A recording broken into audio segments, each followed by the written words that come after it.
Hello, Paris. And yes, I am usually AFK for like maybe 2 or 3 minutes right after starting stream, so that yeah, people actually have like some time to show up, and then I also get my water and some other stuff. Hello, Sagrum. Hello, Timur. When do I use a webcam? I have no idea. Probably not anytime soon.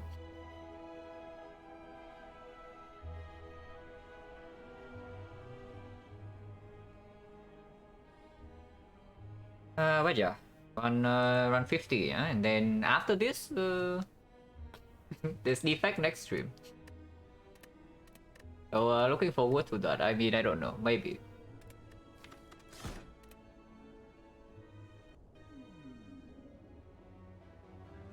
Okay. Oh, there's a 4 elite pass. There's a 5 elite pass. Hello, Team Pew. Oh, 5 elites. Now, that seems like it's extremely optimistic, yes, because it's floor 6 elite into a floor 8 elite, no fire in between, and then floor 10, floor 12, floor 14, and then between is like question mark. So we don't take a lot of hallway fights. Basically, we take only the easy hallway fights and then elites, but no upgrades in the entire act. Hexagon goes at the end, so we can use more HP than usual, but only if we don't die here.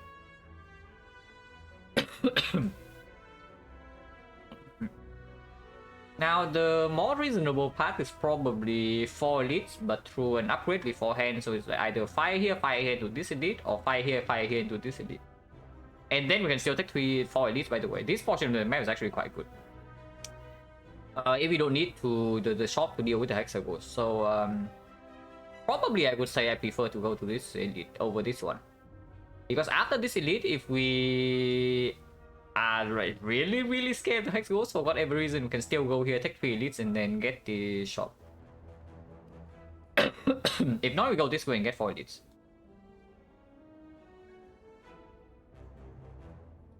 So if we want to go to this elite but not this one, I mean, we can decide if we go to the shop here, but if we go to the shop, we cannot take this, yeah? So it's like uncommon colorless. I mean, uncommon colorless is better than 3 potions anyway on Ironclad, so we... They are both front load options to give you like a small immediate boost for the early elite of some sort. But Ironclad can use a lot more uncommon colorless than at this side, and probably also defect. Even if this option is like fairly good for defect, I think it's like honestly stronger for Ironclad. Reasonable, yeah, reasonable map if we can farm all the elites. If we actually have to dodge elites at some point, that's going to be quite bad.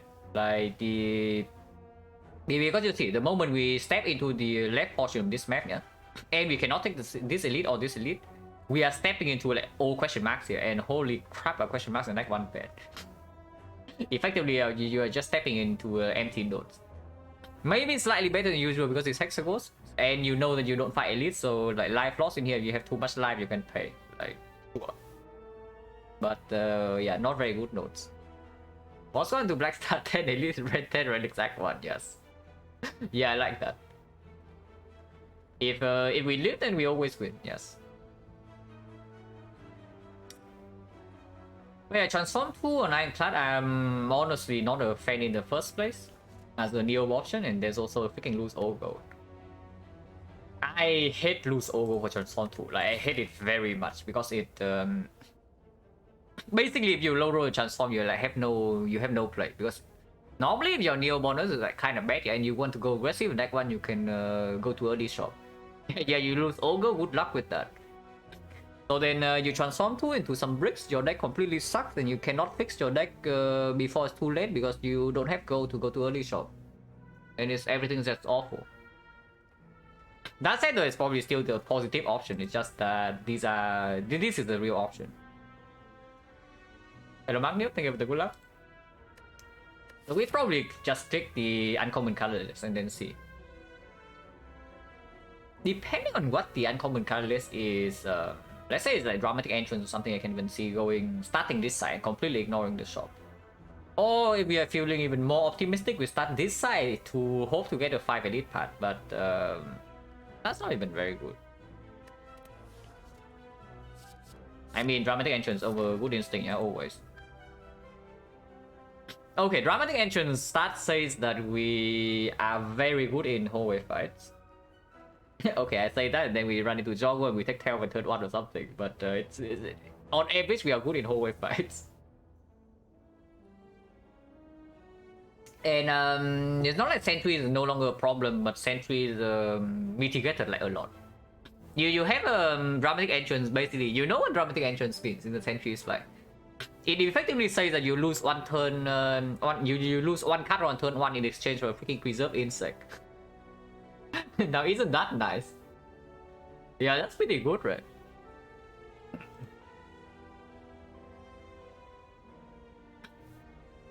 It is really trying to bait me into taking his 5 elite path. I don't know whether we should or not, but with dramatic engine start, I don't think we need the shop. So okay, let's say if we say that we never go to this shop, yeah? Then what is the difference between this and this? The biggest difference is here, we already talked about that. But what about the other portions? Like starting here, I can choose 3 or 4 fights before first elite, fire, upgrade, dramatic entrance, yeah, perfect.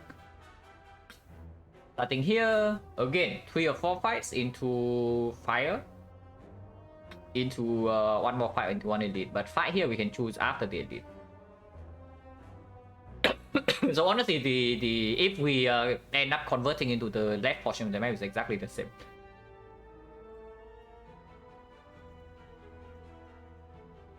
If that is true, I mean, yeah, sure, here we fight elite 1 floor earlier. And with the amount of question marks later on in this act, with dramatic entrance start, I want to farm maximum hallway fights. 5 leads, resist, fall. No, we can take 5. If we take this one, it is 5. Like 1, 2, 3, 4, 5. Easy. But I probably take 4. Because the 5 elite path, first of all, does not give me any upgrade. So the dramatic entrance stays unupgraded. If we run to sentries, that's a huge upgrade basically, even into Act 2. And secondly, we already stepped into too many question marks in this. Like, with this card being like super good in advanced hallways, I want to farm maximum hallways. And the loss value of on elite comparing to this upgrade is not even that bad. Yeah, because you upgrade it, you get guaranteed plus 4 AoE on turn 1, yeah? So what is that?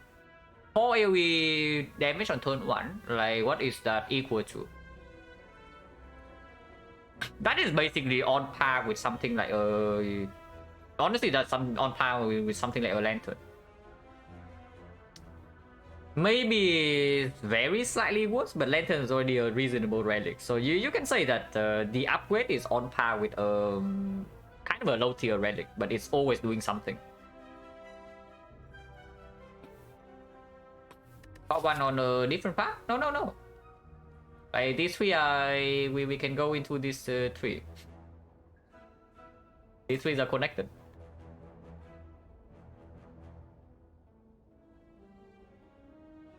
Yeah, so I like that. Like, so this part, if I want to take maximum hallways, like 1, 2, 3, 4, 5. Can I take 5 hallways here? 1, 2, 3, 4, 5. But okay.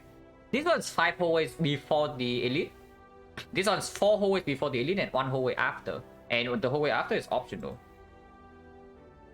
If we are trying to not throw away any potions, and if we take like elite back like this, like elite into elite, we better not waste a single potion in this side. Then maybe 4 is actually better than 5. But like 4 hallways first into the very first elite, we maybe use 1 potion, then we get potion refill in the next 2 fights, and then we use potion every elite fight. Now, of course, the downside of that, we talked about it like right at the start, is that we don't go to this shop. So if Hexaghost is an issue, we just have to hope that this elite solve the Hexaghost for us. But we take 4 elites here plus 1 relic, so it's like plus 5 relic. I sure hope the Hexaghost dies to... I sure hope that we can solve Hexaghost if we take like 4 elites. But if you take 4 elites in Act 1 and you die to the boss, that's a very sad story, you know. Yeah, lots of card rewards will, which is why I want to go maximum always, but we cannot throw away potions, yeah.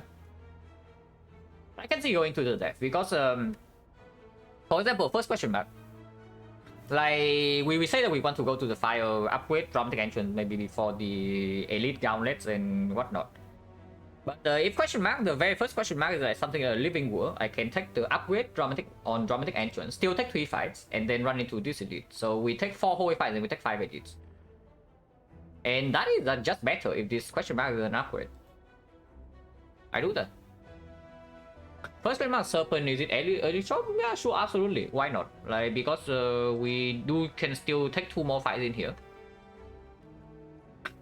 Like, so basically we are trading, this is, if we don't take the Serpent, it's an empty node, yeah. So we are exchanging a normal fight for like 75 gold early. And the ability to spend our gold, which is not too bad. It's definitely good in Act 1. So I think we start left. I do think we start left. Oh, this fight, but this time we are slightly more prepared. Unfortunately, oh, this guy is so freaking good, man. Yeah, congratulations, you are so good at the game, man. Holy crap. So we are being hit for 18 on turn 1, and this guy rolled maximum HP, which is the only way we don't kill. Yeah, okay, interesting. Oh, thank you very much. Amazing play, man. So it's force -8. There's nothing we can do here. Yeah, this thing can roll as low as 11. So the HP range of this thing is 11 to 15. He rolled 15. So that's a 20% low roll. That is another 40% low roll. This guy attacks for 12 instead of 8. And the fact that this combination is here in the first place and not the other one is a 50% low roll. I mean, it's Neo timers. Oh, yeah, don't worry. We have left Neo. But yeah, so it's force -10. So what can you do, guys? And we strike this guy still. Yeah, this guy attacks every turn. Maybe I don't like that. Like, if we strike this guy, we are taking another 6 next turn. So we take 14 in here. If we strike the Grey Slime, we no longer have to. We only have 2 defense left in the deck, but we shuffle in 2 turns. If this guy can attack for 12 again next turn, and then we are very set. But even then, we still only take 7. It's 1 more than this. And the chance that this guy attack again for 12 is like, yeah, 40%. So expected value has to be better to strike here.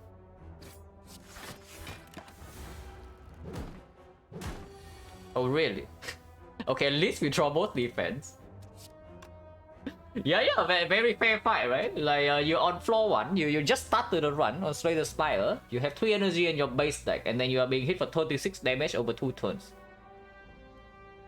Well, isn't that fun? Well, good news though, good news, we have dramatic entrance. If we don't have dramatic entrance in this fight, like, it would have been like pretty ugly. But good news, we have dramatic entrance. So now at least this thing dies and we only take 2. Next time this guy cannot attack for 12, but he can attack for 8. And we draw only on defense. Yeah, okay, cool. Thank you very much. So how much damage did I take there? Like, force -8 into another -2, so -10, and then another -3, so -13. Completely forced. Like,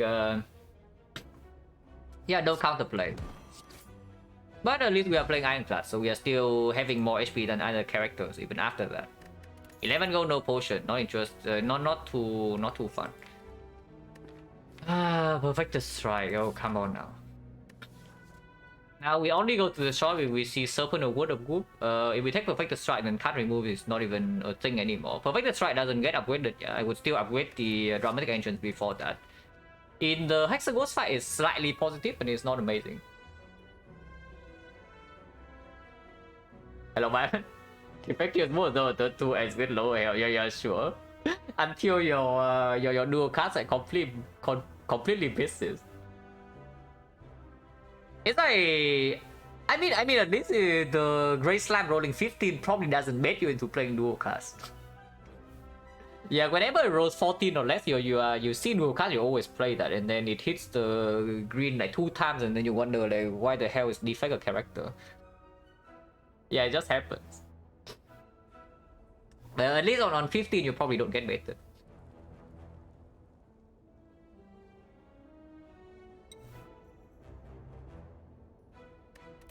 But here, it's probably strike better than skip. Like, we don't really have upgrades in this deck here for it. If this is a remove event, perfect strike is like complete utter garbage.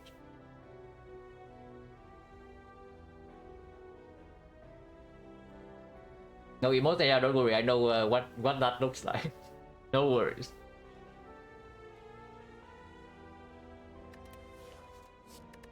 Not exactly, right? Like normally for one perfect strike, always pick over skip. Yeah, it's not even a skip though. I think I picked this ghostly armor because it's performing in wait, where does it perform? It performs in Lagavulin mostly, and it's true. With dramatic entrance, that Lagavulin probably the most annoying elite out of the three. Also have the sentries. It's not like dramatic entrance easily kill all 3 sentries or something. It just makes them have slightly softer. But yeah, 2 upgrades in this act like already like maybe bad dramatic entrance, maybe some more vulnerable, maybe some scaling. We have no upgrades for this. And yeah, remove event here, dramatic perfect strike completely sucks. The honestly, even Living War I would no, Living War I already said that I upgrade dramatic entrance, but yeah, key point is that we don't really upgrade perfect strike ever, so yeah, why take a bad carnage, right? That's basically what it is. I think what's the upper though. Put in advanced forward. And only slightly negative in the north, right? But north we also have slightly more output than usual. Slightly. Oh, we are not going to the shop. And yeah, we go here then. Like take maximum hallway fights, as we said. Now I did talk about like the fact that we don't really want to waste potions, but not if we get had the 2 potions for free, you know. If we actually get had the 2 potions for free, we can use maybe one of them in the advanced always type. Potion chance still 50%, yeah. Oh yeah, there's zero reason to go to this shop, so let's not. Yeah, probably the strike will be good here. Well, thank you very much, Ghost-Yama. Amazing job. It really taking damage in a heavy hallway fight with dramatic entrance stat, like really now. Are you kidding me? I mean, I'm willing to use a potion here, yeah? Like potion chance 50%, we are running into 3 more fights, so probably get at least 1 potion, probably 2. Not this turn, no? But I'm really considering whether I should use Dex or the Careless or both. Probably this potion is slightly better for the elite. Because Ghostly Armor already fully blocks the sentry, so the Dexterity potion value also goes down a little bit, and that fight shorter than usual with the Romantic Entrance. In the non-fight, this potion is worthless.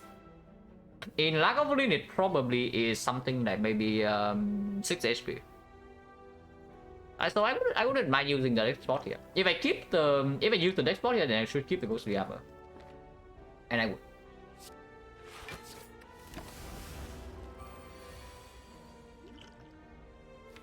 Yeah, next turn we draw Ghostly Armor, and then maybe the turn afterwards I get killed. Here, 36, 36, 20. Oh, we are 1 off. We are freaking 1 off even with that, because this thing has a maximum HP roll. Yeah, thanks. We use the 0 energy on turn 1, and this thing rolls maximum HP. Very cool. Yeah, not doing Bass this turn is actually so bad. So if the line next turn is not playing Bass, then what would that look like? Like defend here with the next spot. Next turn double defend, double strike 1 defend. So we do 2 strike now, 2 strike next turn. That goes to 24. The turn afterwards, this thing is at 16. But Ghostly Armor is blocking for 12, so we can block 2 energy, and then we push to 18, and then we need to draw 3 strikes. But 21, yeah, 21 we can still block. And then eventually we draw 3 strikes. Maybe that is okay.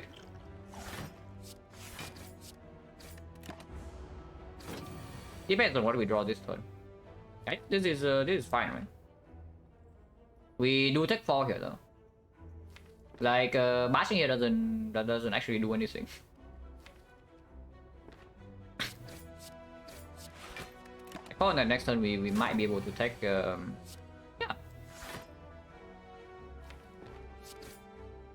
This one still defend, yeah? Next turn he hits 21. If we draw 3 defense, we just full block. If we draw 3 strike, we just kill. So the worst possible draw is just 2 defense bash and 2 strike, in which case we take 7. So we take 3 more, but that's exactly 1 hand only. And if we draw the ghostly armor over the defense, we also full block.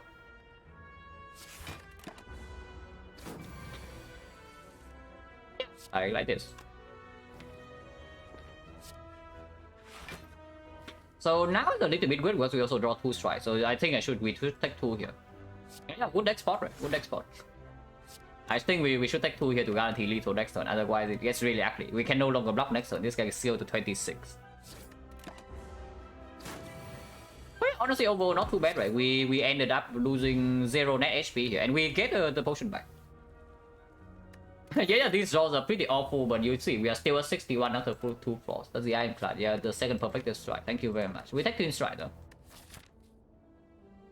In strike, good in the flex potion. Good if we pick up any strength, which I would like to before the Hex Ghost fight anyway. Doesn't need the upgrade as nearly as much as the perfected strike. And of course, it can be played with you draw it together with the patch. Not amazing against Lagavulin, but we have this for this one elite. So opponent change right now is 40. Do I still want to run into advanced always over just going here and then not wasting potions? I mean, this is the fight anyway, right? So yeah. yeah, doesn't matter, right? Oh really? No, but seriously, are we actually taking damage in every single easy hallway fight with the dramatic entrance stat? Now that is unreal. That's actually unbelievable. But apparently that is what it is. 24, yeah, 24, good number. 24 is a very nice number, right? We are one off. The opponent change is 40. So the chance that we get 1 potion here or here is how much? The chance that we miss both would be 60 to 50, 30%. So 70% of the time we get a potion back in one of these fights. If not, if we don't get a potion back in here, yeah, then it's we miss the 40 and we miss the 50. So now the potion chance is 60 into 70. So we probably get potions back here, and we still have the flex spot for the elite. Infamous house fight, yeah. Like we don't have Nunchaku set up though, so probably doesn't take that long. At the moment, we are only taking 7 though, so yeah, it's not that bad. I can also take 7. Los Riatos, thank you very much for the summon the 11 months. Hello Mashcake, thank you for the good luck. Yeah, 7 is basically 1, right? It's actually pretty annoying though that we start with dramatic entrance and we're not healing at all in easy hallway fights. That's unusual. That's actually very unusual. I mean, you can take damage in like 1 fight, where you can take damage in 2 fights, you know, like small cheap damage, but overall you should still be able to heal. We actually lose HP here in 3 fights. That's crazy. Hello, Beers and Bacon, thank you for the good luck. But yeah, I don't potion for 7, right? No way. This potion is like right in the middle of the pack, but maybe if we see a complete trash potion, we don't pick it. We don't pick it up. But yeah, we just kill this, yeah? Like, we are 1 off from killing this, unfortunately.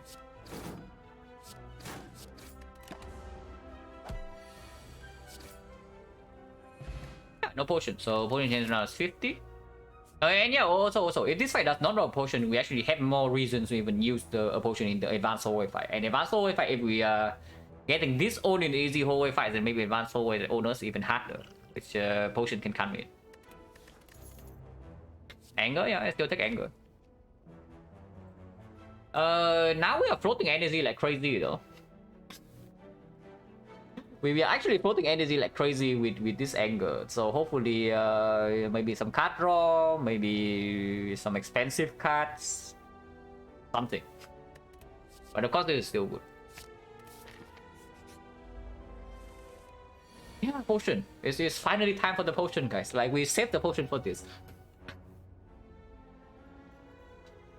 Anger versus Hexa more than usual. Anger in Act 1 is usually just premium. Into Hexa Gold is it's good in... It's like it goes both ways. It makes you float energy more often, but you also draw burns less. So hard to say like how positive that is, but it's pretty good. And if you are really desperate against Hexagons, upgrading the angle can be a partial solution. It actually gives you quite a lot of damage. Low roll is crazy. I mean, I don't know. You cannot say we are. I mean, it's true. We have been low rolling easy hallway fights, but it's not that bad. You see, like we are still 60 HP at 4-5 though. It's not like we are 20.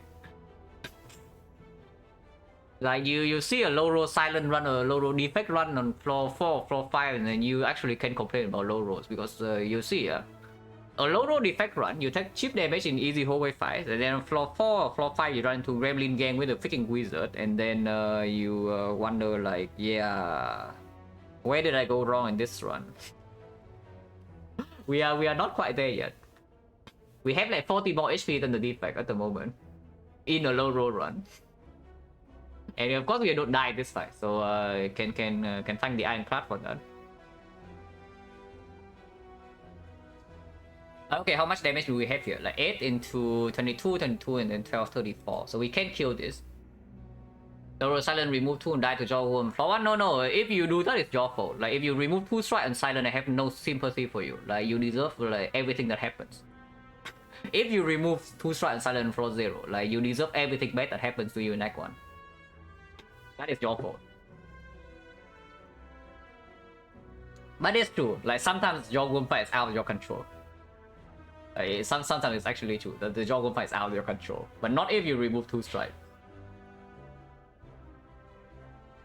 1-1 remove 2 defense. I almost always do 1-1 just because the boost from 2 defense in Act 1 is actually not that big. It is slightly stronger, yeah, removing 2 defense in Act 1. But the boost is actually not that big, and then in Act 2 you suffer a lot more if you do 2 defense removes.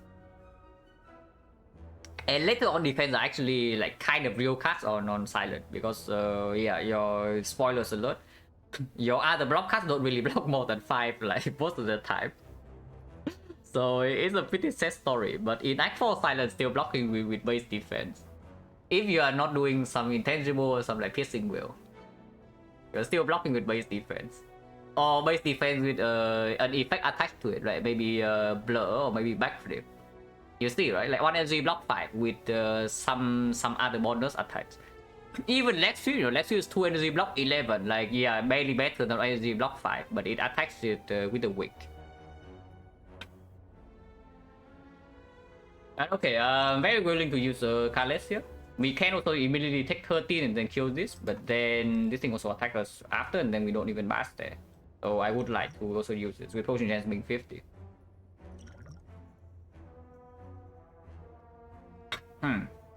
Yeah, sadistic nature 5 damage immediately, that's not very useful. XecnaR maybe can save some HP this turn, but Metamorphosis kind of secures the fight. But it doesn't secure the fight, but it puts a cap on the amount of damage you can take here, because we do kill the blue slaver pretty fast, and we don't really want to play a super long fight here. Yeah, XecnaR is a reroll on the colorless potion, except this time we have to pay energy. If we roll like the bomb or something, or apotheosis, I probably would just take the metamorphosis. And then we see, like if it rolls good attacks, then we can change our targets. That's okay. That's quite decent actually. I kind of want to bash this. I kind of really want to bash the blue slaver now. And take 8 this turn. Maybe next turn we do have a pretty decent chance to kill it now with these cards. And it's still vulnerable, yeah? If we draw this thing, ghostly armor, we also only take 3 here. If we draw the Carnage, we can kill both. With Bash Romantic Entrance, we deal 20, so he goes down to 28. So I do need to Carnage to kill this. Then 4 cards, it seems at 23 though. 23 is a good number. Yeah, 22 is a good number. Either I draw some block or I draw lethal. If I draw Carnage next turn, 5 of 13. That's okay. That's actually okay. Because now that I have played Metamorphosis, I need to actually kill this quickly. Can no longer block. This thing attacks every turn. I mean, if we still take 13, and then I should have actually just killed it without the potion. So some cost like dictates that I actually have to play this defense. It's probably okay still, because next turn if we cannot kill this and we block, we only lose 7, so we lose effectively 2. If we draw Ghostly Armor, we lose 3, so we actually gain the thing. Oh yeah, okay, cool. So we draw 2 defense, like this is our deck, and we draw 2 defense like Ascender Spin. Huh. Oh yeah, oh thank you. Oh, thank you very much, Spire. So apparently we are actually getting destroyed in hallway fights with the dramatic entrance start, and we have used 2 potions. Oh, are you serious? Are you actually serious though? There's no play here. It's minus 17. I definitely do not use the flex spot in this fight. If I use flex spot now, we are giving up on whatever crap is here, and then the act is over.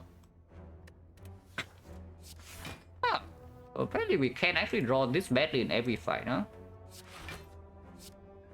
I mean, I didn't read the HP last turn, but pretty unbelievable that we draw 1 energy worth of attack and only 2 attack cards with this deck. We draw 2 attack cards with this deck on this turn, and it's not the Carnage. Unbelievable. Yeah, 17 is not, like, no kidding, but not like we have a lot of choices.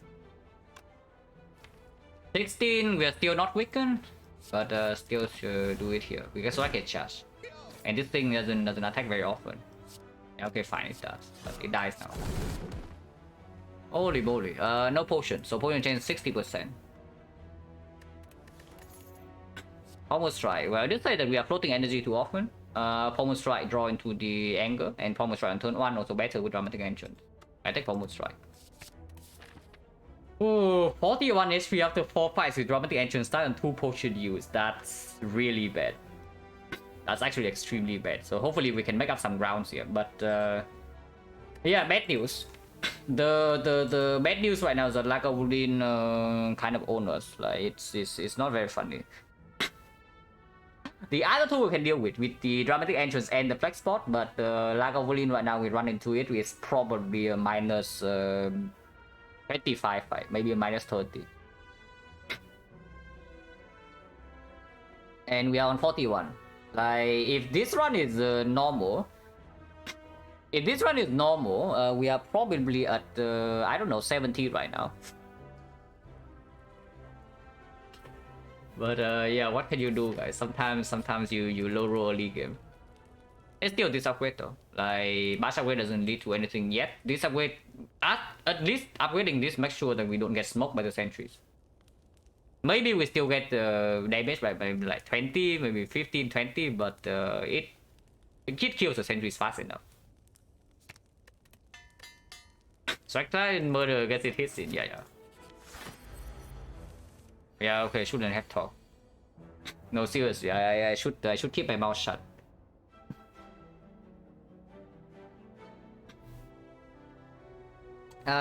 Sentry is going to be in a 0 damage fight, looking at this draw. The knock maybe the knock can own us a little bit, but sentries with this hand, we are probably fine. And instead we are, I don't know how much damage we are taking here. Hopefully not too much. Of course we don't open here, yeah? And then, yeah. If we don't open here, there's nothing to do. So we end turn.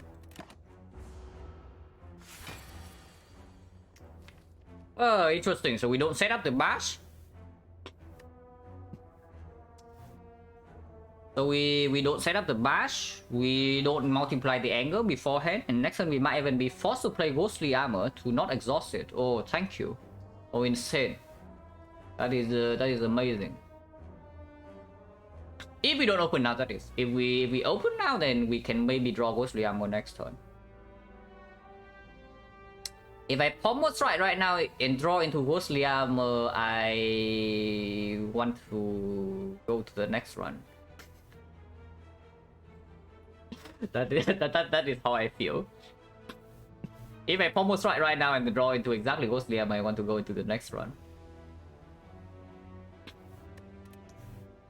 Okay, how bad is it if we don't open now and then we are forced to Ghostly Armor next turn? It's still positive to keep in the deck, right? If we say that our damage is fine, and our damage should be fine. We still have a dramatic entrance in the redraw, and we do multiply the anger. So it is a the bash anger open -9 oddly, but then we can still flex spot at some point. 1 out of 6 here. If I combo strike into exactly ghostly armor, I do twin strike, ghostly armor next turn, bash strike anger, take 20. The turn after, this thing is at how much? We are dealing 19 right now. 19 so it's 11. 1136 is 1126 is -37. Oh, the Lagmani also rolls maximum HP. Yeah, okay, thanks. So not only is this Lagavulin, it also rolls freaking maximum HP. Do you think I draw anger next turn? Yeah, I don't know. Maybe. If I don't draw anger next turn, then maybe if we say that damage is enough with the flex spot anyway, right? Then maybe not drawing anger next turn is not even that bad because I increase my chance of drawing block cards.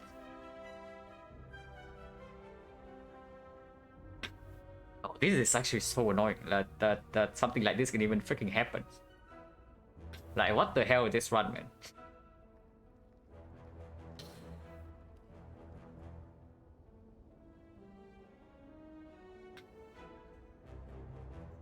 I really want to maximize my block here. Is the thing. Like,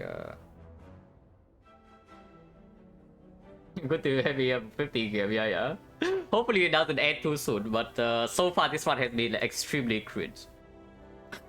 It's actually insane. Like, we started with dramatic entrance on floor 0. We have used 2 potions in whole wave fights, and we are entering the first elite at 41 HP, no life loss event. Like, what the hell? And then of course we draw our worst elite, and the draw order is cringe. Like, no, seriously, what is going on here?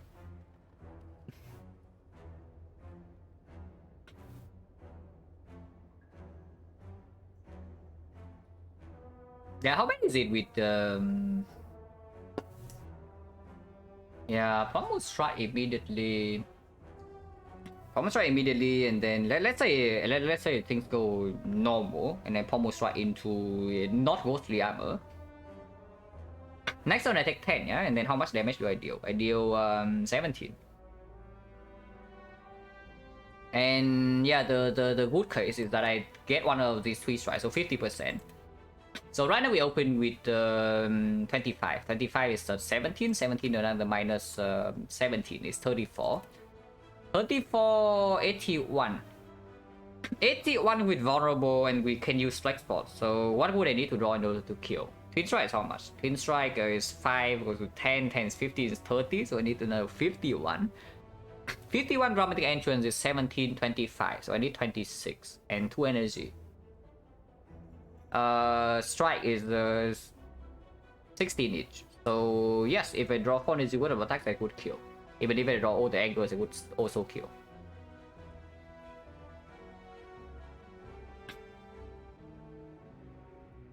Want to block opening with bash as the metal? Yeah. The ideal version of this fight is that I block with ghostly armor next turn, and then I kill the turn after with flex spot. So I take 10 in this fight and then get the hell out of here.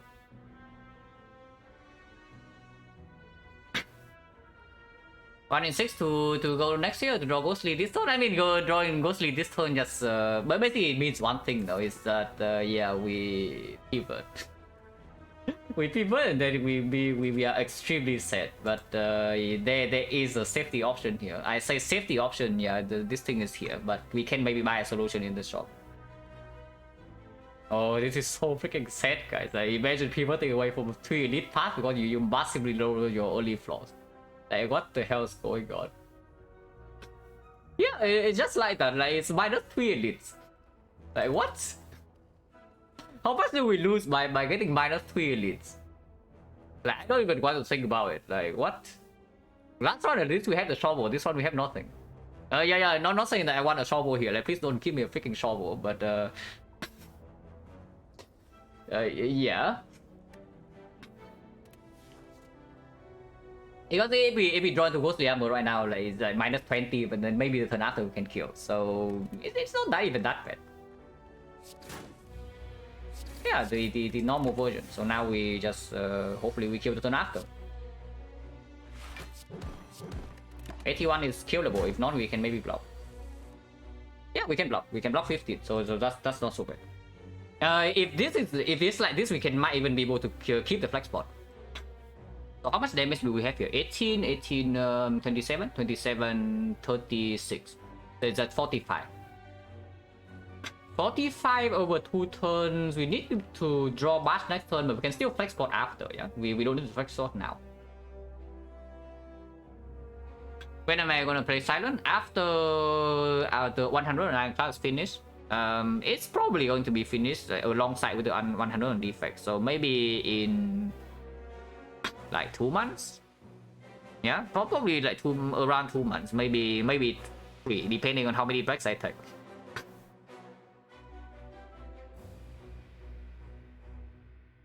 But yeah, we just play full here, and if we say that we don't need to potion yet, then we can save it.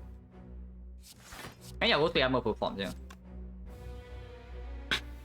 Ghostly Armor has performed in, honestly, basically every fight, so cannot say too many bad things about that. Yeah, at least it's not a Peace Strike. Like, imagine the Ghostly Armor is a Peace Strike right now. Like, how sad are we? No, really, how sad are we if the Ghostly Armor is a perfect strike on floor 1? Yeah, like... Excuse me, yeah, I picked Ghostly Armor over Peace Strike floor 1 because I started with Dramatic Entrance and there's not a lot of fires in the eye. And we are also going into like maximum advanced soul wave. But yeah, the Ghostly Armor so far has saved... I don't know, I guess in the Cultist fight is around equal value compared to the Perfected Strike. It's like I could have been dead already. Yeah, with that draw, absolutely, it's already dead.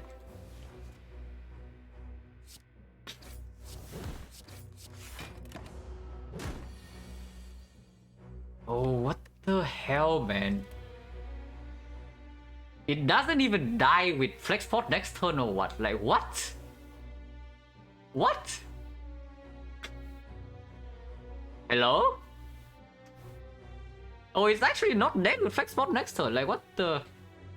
Okay, easy. Like, we don't play bash. We don't play bash. If we flex pot next turn, is actually on pommel strike, twin strike, and strike, yeah? So how much is that? It's 4. It's actually 9. 9 is actually tells is 21. 21 and then 16 is 30. Okay, at least it's dead. At least it's dead. Even if we don't draw the pommel strike, it's still dead. Oh, thank God for that.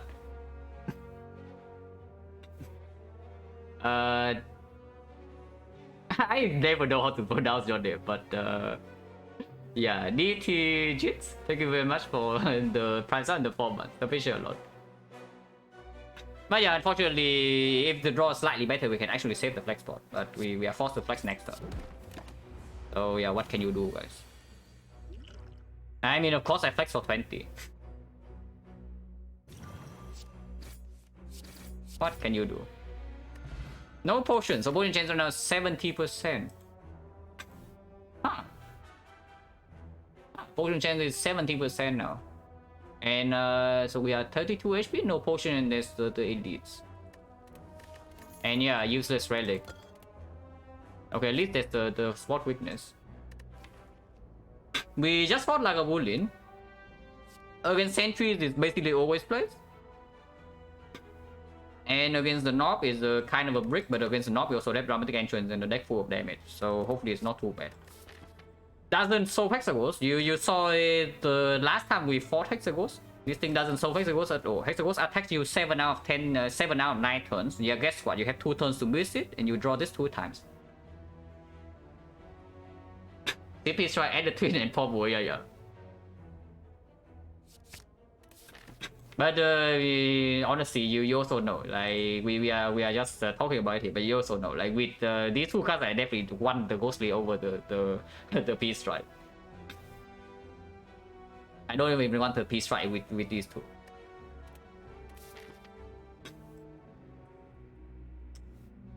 Yeah, 70%. Surely Advanced Always cannot be the second Advanced Always can be that bad, right? We already draw Exodium Tax, so like what the hell can this be? That is worse than Exodium Tax.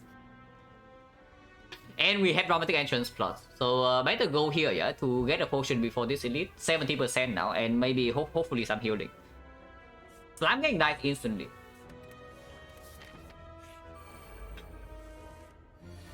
Okay. We draw no block, but this thing is dead on turn 1. So, there's that. Yeah, exactly so. That's good. Yeah, no damage taken. Minus curse? No, not yet. You... Okay, a little bit curse. 80% potion chance though. So we are low rolling every whole wave fight early. Okay, this one is not a low roll. This one is expected. But we low roll most whole wave fights and we get no potion drops. And we also roll the worst elite. Okay, in hindsight, the Gargoyle fight was not that bad. We lost like 15 HP. Of course, we needed to use the strong potion, but still 15 HP perfectly acceptable.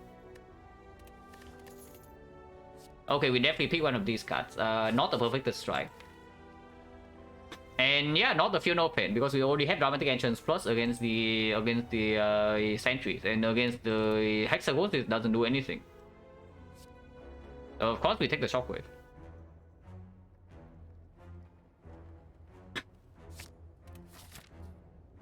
Or question mark, who waits for treasure better? No, I still don't care about this. Right, please. I know. This is like 80% chance of the fight, but if I see the shop here, maybe I'm not too upset. But if I see the shop here and then I still cannot go here and go to a second shop, and I'm like extremely sad, you know. I don't care about this. Ignore this. This is not a real relic. Oh yes. Oh, exactly what I need in this run. Oh my god, thank you very much. Insane. Okay, so do we not 3 elites? Or do we go right? Do we not 3 elites here, or do we go right side? Oh my freaking god, man. If I have to go left, I don't even want to play this run anymore, you know.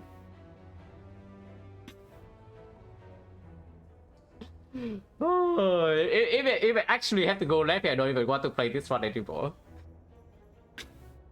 But okay, realistically speaking though, this is either Sentries or Knob. So on 38, I don't think we can ever die. The Knob doesn't take away 38 from us.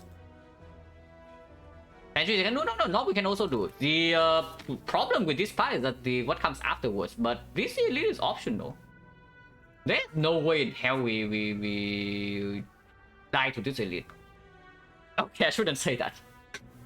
I really should not say that, because maybe against the Knob we draw like in the cringiest order possible, and then we cannot even kill by turn 4, and then we are dead.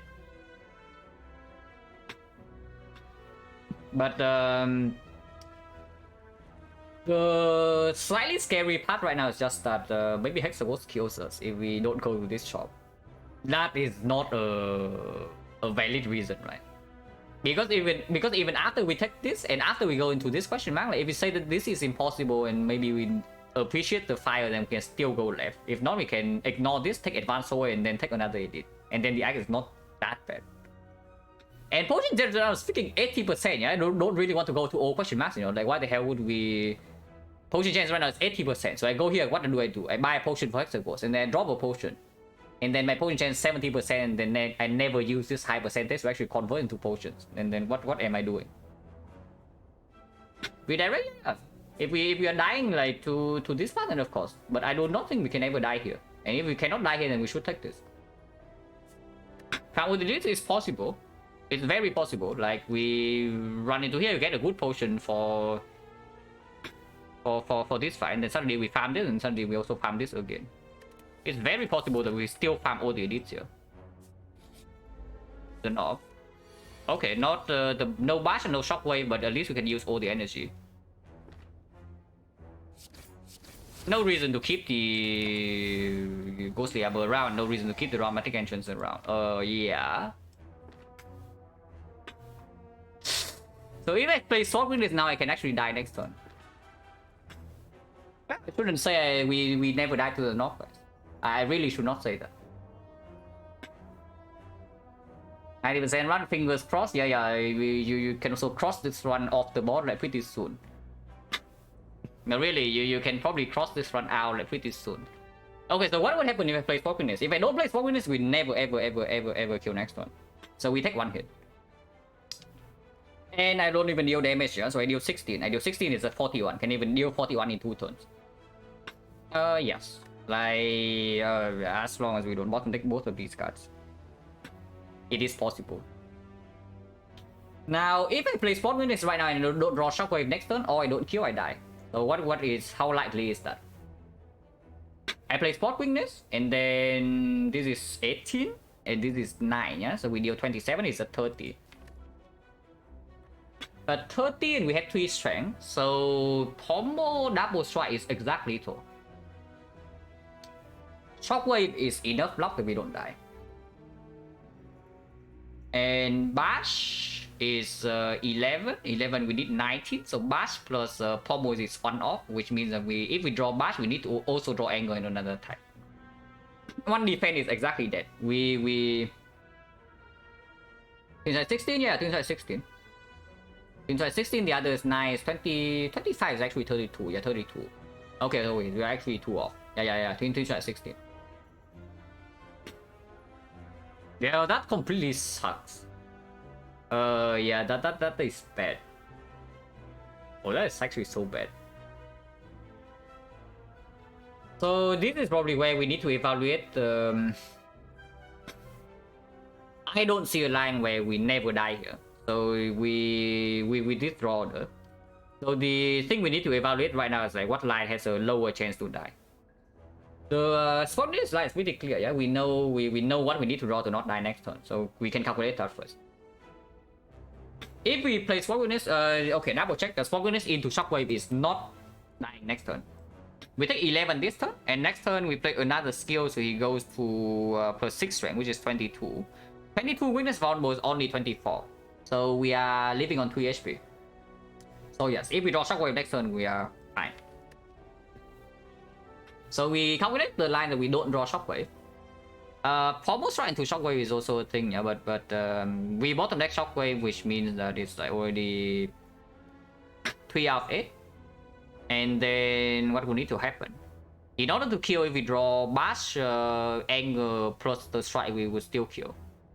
So we need to not draw Bash together with Anger. If we draw Bash together with Anger and not the Shockwave, then there's only one hand that doesn't kill, which is Bash, Anger, defend, Ascender, Spin. We can maximum block for 1 next turn and we are being overkilled by 1 damage. So if we draw 2 defense and no Shockwave, we always die. If we cannot kill. So yeah, one hand that dies next turn is Bash, Anger, defend, Ascender, Spin.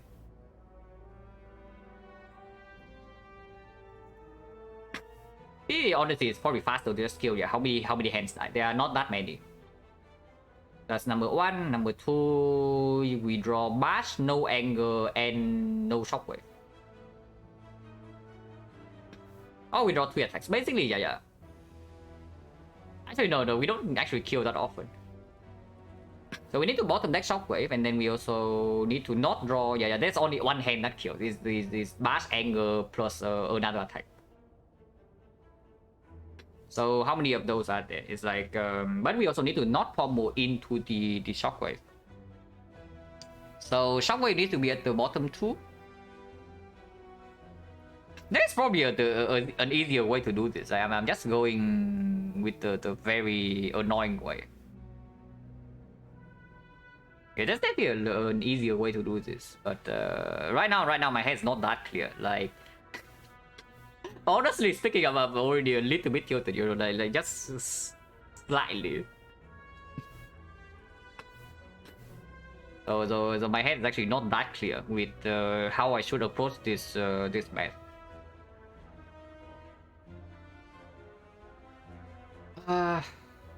But yeah, it's like 3 out of 8 with the. Let's just ignore the pommel for now. So let's just say it's like 3 out of 8, and then the other cards is the 7 cards in the pool, and the hands that kill would be 1. We need to draw exactly 2 of those. So then the other 3 cards we choose out the pool of the 5, and then exactly 1 hand doesn't kill. So then 5 choose 3 is 5 4 and then 1 2, so it's 10, but minus 1 hand is 9. So there are 9 hands that kill in total of the 7 choose 5. So 7 choose 5, 7 choose 2 is 91. 9 out of 21. Yeah, 9 out of 21 that kills. So 12 out of 21 we die. This is a rough estimation, yeah, because it doesn't count the case where we pommel strike into the shockwave. So 12 out of 21 is actually 4 out of 7. So 4 out of 7 times 3 out of 8, which is 12 out of 56. Divided by 4 is 3 out of 14. So 20%. That we roughly that, like lower. So probably around 15. Because that is also not counting one case where we did. So around 15% of the time we die next turn.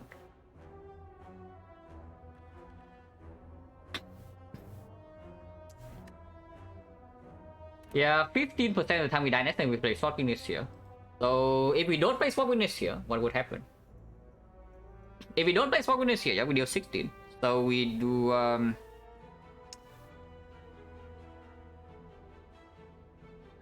really no way, right? You cannot tell me that you cannot tell me that using flex spot for 20 HP was wrong in the lack of bullet.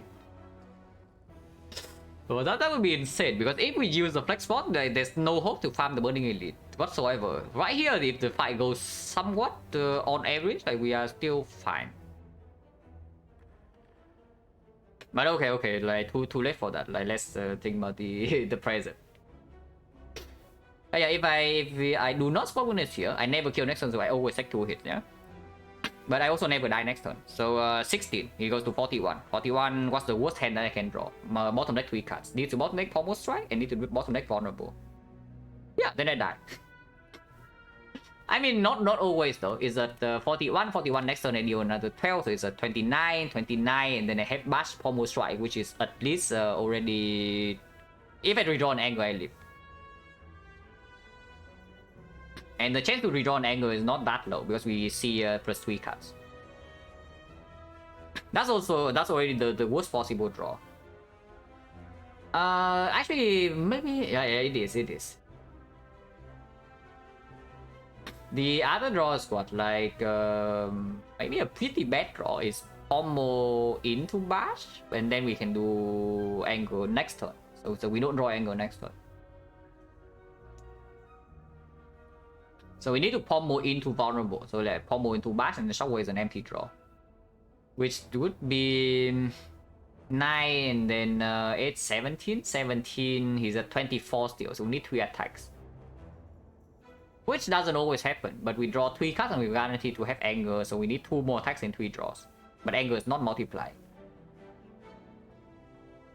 Spot Witness redraw is enough. Yeah, Spot Witness redraw is actually enough. It's definitely not 15%. So the line that has a lower chance to die is actually not playing Spot Witness this turn. The problem with that line is that if we do not play Spot Witness here, we always take the next hit. So we close the high roll potential. Like, the moment we decide to not play this Spot Witness, we say that this is not happening. And yeah, do not forget, this is 80% fight still. So how low do we go here in this fight? Because we still probably need to fight one more advance away. Cannot be Exodium Tux. Slime Gang again with one shot. Gremlin Gang probably also not a huge issue with the Dramatic Entrance in opening hand. We can still die if it rolls like 2 Mad Gremlins or something, because the Dramatic Entrance doesn't kill them, then they hit us for 14. But this fight also has 80% potion chance, so maybe we can be safe. So yeah, how low do we go here? We take 8 this turn. Next turn without the shockwave. 22 is this? 33. It's just 32 damage. 32 damage, we go to 6, we heal back to 12. 12, if we do 0 damage, then we go to 18. 18, maybe we can actually still do this. Because now against Lagolin, we do have the shockwave. Yeah, let's take the line that doesn't actually die. Right?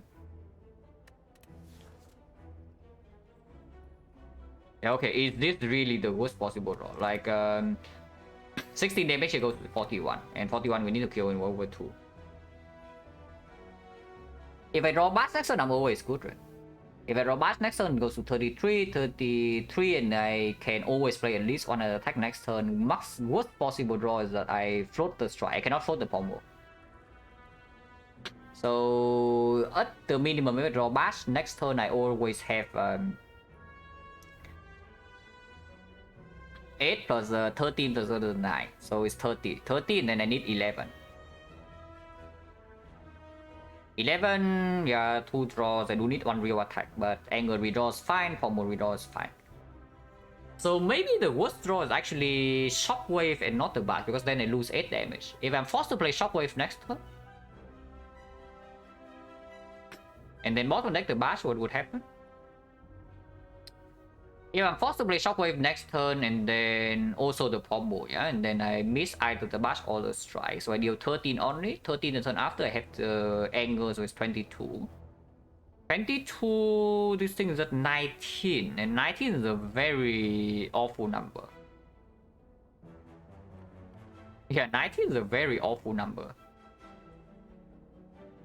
If we bottom deck the bash instead though, then 19 is not so bad, because bash is dealing 12, so any attack draw is killing.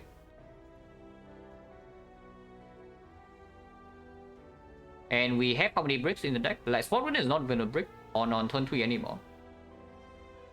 So we have exactly 4 bricks in the deck, and we draw +3. And we need to draw... We need to draw... we need to draw 2 hits.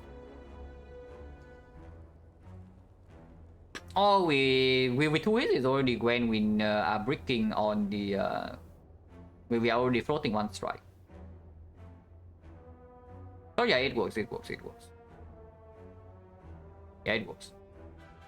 So I do not play Spot Weakness. That's the conclusion. And if we can still die here, yeah? If we are extremely unlucky, we can still die here, but this is a lower percentage to die than 15%. So no Spot Weakness. And you absolutely don't play the defense.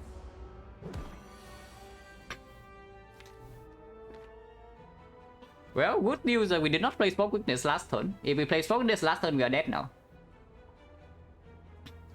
Are you actually serious? Like, what the... what the hell is this, man? Yeah, what the hell is this? I know, seriously, what?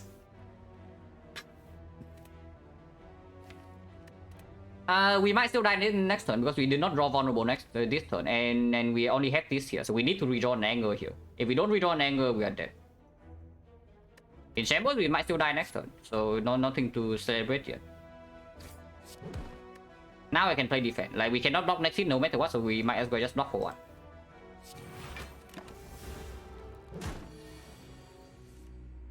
Okay, we still have a chance. 2 out of 11. This is actually unbelievable. Like, what the... what in the world is happening this run? Like, holy crap. So we had like a 3 out of 13, roughly, to not die here with this draw. But yeah, 2 out of 11. Like, with how this one's going, I don't expect it to go anywhere, but... So weak, yeah, it's weak just because we draw like complete garbage. Apparently, if you draw like trash in every fight, like, you get owned.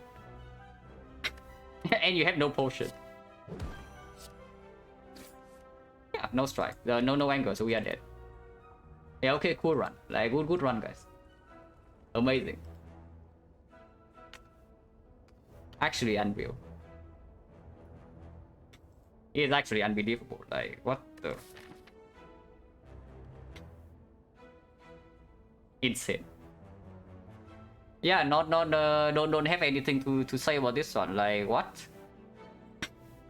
No. I get tilted if I get mega tilted if I like massively misplay somewhere. Maybe you can say it's this fight, but even here we also like low roll like crazy.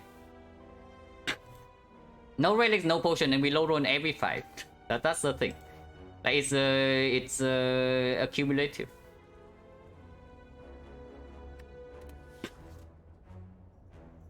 Awesome, losing that from second turn lower than 15%. Because first of all, we need to bottom deck all our vulnerable, and secondly, we also need to float energy. And yeah, if we play so winners, we are dead last turn. So just even with high knowledge, like there's still nothing. And yeah, now I have a Neo Slam maneuver. I was thinking that maybe like last crash run on 50 today, and then tomorrow I do 2 runs. But maybe today I do 2 runs. Like what's the? It starts on this, yeah. Like from this fight already, I already have a bad feeling, you know, because dramatic entrance deals 8, and then we roll the bad combination of slams, and the small slam roll 15 HP. So you know what that means. Yeah, we are on off on the small gray slime, and then I'm being hit for 36 over the first 2 turns. So that's already cool. Here at least we get 2 free potions, and then Cultist, we float energy like crazy, so we still take 6 even with the next spot use. The Laos, again, we 1 off lethal on turn 1. We draw no block, we are 1 off lethal on turn 1, so 1 off lethal into a block card, so we are forced to take 7 here. It's completely forced. Exodium Tax on floor 5, green, gray slam and blue slaver on the worst possible fight that you can see. Cardless spot bricks. And we also brick our draws completely second turn, so minus 25. We roll Lagavulin, actually not a terrible fight, all things considered, but bricking on the off turn forced to use strike spot, and actually that ended up killing us here. 0 damage you expected. Shockwave, yeah sure, whatever. 2 relics did nothing, and then like what the? Hey, what? I'm a little bit confused by this run, but yeah, what can you do, guys? Sometimes you just die. Sometimes the spy just decides that, oh yeah, you don't get to win this. Maybe this is one of the time. Maybe. Funnily enough though, yeah, you see that this is minus 25, but even if we do not use the current response, it's actually even worse. But with high side knowledge, I know that I do not get any potions here, and no relics, and this fight is also forcing me to use flex spot, then maybe things would have been different. How many have 7? Like 1? 2. 1 to the knob and the other one to slime boss.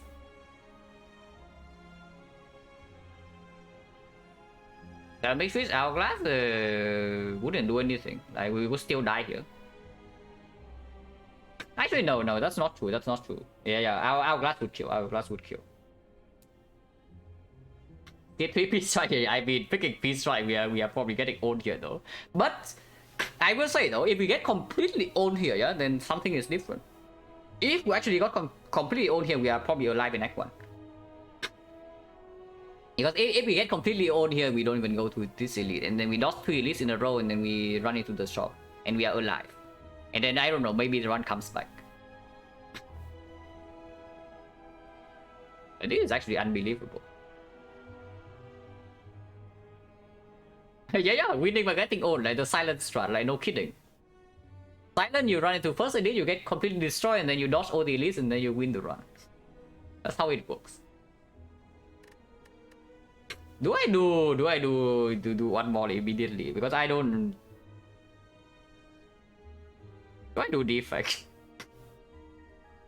Oh, doing defect right now is certainly going to be an experience. Like if this is a defect run, like holy crap. Hello, Angie. Yeah, you gave it a good time. We just perished to the north in a pretty ridiculous run altogether.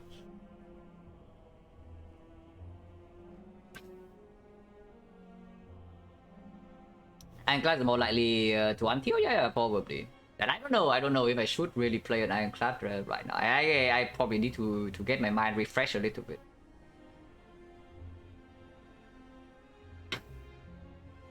Yeah, let's do defect. Let's actually do defect. It's defect time, guys. Right? It's perfect time for the defect. Yeah, it's actually a perfect time for defect. 50 more Ironclad, yes. But yeah, starting from next stream is probably like 1 Ironclad into 1 defect. Hopefully this is not the Ironclad run of the day, that this trend continues. But it's perfect, it's the perfect timing for the defect. Okay, so where are we on defect? Is that, yeah, 36, right? Wait, I need to copy this down first.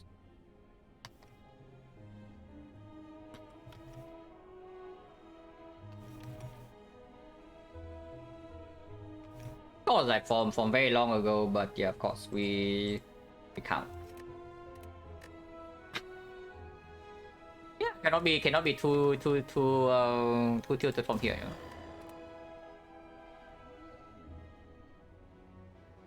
Common relic. At least there's a pickable option. Oh yeah, I was thinking about talking about the boss squad, but I do think this is a strong option. I probably would not pick it unless there's like literally no other choice. A few reasons. Number one is because I talked about before, but if I play with the boss squad, win or lose, I don't feel that I'm learning anything about the character. Like I don't really develop. I don't get better at the game really at the defect, so it's just not how I want to play for now.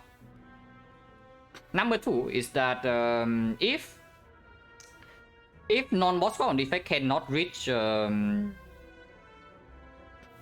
high win rate, for example, like 75 plus, this character is not worth playing because you are just playing on an inferior Ironclad.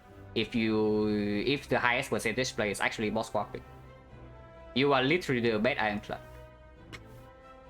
Like you are worse on Ironclad in every single point of the run, and then in Act 4 you also are worse. Early game you are worse, mid game you are worse, late game you are worse.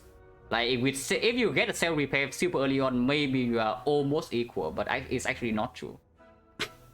And then yeah, why then? But what is the point? So yeah, I try to explore the effect without ever boss swapping. Oh, characters the worst Watcher? Yeah. Watcher's not real though. Yeah, we click common relic, yeah. Minus 18 on defect is already bad enough. Remove 2 is pretty good, but minus 18 is really bad. Especially into the slime boss fight. Abo is fine. Abo is fine.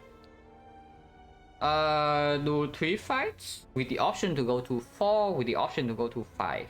That's pretty good. I don't really love this portion because it's like 2 force shop. If we go into this elite, and I really want to take this elite, yeah. So I'm thinking of starting here, taking 3 fights until this, and then we choose whether we take 4 or 5 afterwards or 3. Into this elite, number 1, and here. So if we don't want to go to this shop, it's like here, second elite, into 5, into third elite. So we never go to a shop in Act 1. That's like fine. It's okay. Like saving goal on the effect is not so bad either. Hello, Defender. Thank you for the good luck. Did we die at class? Yes, we did. In a pretty ridiculous run, but I don't know how I should feel about the Ironclad run just now, but we died. we died like pretty miserably. But once again, you can see again that what I talked about before about the Ironclad is still true, yeah. Many things have to go extremely wrong in a row for your run to die. But that doesn't mean that I suddenly just give up like 2 or 3 elites for no reason. That was ridiculous. But the more I think back to that run, the more ridiculous it seems, you know, like what the hell is that? It's okay, it's okay. Like surely defect will redeem the will get a victory to avenge the Ironclad. Here, objectively, this is better because it gives us the option to go to shop. Why will we do the shop? Maybe 2 fights with no cast and no potion, then I can go to early shop. Yeah, sure. If we say that we don't go to a second shop in Act 1, like we pivot to like the left portion here and not this portion. And I can see even this shop, yes. That's not too bad. Oh, finally the character that can take 0 to count this. Finally, guys, the good character. Yeah, who else can do that? Okay, Watcher can, but the other characters cannot. Doom Gloom's good. Doom Gloom's definitely better than Rebound. And this potion is insanely strong, so probably means that we don't go here. With good card floor 1 and good potions, this is probably out of the question now. Like, we don't waste go. Oh, 15 you say? Oh, finally a good characters, guys. Like, this character apparently doesn't take damage in easy hallway fights. Oh. Ooh. I mean, it has to be self-repair, right? yeah, 20 gold, good potions and 0 damage taken, and here's a freaking self-repair, man, on 4-2. Is defect good? Yeah, apparently defect is just much better than Ironclad. Like, the defect hurt that I say that is worse than Ironclad in every way, and then it's here to prove me wrong. Yeah, like self-repair over scheme. Even if scheme eventually you want to have this on 4-2 is just way too much value. And we go here. Okay, finally a fight we can take damage in. Oh, finally. There's no way I can kill this next turn, right? When we are weakened. Finish defect 100 plus 100 silent crown. No. I do clad and defect alongside, and then when both of those are finished, I do normal silent. Crown silent probably never returns until I get really bored.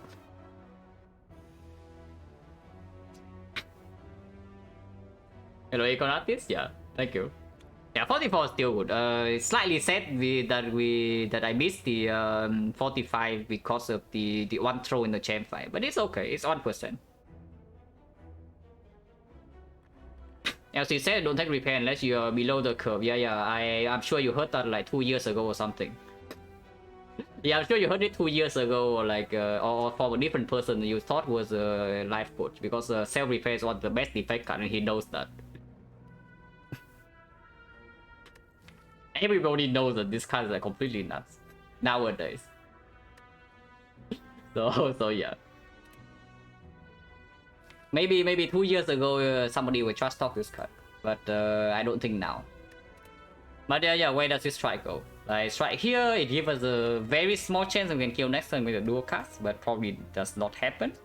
If we strike here, yeah, this thing definitely dies next turn. Then if we draw 2 defense, we take 4 only. If we draw 1 defense, we take 7, and then this can heal back. What's the chance of killing this? 20, and then expected value right here is that we hit this for 3, right? So it goes to 17. 17, we are weakened. Dual cast is another 8. It goes to 9. Yeah, doesn't really happen. We need to be very lucky here to kill this next turn, and we might not even draw dual cast. Worst case scenario is that we fail to even kill this next turn and we take +4. I click sweeping beam because it's in low. No, sweeping beam is actually a good card. I do think so. But sweeping beam is a good card. Scheme is a good card. Cell repair is an amazing card.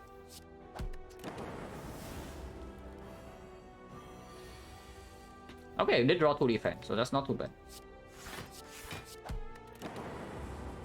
And yeah, I do not bet on the 75% that it hits.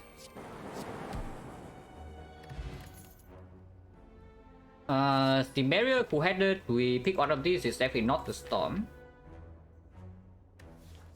Both are not amazing with the bag of marbles, yeah. Into the slide boss, again, both are not amazing. The first frost two-headed is just saying that yeah, we are better than usual in Sentry Slide and we were better than usual in Lagavulin. It basically creates a cushion for the other 2 elite fights that maybe we can spend more resources in the North fight. Better Ironclad now, burning fly and everything good. Yeah, apparently yes.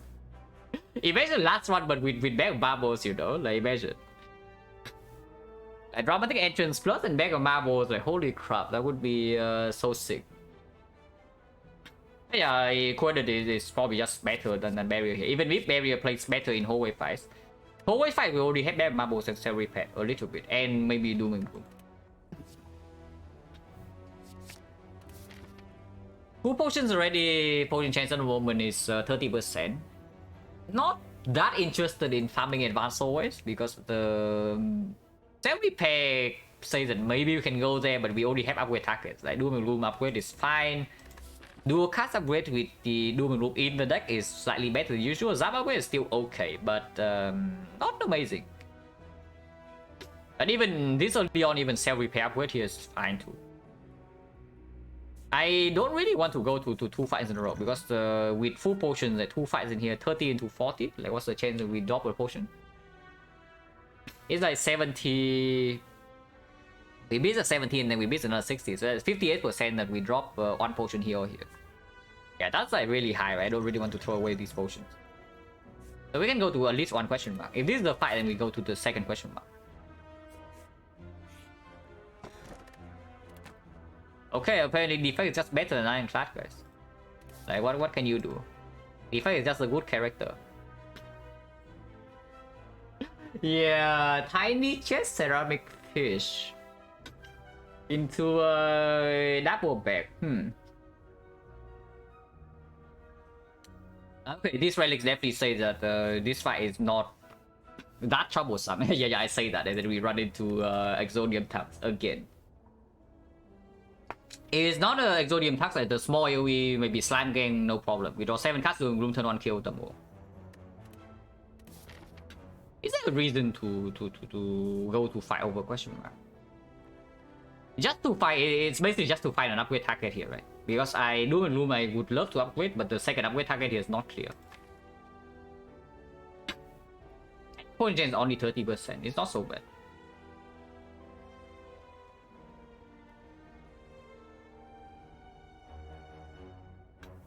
Yeah, hello Red Turkey. Lady bring to luck, yeah, unlucky.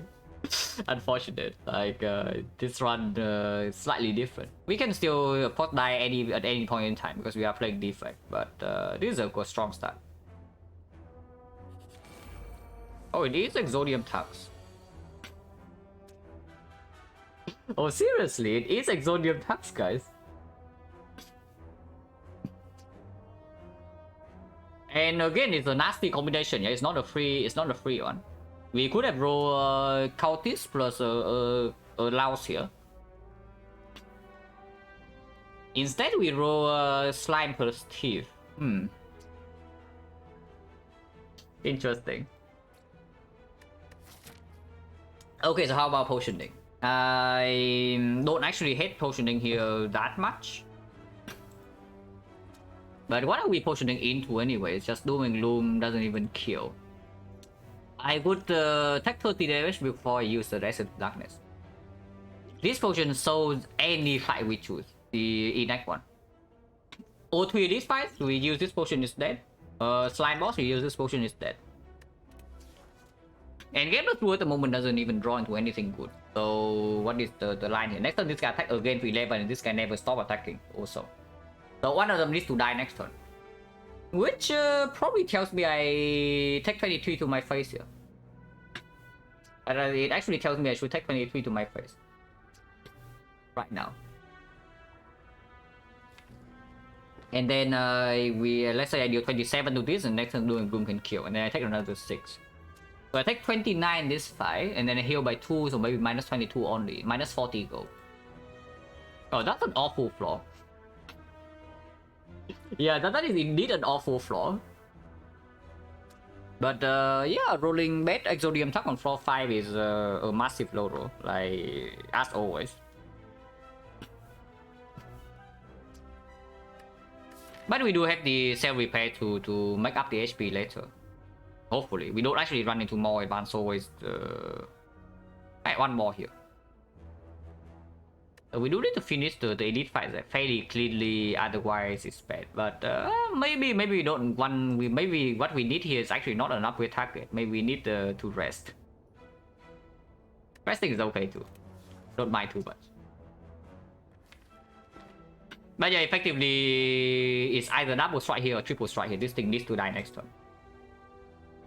So double strike, like what would I need to kill this next turn then? Lose this life, minus 40 gold. LC, no, yeah, Luther. We get minus 20 something and minus 40 gold. that's the problem here. It's not the It's not that how much our life is good. We lose life and gold. 18 goes to 16, 16 still a terrible number. Like we either defend this turn or defend next turn. So it's just triple strike here. And yeah, unfortunately lightning doesn't hit, so we need 2 energy to kill this now. Or if we dual cast, 75%. If dual cast misses,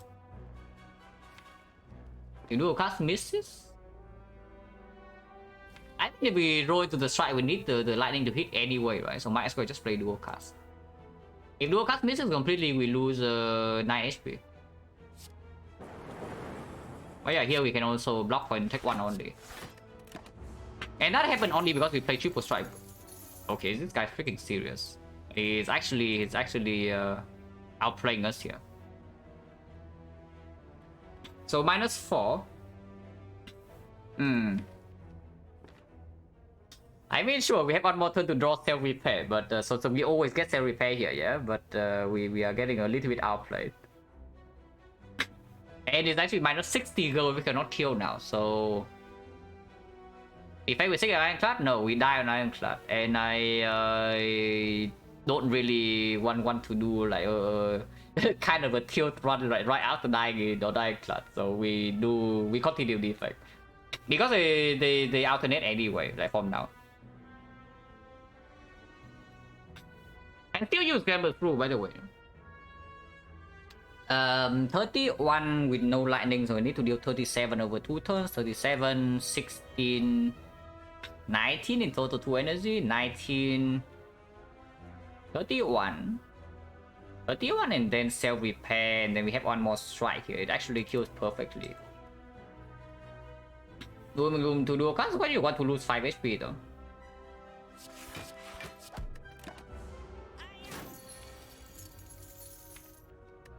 Okay, you want to lose 5 HP so you can protect the gold. I see that.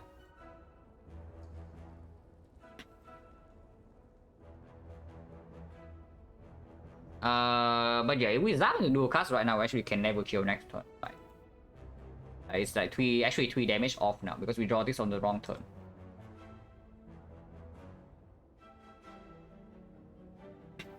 So zap. Yeah, zap dual cast strike is dealing 22, so it's at 15. 15 we can never kill unless we don't play the cell repair. That's probably stupid if we don't even go to a shop in this act. If we run into 3 leads and we don't go to a shop, I would lose this go. I don't care what to go. But the higher chance to actually win the gold back is to do zap into double strike, right? Zap into double strike, we are dealing 15, we go to 16, 16 is 22. So 22 means that if we draw dual cast, here plus 1 strike you can kill. And I am still going to use the Ember's Rule, depending on what we draw next turn.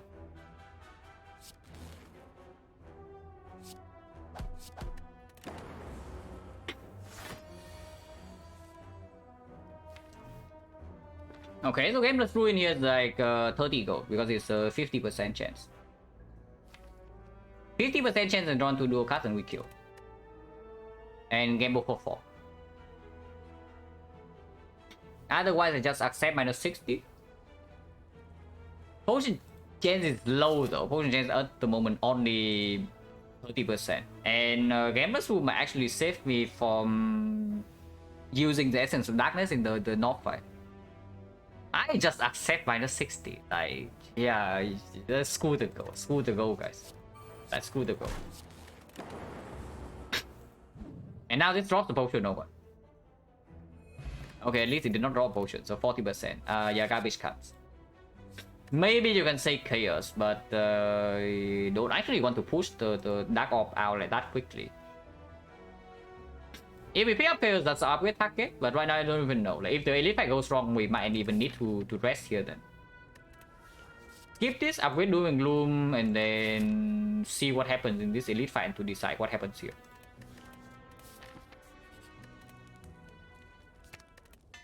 And yeah, definitely Doom and Gloom upgrade, yeah.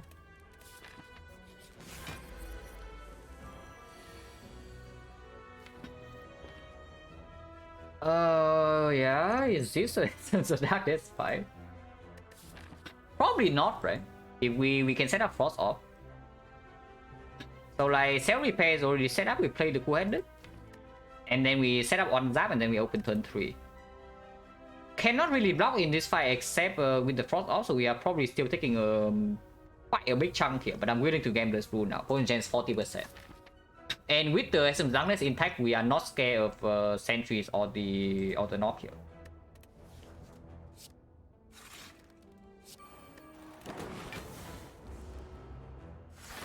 But yeah, if you are just talking about the immediate present, the Zap upgrade is probably slightly stronger than Doom and Gloom. But I don't even know. We see one more lightning and then this card is also like gone from our deck. It's not even here anymore because we have the Bear Marbles.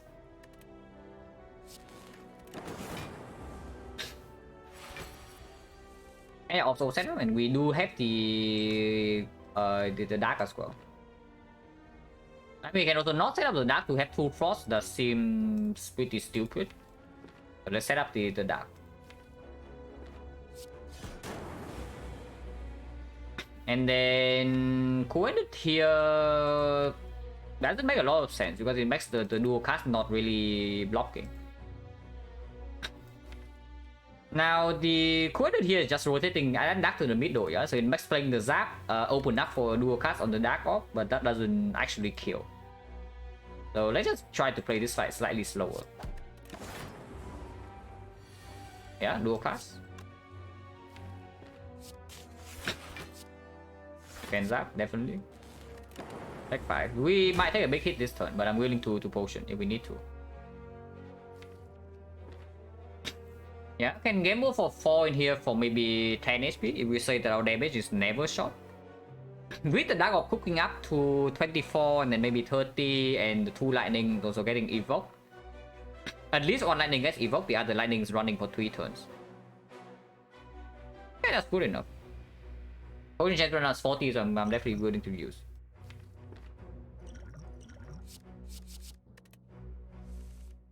Yeah, triple defense.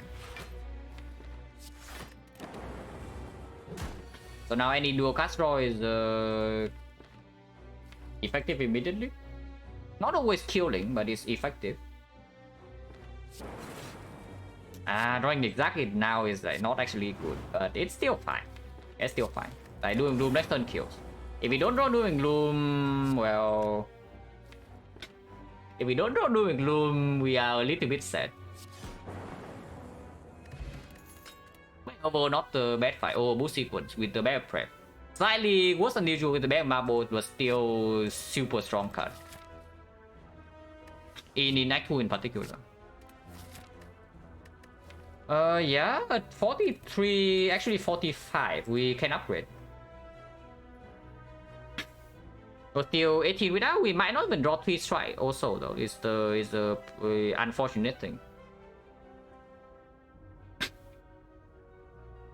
We could have also draw only 2 strikes. So if we bottom deck exactly strike and Doom and Gloom, we are very upset.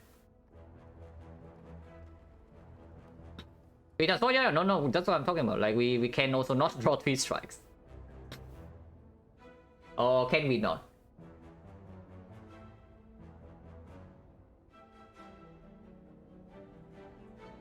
Actually, no, it's true. We cannot, we cannot fail to kill. Yeah, we cannot fail to kill. Right, it's true. We cannot actually fail to kill.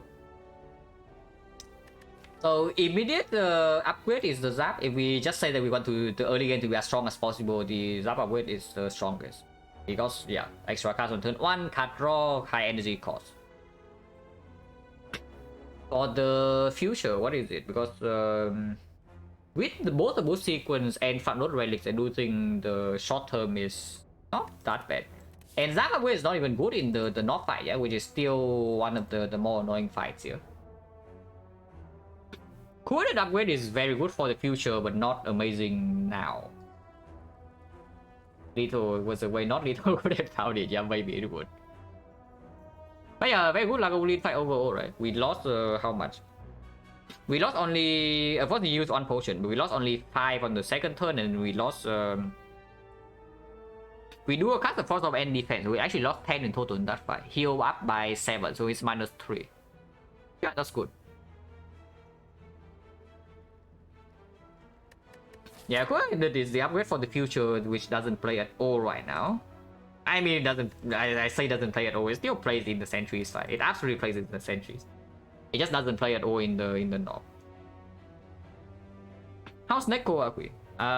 Doom and Gloom Plus with Bear Prep and Bear Marbles is not too bad for the Snecko. Boost sequence slightly sad, but it's still much better than normal block cards. Some sustain blood vial, not too bad, yeah. Yeah, Snecko is okay. Like especially with the self repair in the deck, we probably pick Echo Fall over most things. In the rare card report, if we see it. Maybe the best balance between now and the future is just the dual cast upgrade. Of course, it makes the potential Snecko sad, but if we see Snecko, we're already somewhat happy. So repair plus only if it doesn't cost me HP right now though, because the dual cast upgrade can actually save HP inside the fight, like especially the north fight. Actually, it's not true. Like with this deck, like, it's not very usual that we float energy anyway in order to play dual cards. But in centuries, it can help. First cycle at least, because the centuries fight after we kill one of them is not too difficult. We have some force off. Yeah, we have some force off, and we can also cook up a dark off. But the Bear Marbles doesn't work there. Yeah, we dual cast. Also good in the slime boss. And with the Dark Orb already in the deck, I want flexibility when I draw. And then don't get into a situation where I'm always scared of like drawing into dual cards and that I cannot play. Hello, Devo. Hey, yeah, Clark was a loss. We die in that one, like actually pretty miserably.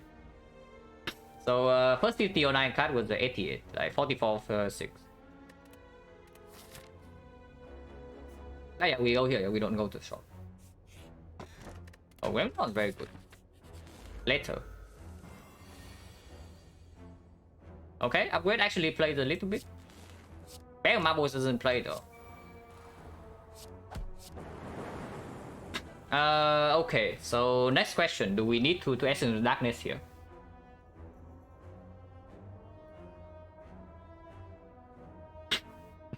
This guy rolls minimum HP, but our turn 1 damage is not so good, and our Dark Orb's not in play.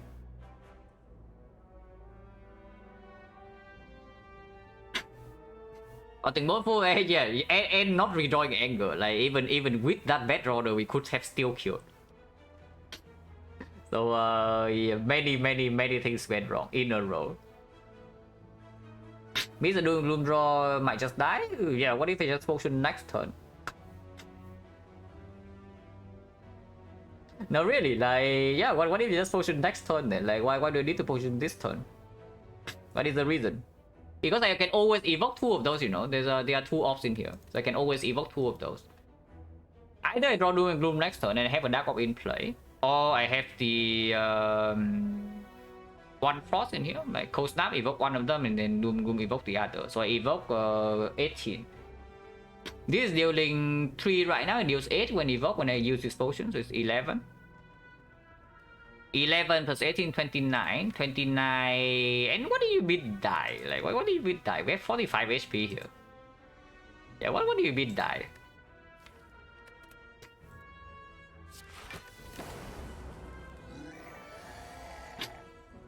Okay, so now we actually need to seriously consider, like, do we potion now or not? Because if we don't potion now, it might actually be too late, yeah? Next turn is already too late. If we cannot kill over 2, we can still take a hit next turn. We cannot take a hit after that.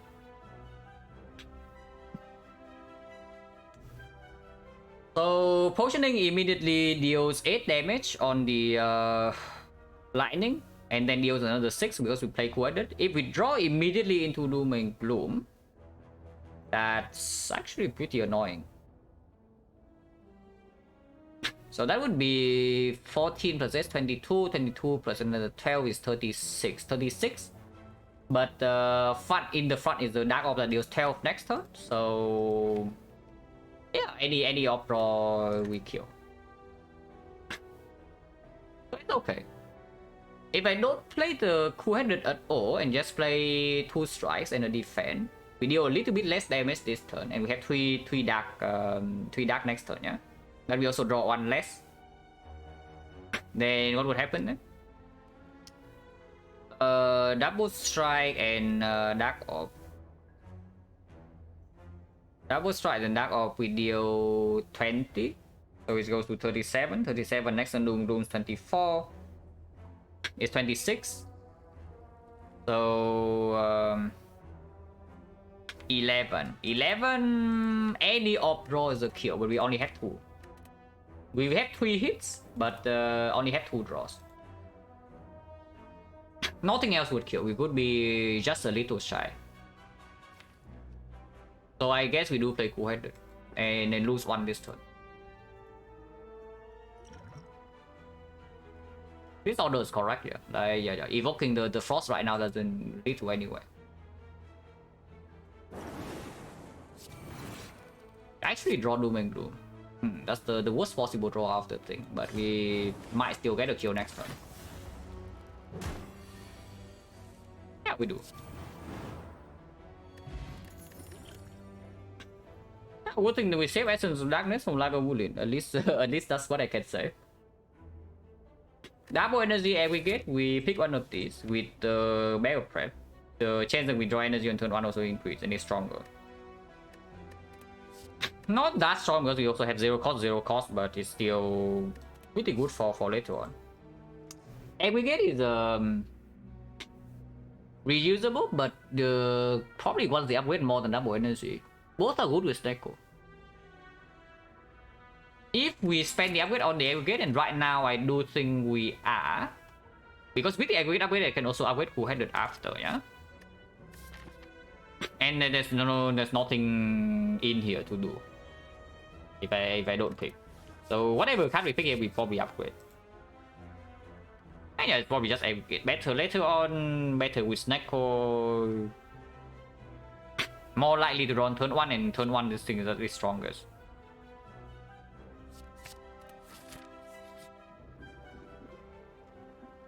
Oh, aggregate.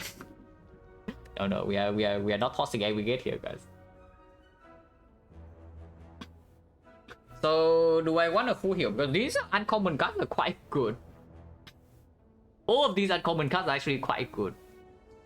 I don't really want to get rid of like any of them. Getting rid of the strike with Bad Marbles, Duvudo, a little bit strange. Getting rid of Zap with Dual Cast Plus, a little bit strange. So probably a defense, right? If we are not tossing away an uncommon card, then it's probably a defense. Now we just fought the Knob, so tossing away defense sucks a little bit more than usual here. Because in Sentries and Lagavulin the defense plays. But in Act 2 is going to be pretty bad, because turn 1 we already have boost sequence to block. And we already pick up focus, right, with 3 off cards and Dual Cast Plus. So eventually these things also fall off. We are not picking up Reprogram, these things don't fall off for a while, and we even have freaking Blood Vial to trade for bites. Yeah, I remove a defender. Can also remove Zap, but not yet. If I remove Zap, it's actually pretty difficult to evoke this Doom and Gloom in the Slime Boss.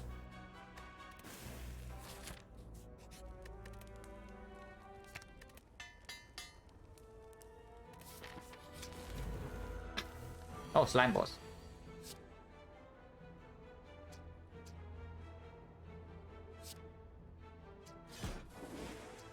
We can split right now, that's not that bad. Actually a strong split. Let's say repair later.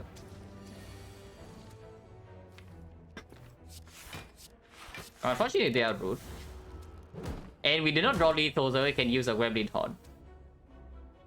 So slightly unlucky there, but it's fine. Oh, this kills both. I don't want that. I want to play by Cell Repair, please.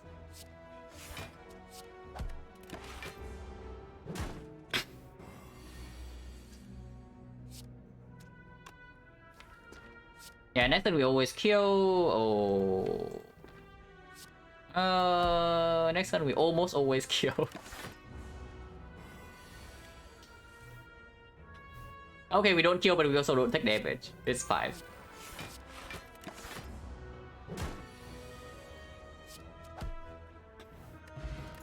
A potion? So what is it? Like 1, 2, 3, 4, 5, 6, 7? 7 fights 3 potions. So yeah, 50. Oh, consume. Man, if I pick this consume, I actually should remove this app. Consume with the Dark Orb is really bad. Yeah, consume with Dark Orb is actually terrible if you don't have recursion. With recursion is okay, but without recursion it's actually like complete trash. Especially when you the whole like the whole quote unquote advantage of the consume over defect is like you can play it more than once, you know. But you play consume twice with the Dark Orb, then you never actually get to block with the frost. And you channel any orb and all your dark is gone. It's just trash. There's a melter, not too interested, but maybe we can pick anyway. Probably not, right? I would prefer like honestly any other attack. Yeah, cold snap, bow lightning, sweeping beam. I don't know about streamline, but maybe even streamline. Barrage now with the Duvudo is not too bad. Slightly weird with the dual cast plus, but it's not that bad. Don't want to pick any of these. We already have the upgrade from dual cast in here, possible. So picking up the consume because we have nothing to upgrade is not even a reason. And yeah, if we say that we are picking Barrage with the Duvudo, then the consume is again very sad. Let's not do that.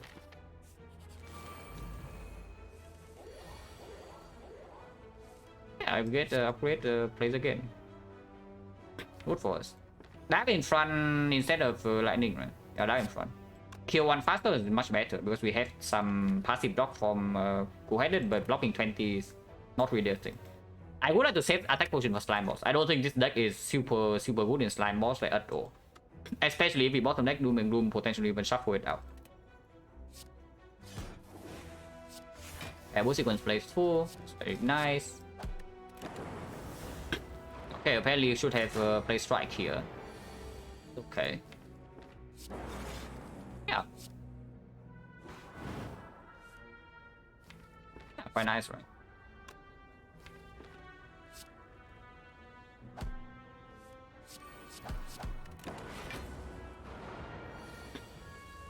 Those 0 damage sentries, very good. Oh, ice cream on the defect. Oh, ice cream every kid. Oh, defect. Yeah, better consume. Yeah, we do pick that. Like with the ice cream, the defect also gets stronger. Of course, there's also a reboot here. Reboot aggregate with the ice cream. Yeah, kind of good, but oh, monkey. we have ops and here's a freaking defect. We will talk though. I do think defect is good to pick up as long as you have like. So there are 2 scenarios where I would say defect is good to pick up Act 1. Okay, of course you also kind of want to have an upgrade freed up for it, but number 1 you already have some frost ops, then yeah, defect is already performing because it plays immediately in hallway fights. Any fight that goes slightly long, defect covers like both offense and defense. The second scenario, if you don't have frost op, but your only op is lightning. If your only op is lightning, I would also say the defect pickup is reasonable.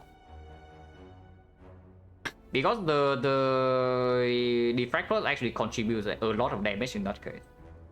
And yeah, if your only op is lightning and your other damage that completely sucks, better improve that like somehow, or you run into Act 2 and then you cry because you're blocking Act 2 to fail with no frost. Yeah, good luck with that. So better try to kill them. Okay, now we upgrade defect over co-edit. I assume the slime was also pretty strong. Doesn't really do much here though, and aggregate misses unfortunately. So we miss on the defrag, we miss on the aggregate, we miss on the dark orb turn 1. That is slightly scary. Strike this turn is good more than strike next turn. Aggregate on turn 3 is okay, yeah? We have enough HP to actually just face tank 1 hit. I would prefer not to, but we can. I can see just double strike and no cell repair. Save 1 energy in case we know what we draw on turn 3 basically. Okay, so we bottom deck and shuffle Doom and Gloom, the worst case scenario, but we have the aggregate top deck with the ice cream next turn. And we can still play 4 energy here. So how much is the aggregate giving me? Raw plus 1 here. In total I have I play this, so I have 1, 2, 3, 15, I have 14. So this aggregate is giving me plus 3 energy. So if I play all 4 energy in here, next turn I still have 6. 6, so 4, 3, well, maybe we can even split next turn. It's not that bad to split. This is not even solo damage, you know. It's 10 and then another is 24. 24, next turn we evoke 3 lightnings, which is another 30. So 40. 40 is 87, yeah, we can split. And it's not even that bad. Maybe I'm going to spend this potion, but we'll see. And the point is that I can play double strike here. And yeah, we get place 4. That definitely wants to come before the frost. Unfortunately, there's only a zap here, so if I play dual cast this turn, we cannot evoke this dark in this deck cycle. There is no way to evoke this dark in this deck cycle anyway, so we are going to need to take some hit here, but we have 57 in potion.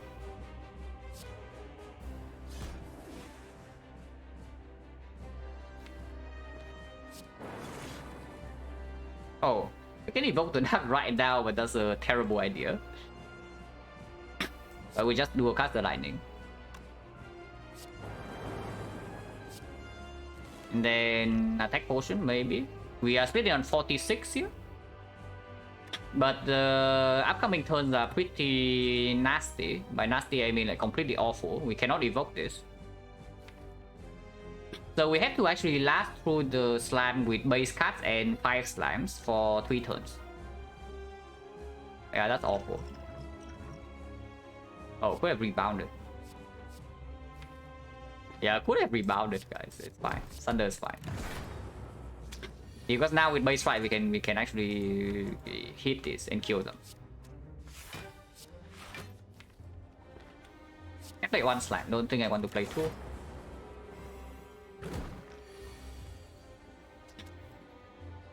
Lower T1.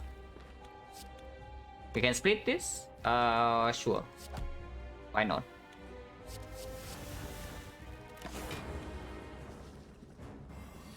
Now we just kill both. Have the Gremlin Horn. And kill this. Potion refill. Multicast with the ice cream. Psychosis, I don't know, but we'll see.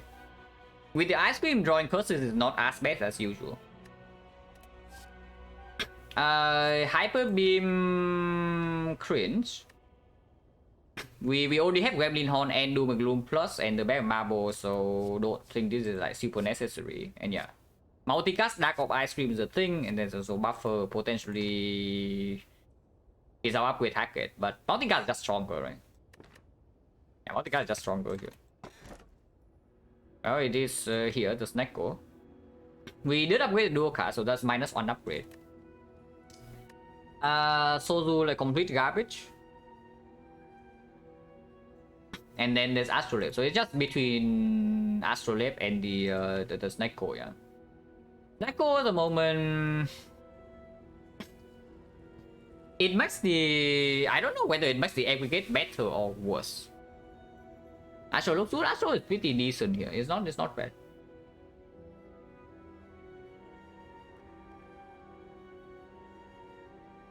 We do have tools to mitigate the Snecko, and Snecko late game is much better because if you pick up the Snecko in here, you also don't really need to worry about like card draw late game. Defect late game, you always need to worry about like, yeah, do you have enough card draw to just like completely get destroyed in the hard fight or what?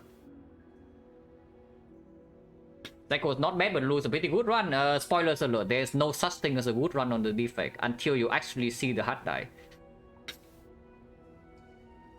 That's the unfortunate truth. But yeah, the thing is that I do think that Snecko is potentially slightly negative compared to the Astrolabe in Act 2 itself. But late game is like way stronger. Make we get worse in short term, more cards in hand, less cards in deck. Yeah, you also draw it on turn 1 like more often. So like, what about that? I click Snecko.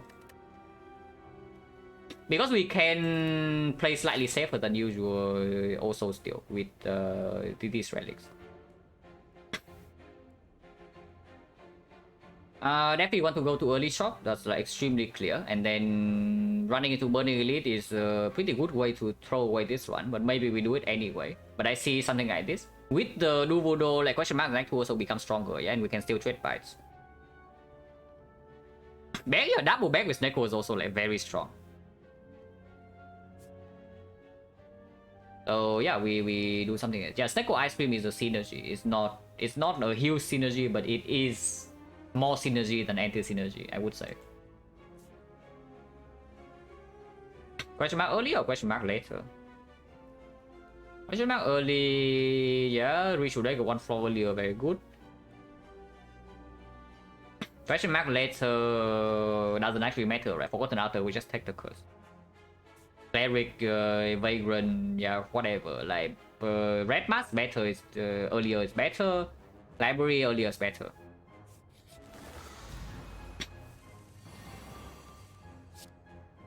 Very good. Simply get good Snecko rolls, don't worry, I'm on it. Also don't forget, we actually heal 9 per fight. So it's not so bad. Even if we had to play some Snecko tags. And yeah, this turn Snecko has already given us 2 energy, just saying. Of course the exchange is that we need to spend this 2 energy on 2 defense over the boost sequence, so Snecko doesn't give us anything except the +2 draw. But it's good to think about. Should still take 2 damage, right? And just play 2 defense and turn. And save energy. There is an argument to do Cool Header, so that next turn we can zap into dual cast. Otherwise, next turn they get owned by this bird. There's no way you can kill it. Multicast, yeah. Flake multicast now is definitely it, guys. Like, absolutely it. How willing am I to post the next turn? Not very. But no, seriously, I do think that multicast this turn has some merits, but not for 4. Not for 4. I think I am actually willing to do multicast for 3, I think. Because putting some of these in lethal range next turn also give us energy with the Gremlin Horn, you know, and immediately means that I can do a cast this Dark Orb, and that's a big thing that I can do a cast this Dark Orb next turn. Otherwise, like, what the hell are we doing next turn? So this Lightning Orb wants to go. But yeah, dual casting, multicasting for 3 give a chance to maybe outright killing one of these this turn. Otherwise, we are still losing only exactly 7, so Cell Repair is full heal. That's pretty good.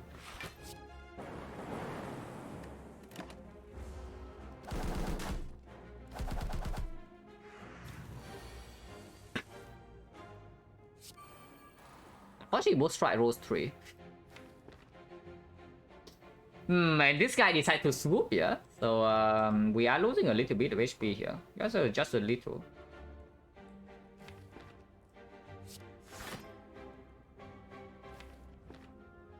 It is still worth to play 2 energy strike.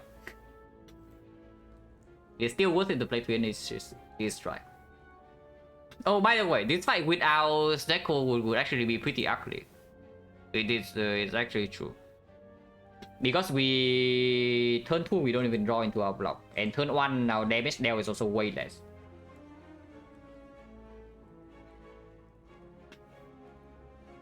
So it's easy, yeah? It's easy to see like this strike costing 3 and you think the snake was screwing you. But then you actually just forget that it draws you 4 extra cards already, and it gave you some energy turn 1. Yeah, I have to play strike to kill me the bird with dual cast, yes. But you forget the problem is that if we play strike middle, we no longer have energy to dual cast. So yeah. Yeah, we have web lead horn, guys, don't forget. Unfortunately, there's no way for dual caster to hit this now, so we have to waste damage here. But I don't want to redraw the thing, yeah, for aggregate. Unfortunately, still cannot kill. So attack 10 here. Ow. But now the fight is over. That's a lie, I mean, yeah, okay. Oh, double energy with the ice cream and the aggregate, or the freaking quoted plus.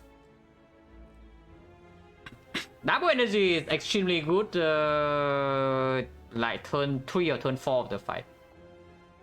The moment we can build up energy with the aggregate, the double energy is insane. If it's drawn on turn 1 together with the aggregate, it's also pretty okay. It's next to a quoted plus. Why does it have to be plus? If this thing is not plus, I don't even look at it over double energy, you know, but it is green.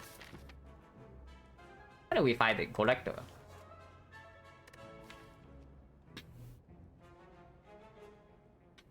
Double energy cost 2 and be negative? Yeah. We spent 2 energy to double our 5 energy. Without the ice cream, yes. Without the ice cream, double energy with Snecko is like a mixed bag. But with the ice cream and the aggregate already in the deck, this card is good. I shouldn't say it's just good, but it's good. It's usually good. And we do have some sustain here, so we can play slightly more towards the average. And there's a freaking multicast. Yeah, okay, come on. The cleric. Yeah, thanks. Oh, thank you very much, cleric. Exactly what I want to see here. I mean, we still play him, but could have been a better note. And it's Zap's time to go, right? Yeah, probably Zap's time to go. Like, strikes are still very much playing with the potential buy threat. Again, it is still true. Like, it's just defend on Zap. And now that we have the multicast, yeah, screw the Zap. Zap can go now. Avocado, this is an annoying fight. Oh, that didn't do anything. Oh, because we remove one card from with the cleric, are you kidding me? Oh, is it because we remove one card from the cleric that we don't get energy from the aggregate? That's -1 energy, man. And -2 energy in fact, because it's double energy now. Oh, so cleric actually says spend 75 gold, -2 energy for the fight. Interesting. Yeah, my negative lantern. Like -1 lantern for you. Because you take the remove from cleric. Yeah, night event. Potion chains 50. And we do go to a shop, so I'm not too stingy. We have to potion here. But can double energy first. I'll go to 4 and then we block for 12.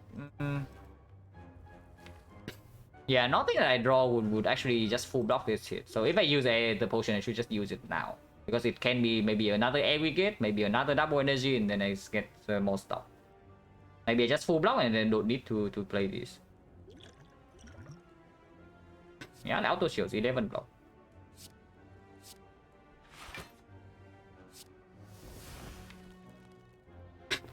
We still want to play Frost off though. We stop 2 energy here. Plus, so it's -1. If we play the defense, we are getting owned. So do nothing. Just take this hit. Do not forget, we do heal 7. I just need to block a little bit here. Yeah, 2 energy is fine. Spending 2 energy on this is fine. No need to actually take extra now.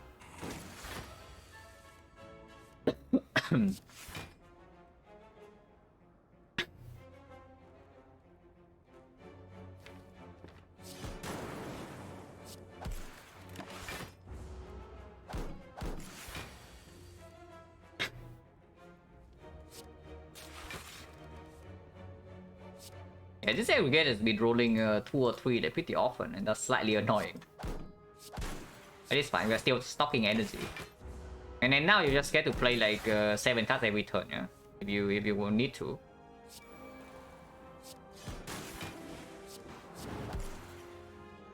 Yeah, potion. So potion change right now is 40. Coordinate minus. We turned out coordinate plus, but here's a coordinate minus. Adding a card to the deck makes the thing stronger. Makes the makes the aggregate stronger. It's okay, it's okay. It's probably still good. Like, we only have 1 frost right now with the defect. I would want a little bit more frost. And yeah, question mark. Screw advance always. We have 2 potions. Yeah, mausoleum. With we draw 9 cards and 1 already. It's mine plus 1 strength. Give me that, please. These are not amazing. Like Sentinel Puzzle is like fine. Oh, fusion. Fusion into multicast, basically a double energy that always costs 0. With the ice cream. Oh, that's actually kind of nice. It's a little bit slow, but actually kind of good. As a second Doom and Gloom, I can see that. And Sentinel Puzzle is not removal is nice. Yeah, why? I mean, sure, it's better than normal with the Snecko, but if it costs you something else, then like why remove? I don't even want to remove right now. This thing can stay. And if you don't remove right, like what the hell do you remove here? Like it's a defense. Because again, like these strikes are still here. Potential buy straight. And other relics, like 2 strength now. Not even 1 strength. 2 strength now with better marbles and the Gremlin Horn. Strikes are not even bad, you know. At least at the moment. Because you see right here, yeah, the moment you take the remove, you can no longer buy the Sentinel Puzzle. You can still buy these though, and maybe that is what I do. Man, I really want to add this fusion, but it's just stupid. Having a second Doom and Gloom is not so bad either. Getting Dark Orb earlier in play with the multicast in the deck cannot be so awful. Yeah, fusion with multicast is also a very powerful combo with ice cream. And yeah, it's true. Sentinel Puzzle is not as important with the Snecko. It's still very strong, but it's not as important as usual. But yeah, what the hell do I remove then? Like, I don't want to remove defense. I don't want to remove defense. I don't want to remove strike. So what do I remove? And yeah, I absolutely don't want to remove the curse. Maybe I just don't remove. Like with 2 strength still works kind of deck. Yeah, you rule strike and then you see buy and then you wonder like what the hell went wrong. Like why did I do that? Why did I waste like 75 gold? Actually, it's more like 100 on removing a good card. And you see, yeah, we have Gremlin Horn to deal with something like Gremlin Leader, maybe the Collector, maybe the Slavers, but we still need to kill some of them, you know. And what attacks do we have in this deck at the moment? Yeah, you keep removing strike and you wonder like what happened? It's turn 3 now and 1 Slaver is still not dead. yeah, it is now turn 3. It is now turn 3 and then the Slaver has 30 HP. Because you only draw your defense and your frost off, yeah, you're kidding me. Yeah, let's not do that. Honestly, if I have enough gold, I would like to do Doom and Gloom and Sentinel Puzzle here. We don't have enough gold. That's slightly annoying. Do I ever buy a potion? That sounds so insane that I would maybe even buy a potion here. So like the remove defense, I don't hate it either. I don't hate it too much. It's just that because it's true, defense with the Snecko, and we know that we are not leaning towards like some reprogram nonsense. It's just complete trash. And it is not a super big boost. It's definitely better than remove strike still, like the removing the defense. Yeah, 60 gold, it's true. That is actually true. The 60 gold from the TP deck one would be kind of nice here. The 75 gold from the cleric. Holy crap, the freaking cleric. Please return the gold. That is fine. It's probably still okay to do remove defense. Remove defense, fusion, doing gloom. The problem with removing defense and buying fusion, yeah, is that fusion is again a card that has a delayed payoff. All the dark ops are already delayed payoff, and then you have the fusion, which is also delayed payoff. And your frost orb is also kind of delayed payoff. So when we actually need to block fat load damage, like, how can we do that? Yeah, we cannot do anything. But hopefully Blood Vial, Self-Repair, and Pantograph are enough to actually sustain us through the short term. Before we actually find the good block cuts with Snecko. Otherwise, we can be in a little bit of trouble here. But it's still okay to take all of this. And yeah, exactly enough gold as well. Like cannot turn down this, right? Like we have 0 gold left. Like if this is not a sign, like what is? No, really, it's 0 gold. Like look at this. Yeah, dying with 0 gold, like perfect, exactly as calculated. Real talk though, what is the upgrade? And we most definitely go here. So what is the upgrade? There's the Doom and Gloom upgrade. Good against Gambling Leader. Very good against Gambling Leader still. Very good against Slavers. Not amazing against both stabbing this +4, but the other upgrade candidate is only the multicast. I don't think we upgrade Cool-Handed yet. Cool-Handed, yeah, why?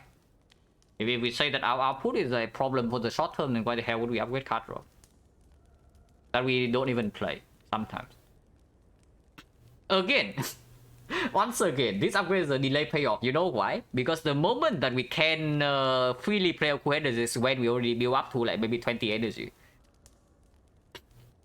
So how many delay payoff do you want in your defect deck? Until you feel like you have enough. Like look at this, like setups. Setup. Okay, not really setup, but setup.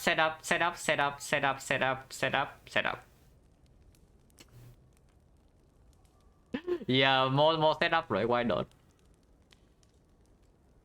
How is Glacier value against Rainbow? Way stronger. Like Glacier is like one of the best block cards we can see right now, and Rainbow is like nothing. We have already even seen Bonfire Spirit, so Rainbow go to the trash. Yeah, just avoid Doom and Gloom. Still very useful in case we cannot even play the first Doom and Gloom. Oh, maybe we just don't draw Doom and Gloom. What about that? We have 2 Doom and Gloom in the bag of marbles and we don't draw any of them on turn 1.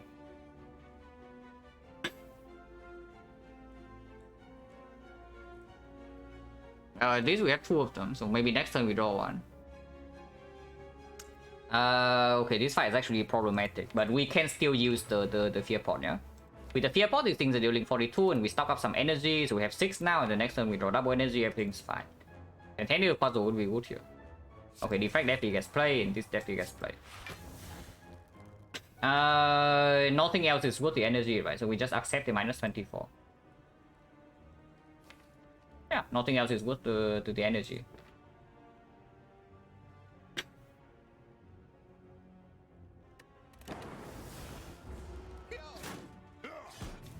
The room 16 each.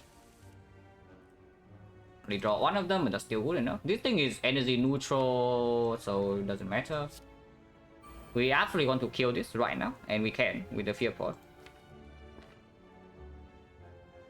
We can also kill this. If we kill this, we save some HP immediately, and we still draw 1 card. If we draw into the second Doom and Gloom on a 4, it's actually higher than that because we have the coordinate into Doom and Gloom potential. And if we are not vulnerable and potential multicast is coming, being Entangle is not the worst. I mean, we can block Entangle. I am not too interested. Yeah, it's probably actually Fearpot Blues level and then kill it. This is what? 24? Oh yeah, the strikes, the strike. You want to remove these strikes. For 12 damage. You want to remove your Watcher strikes.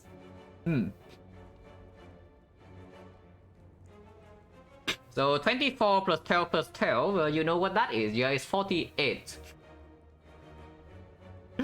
Oh, 48. So we actually need to waste all the strikes here if we fear pot this. But I mean, that's probably still good. It blocks 13 immediately. Cannot be so bad to block 13, right?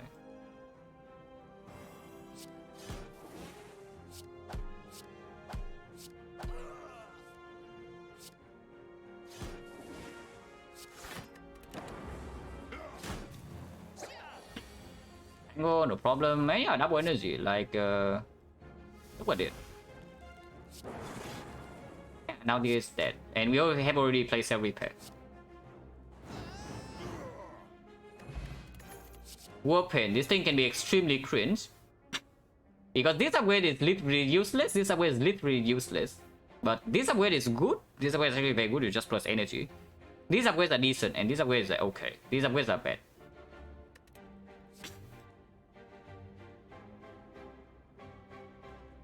Hyper Beam, yeah, no. With 2 Doom and Glooms already, I know we have Ancient Potion for like 1 fight, but not really. Hello, Panacea? Yeah. I clad the for 150 die miserably in that one. After after a long series of the unfortunate events.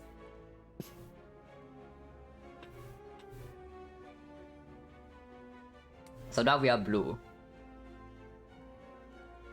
Loop is fine with Dark Ops. It's good with Plasma too. And is a decent upgrade target if we have nothing better. The next upgrade target is like here though. It's like very far away. Loop minus Prince. Actually like Leap. Or you want to remove defend and then pick Leap into your Snake Code deck. Well, I would probably say that you should manage the goal like slightly better if that is the case.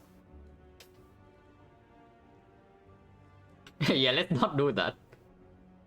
Like, holy crap, what the hell? Like, so we spend how much gold? Like, we remove a defense cost 75, but on average it probably costs like 100.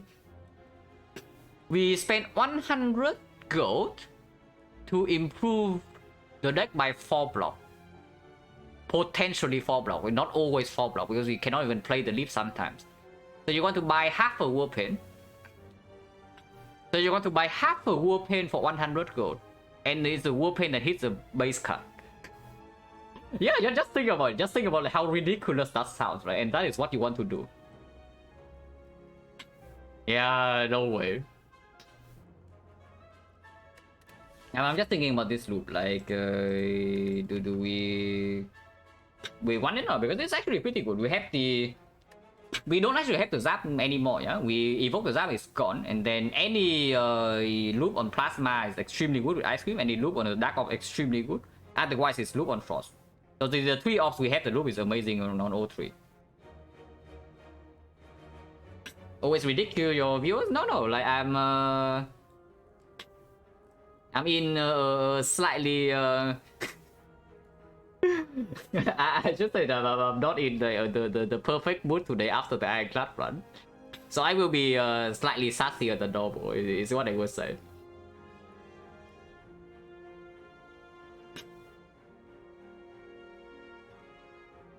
Yeah, today I'm probably slightly sassier than normal, like after the Ironclad run.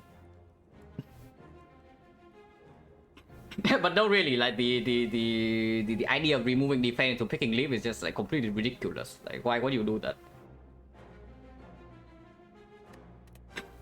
Yeah, this is pretty good, right?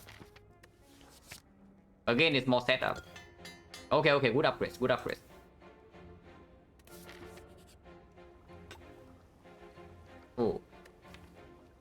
about this? Black Team the Forge is actually quite strong. Got bottom deck now? No, it's not just that, but that's yeah, that is just the nail in the coffin. But I started the run with Dramatic Entrance on floor 0. I used 2 potions in the hallway fights, and I ended floor 5 on 41 HP. That is what the run basically was about. And the North fight was just the nail in the coffin. It's actually ridiculous.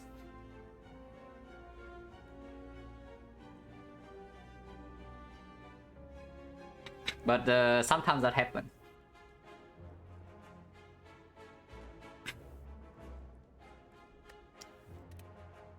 Okay, so Blessing the Forge is actually good, yeah, because this becomes 0 cost on upgrade no matter what it is originally, so it's extremely strong for one fight.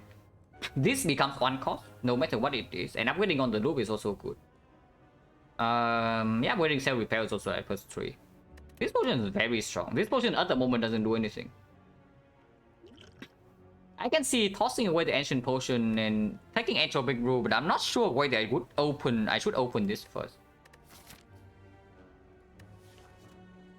Because if I don't open this Entropic Brew immediately and then just use the Blessing of the Fortune in the second elite fight, I still have another open Entropic Brew 2 potions for the last one. That is probably better if we say that this potion is like strong enough to carry one fight. Yeah, this potion is just strong enough to carry one fight, right?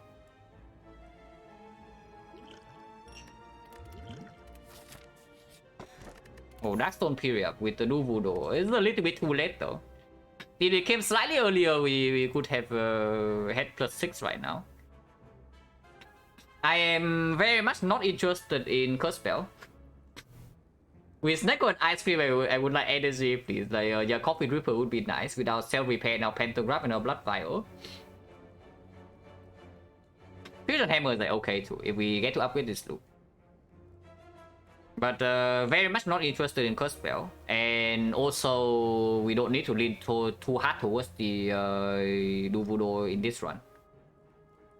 So it's just a key. And of course we run into the Athena. We leader with 2 Doom and Glooms in the deck. That okay, at least we draw, but we withdraw it. I was scared that again we don't draw. Wonder about 2 Doom and Gloom. But Doom and Gloom kills these immediately, so that's good.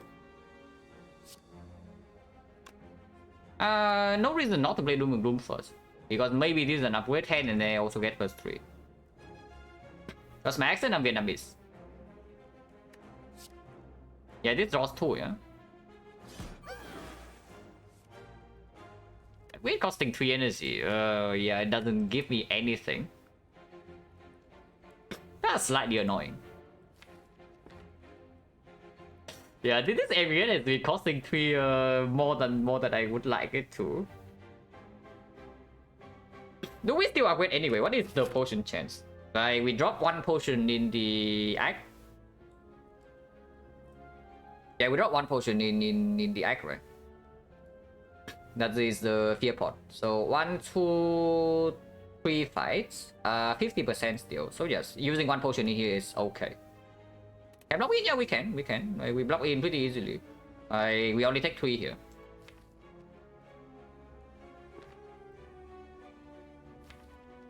Yeah, let's not fool around too much in this fight. Like, if you upgrade potion, it probably goes on the double energy.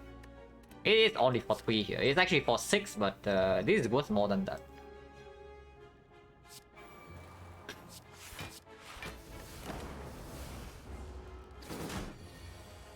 Summon is fine. The energy fusion. Also I have to say that it doesn't.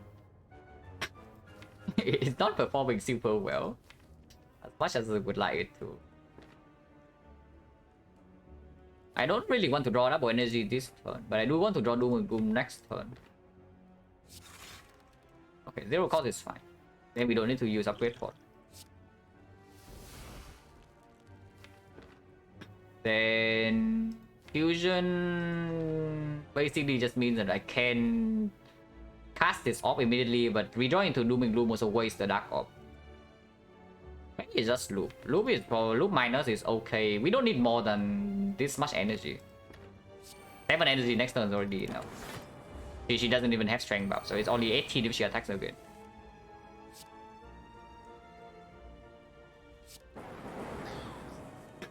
Is she dead? She is. So we just multicast and kill.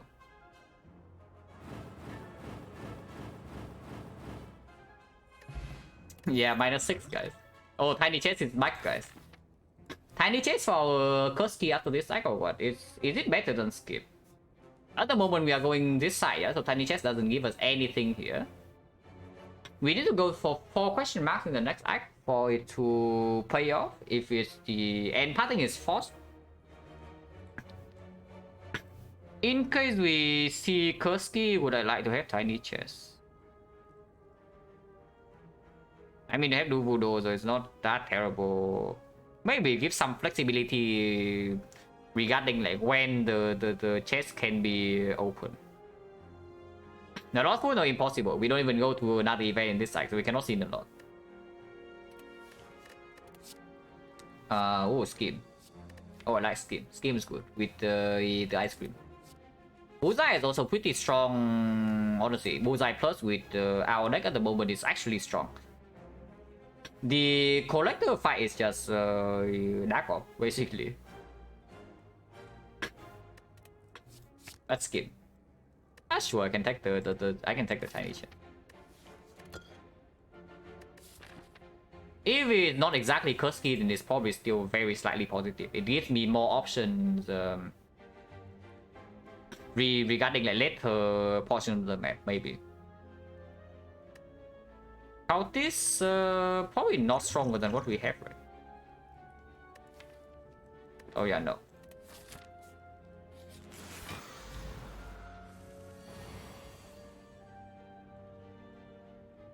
Okay, average. This fight is nasty. This fight is very nasty, and our hand is not. Our third one hand is not amazing.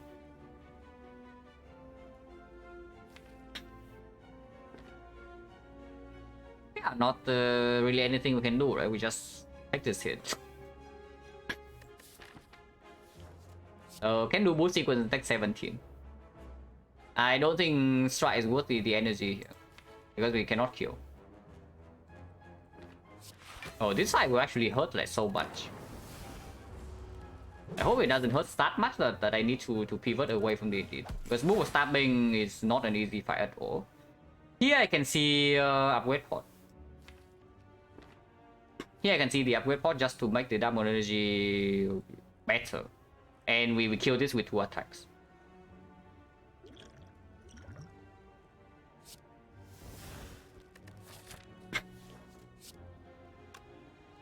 This fight is nasty.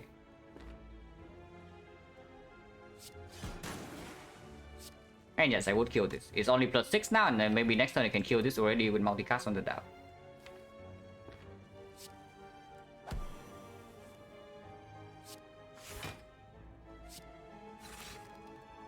Okay, no multicast on the dark next turn. But multicast on the lightning this turn, how is it?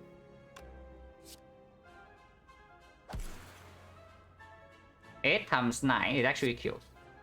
Yeah, good upgrade pot, right?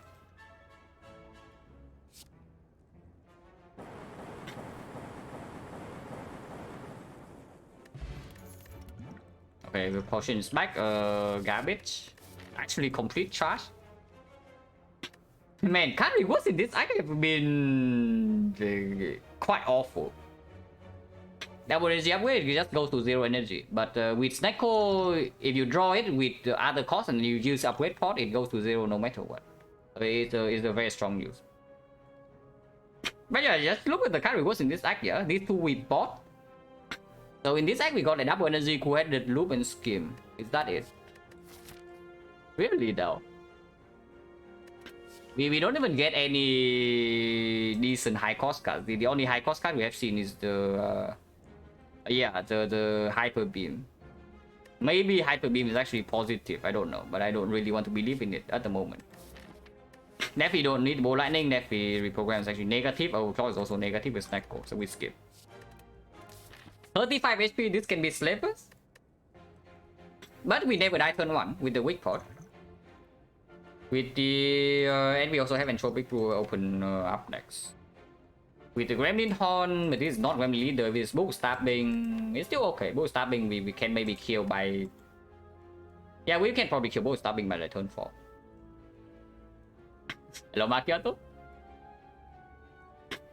Let's make through the chain for Eco Form to show up. Yeah, then we just don't play the run, right? Like, because on floor 0, there's already a chance that the run just gives you the win.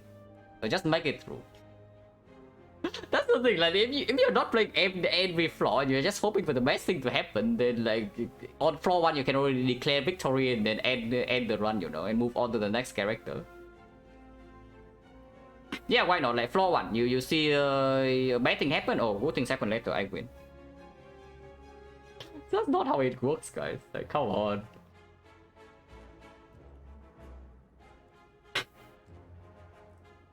Yeah, tiny bit scary. To edit, but it's not like the advanced always is so much better. Like Snack Plan, yeah, Snack Plan.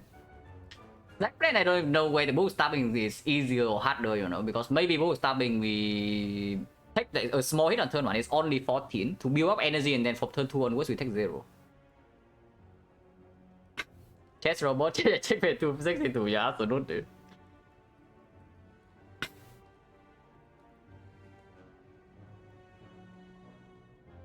Yeah, advanced always freaking sucks, right? And if we go this way, like this can be like avocado red again, you know. If we go this way, this can never be avocado red. Yeah, we take the edit. Like on 35, we only have 4-way fights and no fire. It's dangerous, but there's no fire second half of this act anyway. So unless we completely dodge fights and we just go -2 elites or something, then it's just bad. That was again. Oh, and the upgrade pot would be good here, man. Oh, the upgrade pot would actually be so sick here. Like this, I am willing to open 2 potions. Because otherwise we are taking like 20 here. Weak pot here or weak pot here both block for 4 and we want this to die next turn, yeah? So I will still weak pot this before opening the brew. Strength pot, does that kill? No.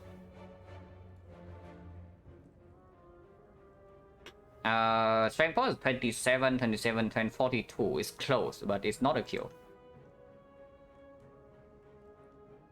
I mean, I can use both potions. I'm scared enough in this fight that I would just throw potions at these things, where we cannot actually block.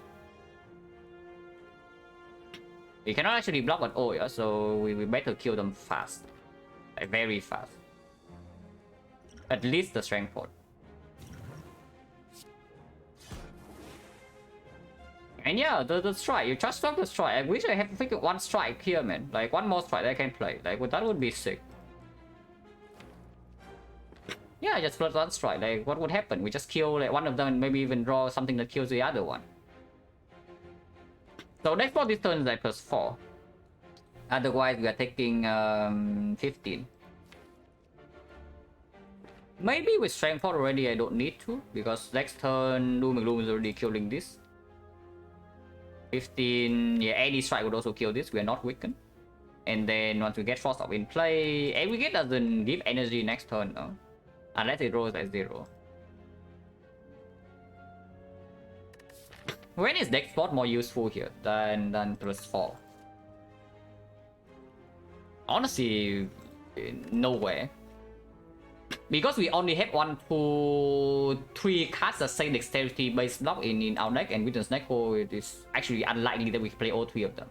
And we need to play all 3 in order for this to be more than 4. Yeah, just use it now. We still hit this, yeah.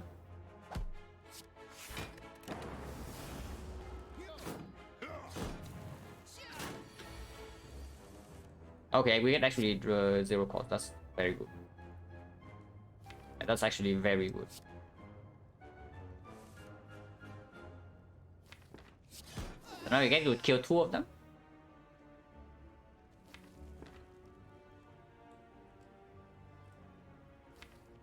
Kind of want to wait until the self-repair draw though, so how do I do that? When Force Body is going to come, yeah, not now though. I don't care about the card that can come like 3 floors from now. Mr. 50-50. Still okay. We can kill this right now because these are not dealing damage. Or we can play one more two-headed, but that cannot get the frag in play as well. Maybe it's not so bad. Not so bad. I think maximum dealing like 9 damage next turn, so it's not even weaker than this, and then we don't get food. I do kill the Taskmaster actually.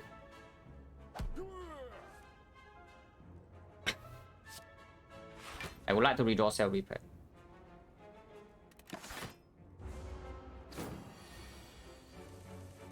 Okay, that's good. Toxic Egg. Oh, these are not block cards. And they also don't say 2 or more on the top left.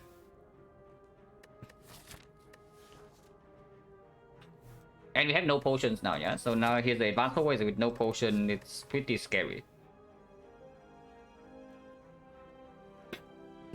At least with the Cell Repair being able to play and the export, yeah, saving 4, it's not that bad. Overall outcome, the Slaver fight is what? We miss, we lost like 15, but then we took 0 afterwards. So yeah, it's actually only -8. Mildly acceptable. Honestly, I would take a lot of things over this right now. Like, why the hell do I want Toxic Egg? Like, you see Toxic Egg and you just think that, oh, OP, but this is not why I die, man. Like, this one. This one will, if this one dies, probably not because of we don't have enough late game power in our deck. It's just that we die along the way here. And we're not even picking any of these. What the hell do you want with the Toxic Egg? We just keep every card. Compound's reasonable is okay. It's not that good. It's like, I would say it's probably slightly worse. We do have some strength. It is not that bad, but it's not. Once again, it's a card that plays after we gain enough energy. There's one Echo Form and maybe give me like three block cards or something, like 3 Glacier plus. Yeah, like 3 Glacier plus and an Echo Form, and maybe you can say this deck is almost there. This is there defensively, and then we need damage. Because if we block with Glacier, our Dark Orb doesn't get to cook. This deck is way further away from being OP than you think. Like, you think this deck is 1 or 2 cards away from being OP. Like, it's way further away than that. Like, do not be tricked. We have like plenty of problems here.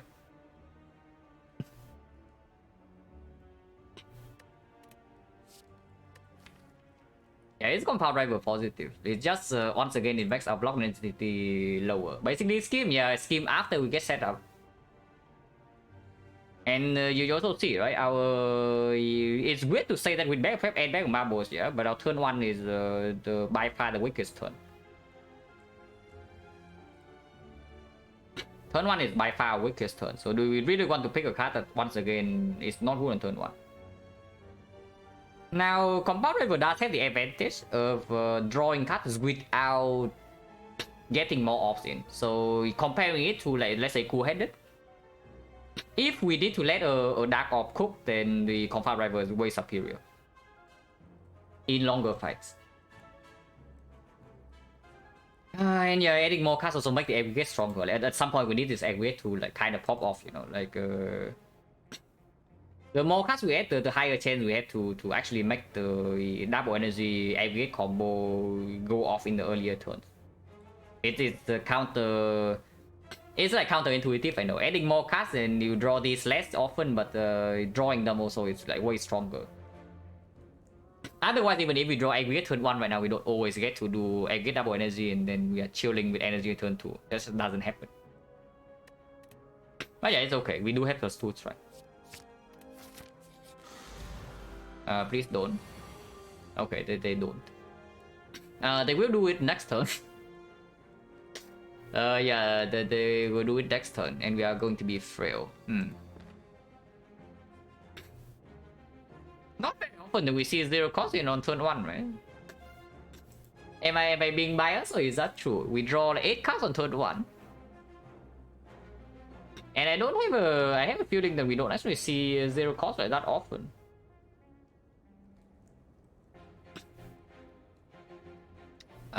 Still though, it's Squadron goes first. Yeah, okay, cool. And yeah, I would multicast, so that she heals next turn over buffing. Or we fusion. Oh, next turn we are getting so owned, man. Like this thing attacks for 14, we are frail, and then what? You cannot attack again next turn at least. So if we just accept this damage, like maybe we play defense. Next turn we are frail, we only take 2 this turn, but we have 4 energy next turn. This thing is attacking a little bit. 4 energy, what can we do with that? Maybe we can play defect cool-headed, maybe some doom and gloom, and blocks for 8, so we take another 6.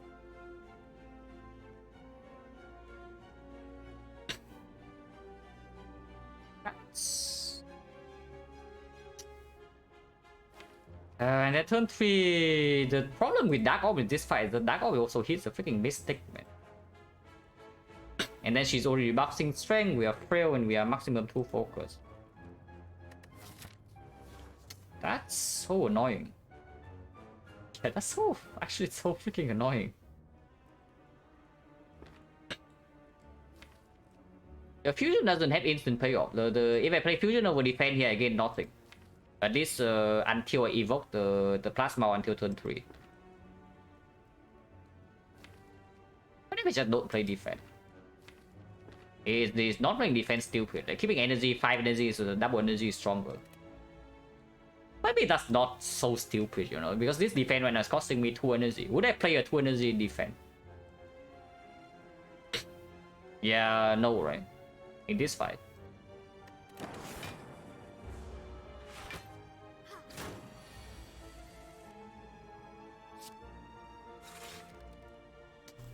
Cringe. And...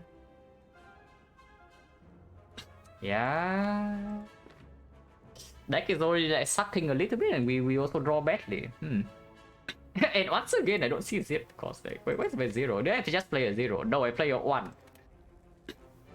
So we drew 1, 2, 3, 4, 5, 6, 7, 8, 9, 10, 11, 12, 13, 14, 15, 16, 17 cards, and no 0 cost. 1 out of 4.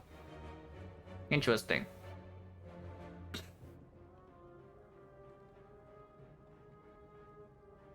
I mean, Doom needs to be played though. 50% of the time we can force her to heal next turn. We absolutely do not want her to attack next turn yet. Yes, of course we lost the 50-50. But no, it still works, because Doom and Gloom kills the shield, so she does get hit with the lightning. The lightning damage, so she doesn't attack next turn. So can defend for 3 here. Once again, this defense is even worse than last turn. Last turn I didn't defend for 5 block for 2 energy. This defense is 3 block for 2 energy.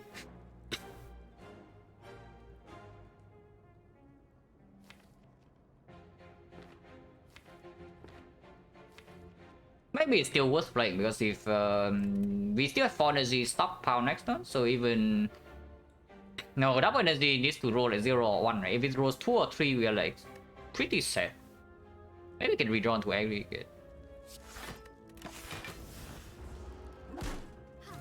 2 energy not run because of this card. It's basically because of this card. Right, you see it right here. We spent 1 energy last turn, it actually cost us 2.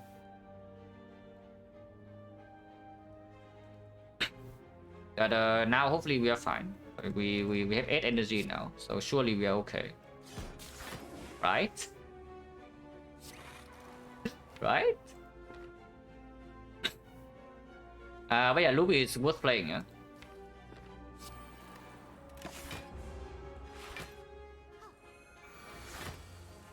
What? Well, that's rude.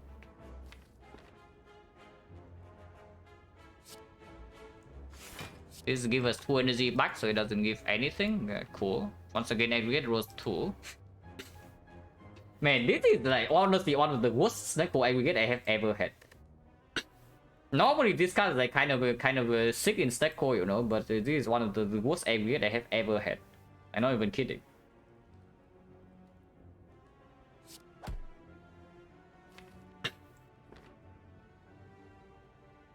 We cannot spend 6 energy on this, so it's either just cool-headed boost sequence or just maybe compound driver first. For the boost sequence blocking in total, this is 7, so 16, 16, 20, 20, 30, so we're taking 1. 1 is fine. 1 is fine. And this thing is lower HP, so next turn maybe Dark Oak can kill now.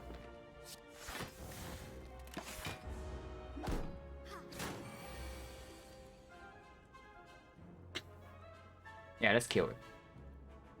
She is still healing this turn, yeah. And yes, I would spend the dual cast. Maybe I should not. Maybe I just play fusion into cool-headed. Kill both Dark Orb. We don't want to get out of this fight anyway before playing Cell Repair, right? Yeah, cool-headed fusion just better. Cool-headed fusion just. Maybe I don't even need to play fusion. Sure. Here fusion is fine. And now we just wait until Cell Repair and then we kill her.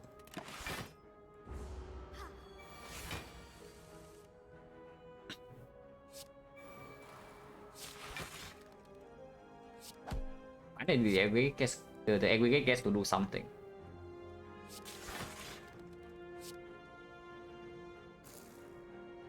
And yeah, our like turn 6, turn 7 payoff is finally here, guys. The plasma and then into multicast.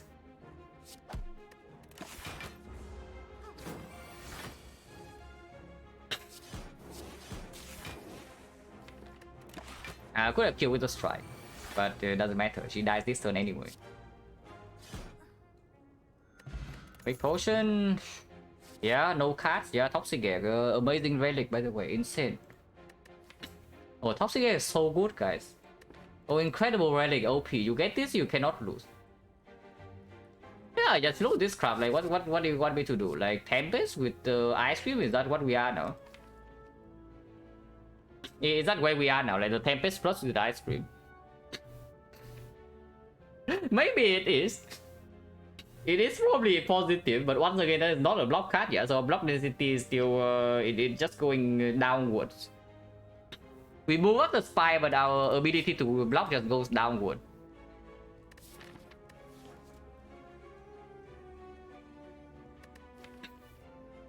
It is probably still positive though, the Tempest. Snack plan. We cost double energy. Yeah, exactly what I like to see, man. Can you use Weak Pot here? Weak Pot is probably still slightly better than Collector. I would like Frost first, in case we can maybe multicast this Frost this turn.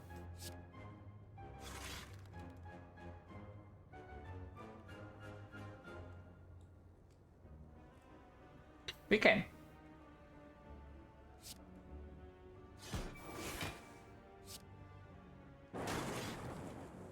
Okay, this is also draw 2. Tempest? Yeah, not really, right?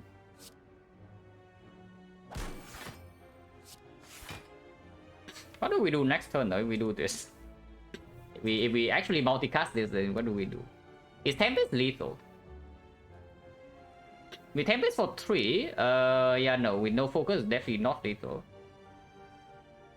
We do evoke 2 in here, so we block 15, and then we can multicast, we can evoke 1 lightning.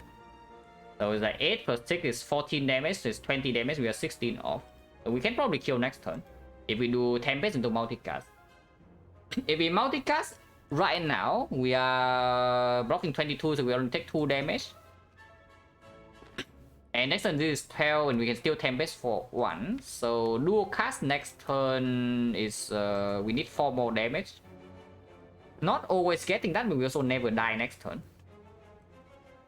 Actually, during 50, I mean, yeah, our deck already has damage, so better be able to deal some damage when the attack cards are costing 0. Yeah, sure. Multicast into Tempest is fine. Don't think I should weak pot here for 2 though. It can be for 8, but there's also a decent chance that we actually can kill next turn. And there's a still again pentagraph for the collector. Yeah, we do kill. Unfortunately, he attacks and we also don't draw cell repair, but we can get the hell out of here. So let's get out of here. Yeah, toxic game. Yeah, thank you very much. The upgraded skill that we want. Oh, finally the upgraded skill that we want, guys. By the way, this doesn't help us block. Of course we click it, but it doesn't help us block. Yeah, so what is our plan against collector? We are probably just smoking her to death. Oh yeah, it's not even a single hologram. We have not seen a single hologram in this side. So no high cost card and not even a hologram. Okay, here's the meteor strike. I cannot complain too much. At the very end. Block cards? Yeah, what block cards? Yeah, that's the thing. What block cards? How much energy you need to kill the collector? We have Gremlin Horn. So the chance that we can get can look at collector like 1-on-1 is not that it's not that though. Evil Frost off, yeah, okay, sure. Okay, we are at 54. 54, I don't think we rest for 17 over upgrading loop. Loop upgrade is still good. Especially now that we have plasma, like of course. We have more plasma than just the fusion. Oh, top deck meteor strike. Unfortunately double energy is 3 cost, but it's fine. Top deck meteor strike is very good. Because we get to do ice cream stuff immediately. And we draw 2 bad cards. So next turn we already have 8 energy, yeah, and then the multicast works immediately. This is double energy now. Do I want to cook up a dark orc though? Like sacrificing this is quite a lot of energy loss. Probably not. Yeah, probably not. We will Gremlin on, not really, right? Oh, so by the way, what did we roll here? Okay. 2 on Meteor Strike is still... It's okay just because this thing is the Meteor Strike. So the 2 is acceptable. But this is like 0 and then 2, 2, 2, 3, 3, 3, 3, 3. Okay, interesting. Is this still average? Yeah, I knew it, right? I knew it. It's not confirmation bias, guys. It's not negativity bias here. I knew it. Like, it's actually more high cost. Like I'm slightly tilted, but I'm not tilted enough to be blinded, you know. But I think that it's worse than it is. It's actually pretty bad. But yeah, it's okay. But yeah, we don't do anything here. Yeah, with the weak point in here, we still also don't really die that quickly, even if we do. He doesn't even attack. Okay, finally the cycle hurt and then he gets some 0 cost. Not the 0 cost I would love though, but it's still okay. Oh, this 0 cost I like. Yeah, Snecko hurt the complaints and then it's doing slightly better now. Maybe.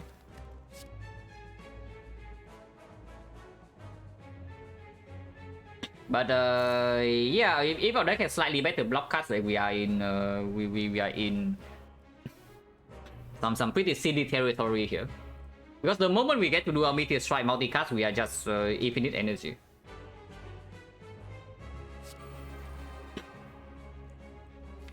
I mean, we can go in right now. I think that would be a terrible idea, but we can.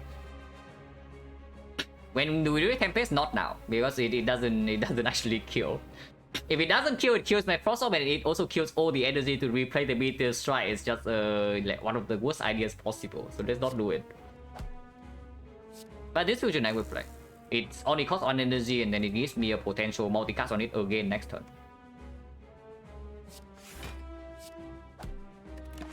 Take 1.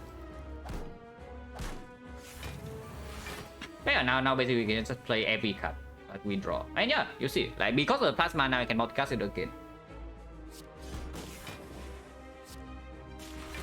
Good stuff, guys.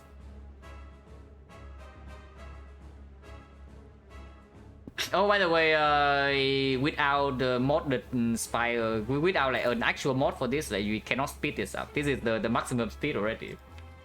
With 240 frame rate beating off. That's a lot of energy. Yeah, it is a lot. And yeah, this defense costs a lot. We don't care. We can play every single one of them. This costs 3. Yeah, I also don't care. Okay, this is lethal, right? Surely this is lethal. I don't want to count. Yeah, die, please.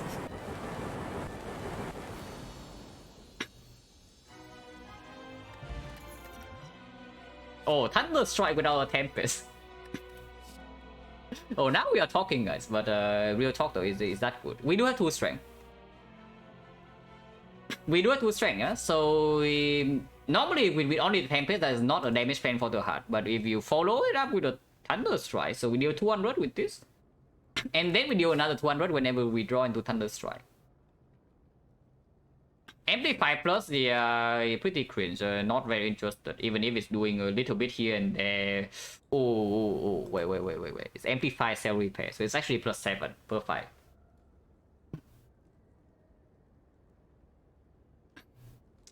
Creative AI is just terrible compared to, honestly, compared to Thunder Strike. Like the AI here is just worse. Like what the hell does it even solve? And it's also eating up energy every turn, and some powers we don't even want to play. Evoke Plasma can Thunder Strike, yeah. Everything dead except the heart, yeah, precisely, except the heart. What do we do with the heart? like exactly. Everything is dead, except the heart. So what is the plan in the heart then? If we cannot multicast it to death, and if we cannot tempest it to death, like how do we do it?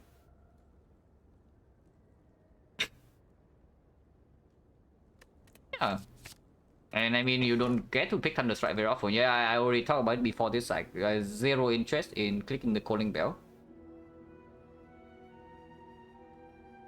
Slaver's Collar is not real energy though. The problem with Slaver's Collar at the moment, yeah, is that we run into double walkers, we probably have to dodge. But the Dome is utterly awful for the actually dangerous fights. Like, this deck is not a deck that rolls over time either, you know. You don't set up your Frost Wall and then you wait for 50 turns. This is not one of those decks. So the Dome is already terrible there. The Dome is awful in Act 4. And Act 4 is probably pretty freaking scary because we don't have time to set up our energy stuff. Even against Spear and Shield, and against the Heart, yeah, it kills us. To be fair though, knowing what the Heart does on first cycle is not that important. But second cycle, yeah, we definitely want to know. Especially with the Ice Cream. Like with the Ice Cream, the Dome gets way worse. In early turns at least. Like of course when you build up enough energy, it doesn't matter. But in early turns, it's the especially important time to build up energy. The Dome is giving you, yeah, complete crap. Hello, yeah, was last run I died that one like very miserably. So the run is like, I can tell you like key events, you can probably understand what happened. So floor 0 was Dramatic Entrance. I picked Dramatic Entrance. After floor 5, taking 4 fights in a row, I used 2 potions in the easy in the hallways, and I ended up with 41 HP, no life loss events. And then I roll into Lagavulin, the worst indeed.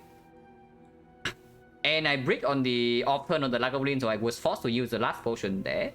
And then I run into the North fight. Bottom deck, my Bash and my Shockwave did not redraw my Anger, and then die on turn 4. No, die on turn 5. Too much talking, man? Yeah, me or you? No, today I'm not in a very good mood yet, so I am not very tolerant. Okay, I did not ban you, but yeah, I mean I'm not missing you either. But yeah, here it's probably just color over the Dome. I already talked about like, how terrible the Dome is.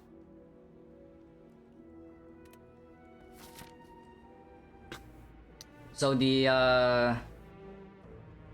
orb walkers is pretty nasty, yeah. At least the whole the full burning elite is very late.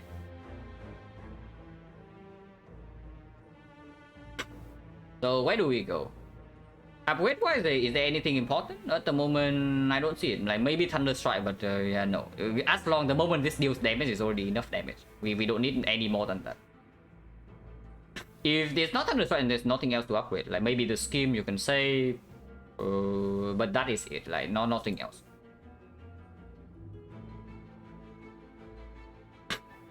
Most best dictator, yeah.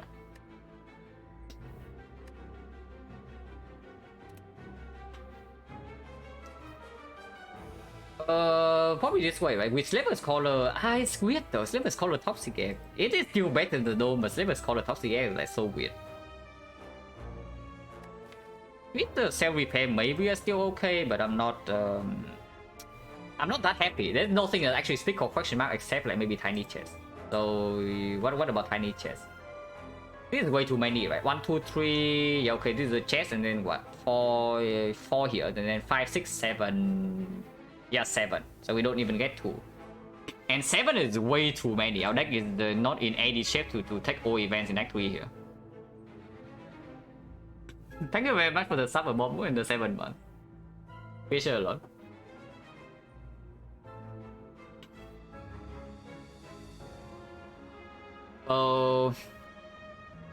Probably 4 fights still, right? If the fights go badly, I can still avoid the elite. I really don't want to, but we can. Because the Giant Head should be relatively free. Giant Head give us 3 turns to be up energy and then we one-shot him. Rectomancer will have Gremlin Horn, 4 energy and good front load, so Rectomancer should be fine. It's only the Nemesis that is slightly scary, because the deck cannot block and it comes in like just very high burst damage. Question mark has Orb Walkers? Yeah, you want to take Orb Walkers on 3 energy. Really no.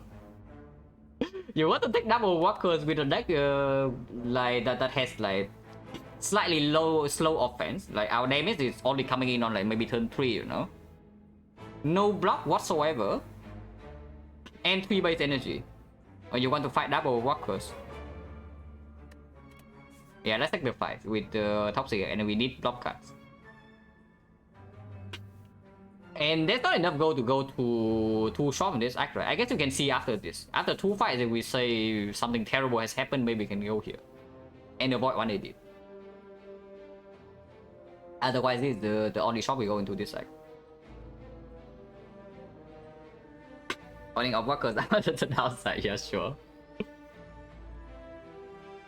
Random Ironclad question. How about feeling early shop Brimstone go from Neo by the end and any card?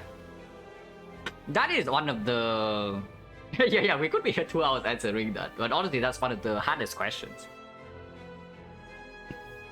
Particularly... Honestly, I will answer honestly is that I have no idea what if it's correct or not. Because if the actual answer needs like two kind of information. I mean, it's obvious information. It's obvious like what kind of information you need, but the information cannot actually be extracted. You know, like number 1 is that what is the win rate with the Brimstone, and number 2 is what is the win rate if you never take the Brimstone in the first place. And in order to answer the question like what is the win rate with the Brimstone, you probably need to look at how often you see the solutions with the Brimstone one, because if you run Brimstone, you never actually see a solution. You just die, right, in the hard fight. So at the very least, you need some of these things. Either maybe apparition, maybe a disarm, maybe at least a dark cycles, or a feat, or a reaper, or maybe 2 impervious. Like you need like some of these. You don't need all of them. Like one of them is probably fine, maybe 2 of them depending on the relics, but you need some of them, and then you calculate the percentage with that. And you think, yeah, how often do you completely miss all of this, and you can estimate the win rate with the Brimstone, and you compare it to your normal win rate, and then you see. But yeah, for me, I have no idea whether first shot Brimstone is positive or not at this moment. I would say though, if you are in a bad situation, then Brimstone is like one of the better things you can buy.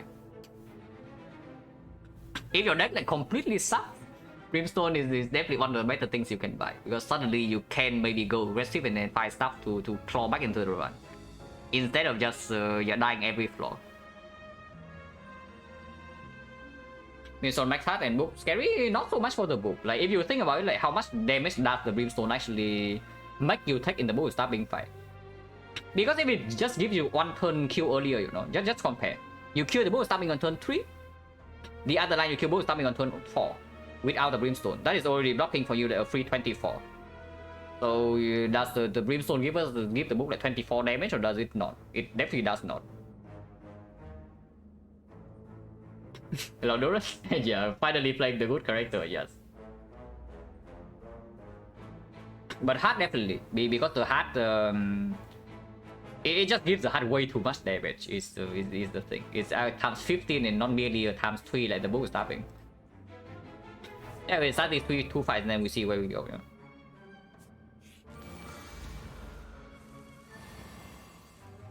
Does this cost 3 every time? Or like what the?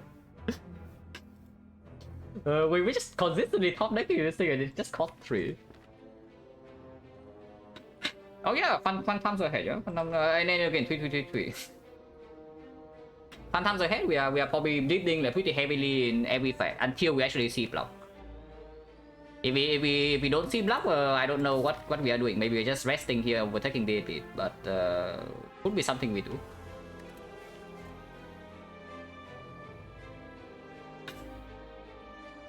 yeah, 3 minus 3 and then times 2. It gives us the 0 energy if we play this.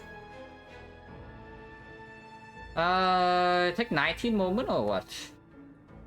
I can see weak pot here. I can actually see weak pot here defend. It blocks the 4 this turn, and next turn we don't really want to touch this anyway. If we kill one of them, it's this one. But yeah, like honestly, looking at this gives me even more reasons to take the fights, even with the Stable Scholar. If we don't see some blocks to like laser, hologram, maybe even force field or something, that or red force body, we are probably done for. At some point you need to add some block cards to your deck. You cannot just remove all the defense and add no block and then somehow win. Okay, maybe if you give me an echo form that can echo form self repair every fight, then it's slightly different. But right now we only heal 9 to a fight. That's not enough.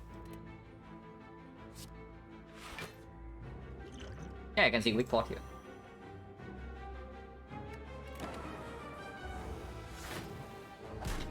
Ow. Ow. To be okay. To be fair, yeah, the dome would not have helped at all by this point. If anything, it makes it hurt even more. But you can see why I say that this deck is like very far away from actually winning like middle back two. Yeah, you see what I mean, right? Like that is even before we have the Meteor Strike, yeah? And you say that one echo form and we are winning this run. Like yeah, maybe in Dreamland. Appear to be dying. Yeah, I see it. Don't worry, I also can see it. And once again, I get roll 3, so I actually don't get energy with it. Like sure, fine. Set it E2E, yeah, we just E2E and we lose at 30 HP every turn. Apparently that's what E2E means nowadays. This is gains no energy. I can spend 3 energy to block. That's absurd, but maybe that's what I do. Probably not, because next turn I can maybe do some cool-headed into multicast, depending on what Meteor Strike costs. We can also die next turn. Hopefully not. Okay, maybe this way I can even see going to the shop then. Ow. Hello Jules, thank you for the good luck. And we certainly need some good luck right now.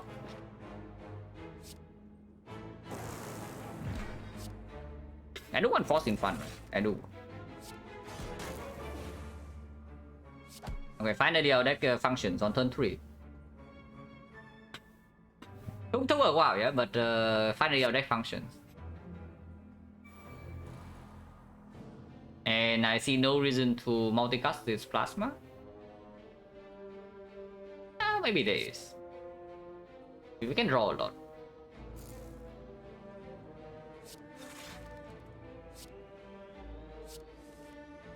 Yeah, finally infinite energy, right? Pretty nice.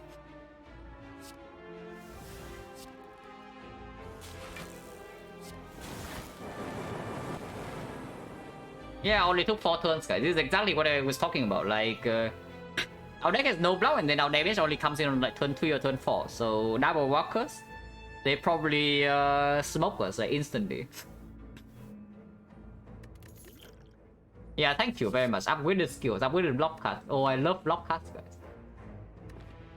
Oh, I love how I can add block to my deck on this screen.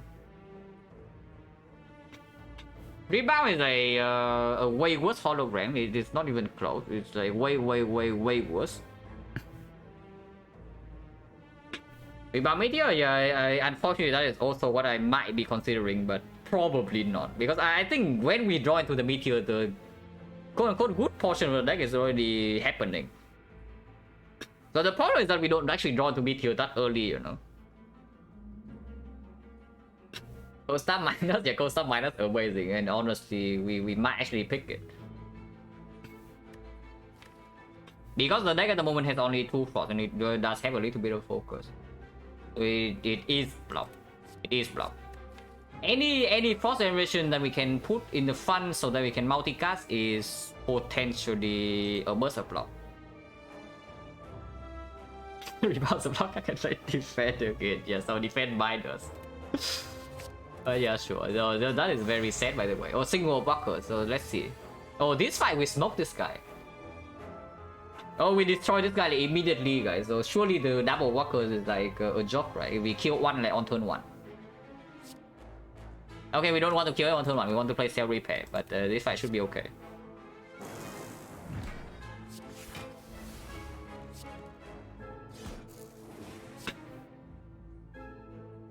Need to be careful not to deal too much damage though.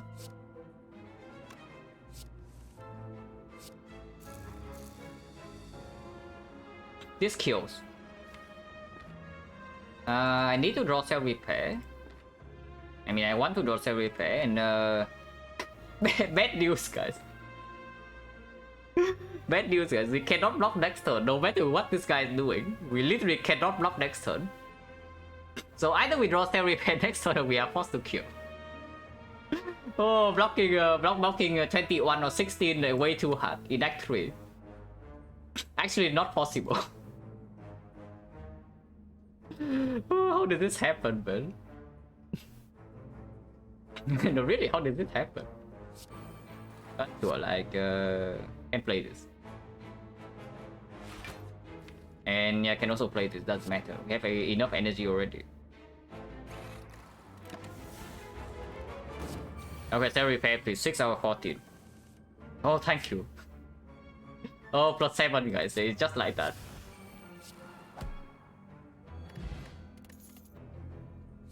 Well, that is not blocked. Yeah, Toxic Egg auto win, yeah, Toxic Egg insanely powerful, auto win. Let's see, what did we pick up since we had this Toxic Egg? A Tempest Plus, okay, that's fine. A Meteor Strike, oh, that's good, but it's not a skill. A Thunder Strike, slightly awkward, but it's not a skill also. A Cold Snap, oh, insane value, this Toxic Egg. Thunder Sickle, how bad is it? It's not bad at all. Is that what we need though? Probably okay. I mean, if we cannot block at all, then might as well just embrace the smoke, right? We just smoke everything to death, and then hopefully we find something for the heart. Because at the moment I don't really see, I don't really see how like we are doing this one otherwise, you know, like magically summon like insanely good block cards in a few floors or what. We are probably just smoking everything to death until the heart, or we die first. Okay, next question. Do we go to shop or do we continue this way? Like, this is advanced always now. Something like the writing mass is absolutely No, not the writing mask, the spike rose. Something like the spike rose is like absolutely awful, yeah. But once again, it's toxic egg. Toxic egg card rewards, and then there's an elite here. If we go to the shop, we miss the elite, and the question marks are also like bad notes. So 500 reinforced body calipers would show up. It's like yeah calipers right now. I would if calipers show up first, I would be pretty upset, you know. But if calipers come together with reinforced body plus, then sure, it's actually very strong. That is insanely strong. Probably still has to be toxic egg card rewards, right? If we say that this shop is forced anyway, unless you don't even want to go to this shop and go to fire instead. So we dodge another elite. Yeah, no thanks. Like fire at the moment is just rest. Fire at the moment, like we have what, like thunder upwind, then maybe skim upwind, then we have nothing. It's just resting. Let's fight let's take away fight. If we die, we die. Oh, this fight should not be too difficult. Guess what, guys? We don't need to block in this fight. Oh, this stupid transient, man. The transient is actually so dumb. Like it allows us to block by dealing damage. Yeah, we have the hard counter to this thing. I say hard counter, we might actually still take damage because there are a lot of bricks here, and vulnerable runs out. But we have infinite energy, and I am still willing to spend maybe fear pot if we really need to. Don't mind doing a dual cast right away because double energy is already in the deck. We don't need that much energy here. Can even play Tempest immediately, you know, for 4. Thunder Strike doesn't need to be that big, but probably not. This is okay as a finisher for like turn 5 or turn 6. I like this, the Dark Orb. Then dual cast right now is giving me 3 energy, but it loses me 1 energy per turn. Better if I draw double energy immediately next turn. Turn after, lose 2 energy, so I lose 4, I gain 3, so I lose -1. Probably not then. Yeah, probably not. Unless you say the line is actually dual cast into Tempest and then we get all next turn. Yeah, that sounds pretty awful. Dual cast prior? Yeah, that's good. That's better. If I decide to not play dual cast at all, then it's better to play dual cast first. It's okay though. If I don't play dual cast, I still have enough energy, probably.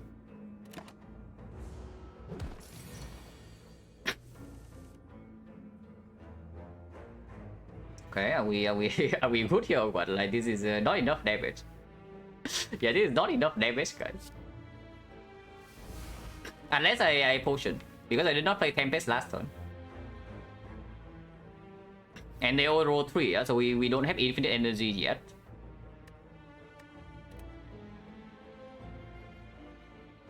Yeah, apparently Tempest last turn was actually good. Who would have thought? How much damage is this? It's 8 and then 9, so we are taking 13. If I potion, we take 0, and then I have 4 energy left. 4 energy next turn 5, so it's still 9. If I play this, is 8. 8 is enough. 8 is enough. With multicast, it becomes a 20. Yeah, 18. Not blocking and not dealing enough damage either. Yeah, because this hand is slightly cringe. But it's okay to use Fear Pot. I don't hate using the Fear Pot here so much. I still want the attack pot in case we run into Retromancer here. Like, we need to be able to build up energy in the Retromancer fight, first of all. But we also absolutely need to kill daggers as they arrive. And we cannot count on drawing Meteor Strike turn on every single fight here. Strike Dummy would be okay. I would probably prefer Incense Burner, but Strike Dummy would be not too bad. Also, Fear Pot plays full 3 turns.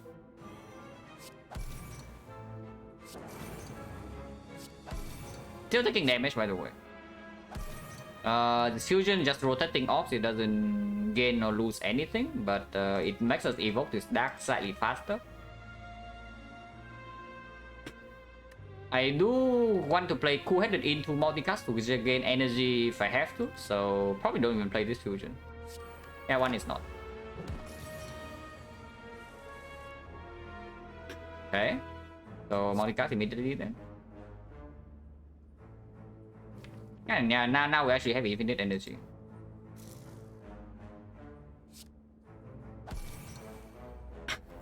Weight cost 3 as usual. Next one can be a little bit annoying, but again, we play every single card.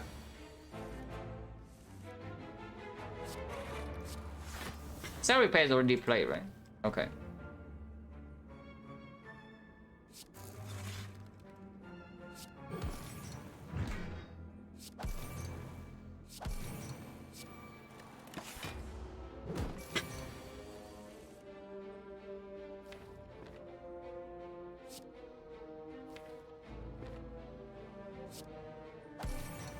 Okay, we do not draw Thunder Strike, so Thunder Strike always come next turn, which means it's time to go with Tempest.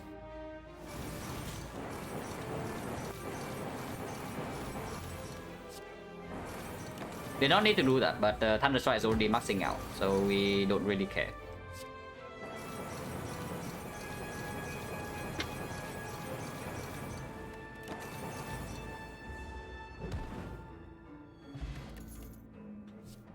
I mean, yeah, with the... If drawn on turn 1 is like slightly weird, but I mean, it still says block 16. Cannot be that bad, right? First copy Equilibrium even with XecnaR. Second copy is when we get weird, but first copy is still okay. Blizzard, yeah, sure, Blizzard, absolutely.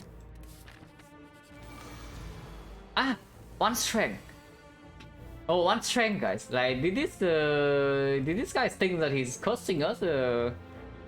Yeah, this guy thinks that he's making us weaker by putting a curse in our deck, but he doesn't know.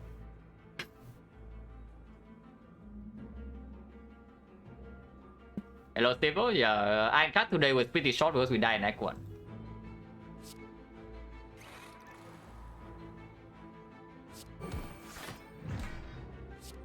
$16 is good. No, we just keep this and then we can double energy next turn, maybe. If we draw Meteor Strike, we can do dual cast into multicast immediately into double energy. That's infinite energy right away. Of course, we only draw 4. I mean, that's not so good.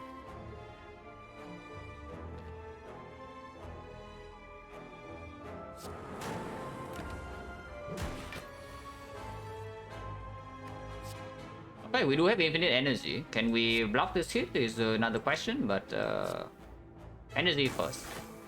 Energy first, thing later. We can block, we can block.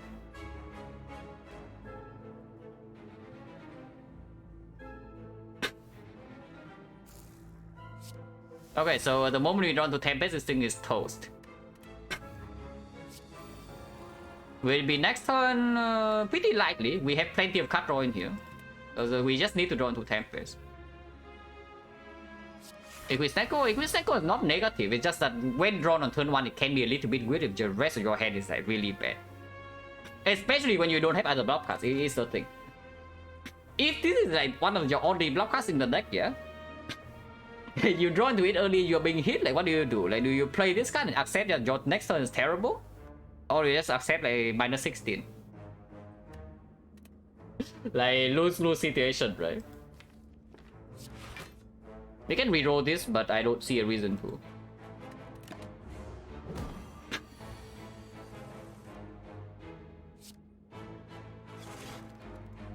Yeah, die please.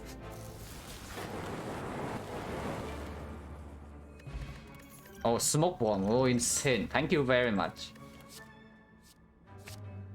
Okay, that can be a block card.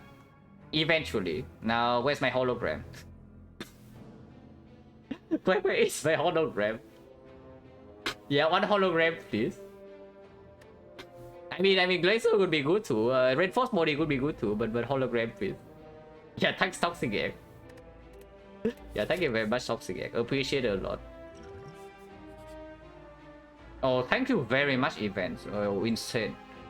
Oh, thank you again, Toxic Egg. Oh, amazing. Auto win, guys. 2 rights. Yeah, we can have 2 rights. Hologram block 5? No, hologram can, so we can actually recycle some stuff and then we play our insane cards repeatedly, because a decent amount of our deck already exhausts, you know. After we get set up, our deck is actually not that big, and then we just pop off like every single turn. In fact, we are infinite with XecnaR. Like when we have the deck small enough, we are actually infinite with XecnaR because we have Meteor Strike. Actually, with the screen, yeah, I sure hope it's a win. But yeah, honestly speaking, like, how bad is this? Like another ride, but we are still drawing 7 on turn 1. Q11 plus 1 strength. And we are still smoking, yeah? Like the plan has not changed at all. We are still smoking everything to death here. I think the right? I am not even removing the right in the shop. I think now the strike can go, but right is just okay here because it also gives a heal. Yeah, of course we take a lead over fire. Yeah, fire can upgrade thunder. Don't really care. Yeah, Retromancer. This fight we should be an okay fight for us. Good news. We have the attack potion pizza. For this card to happen, if we draw no damage on turn 1. But we can start with the coordinate first and then see. Yeah, hand has 9, right? So coordinate can draw full 2. Oh, Meteor Strike turn 1. Okay, this fight is free then. Probably free. We can recycle defense, like one of our 2 defense in the deck, so we cannot block. So we better kill her next turn or something. Menace Neko interesting defect, one or hologram. Yeah. It can actually give you infinite slightly faster than you otherwise would have. It's true. But honestly, if I have of 1 hologram, I would not touch the menace at all still. Because your deck needs to be like really slow for that to actually be positive. Usually it just breaks you. But yeah, recycle the defense, yeah, and then we see. Kill this first, absolutely. Maybe draw first. Yeah, draw first is good. Yeah, draw 2 is better than draw 1. Yeah, new strat, guys. Draw 2 better than draw 1. You heard it here first.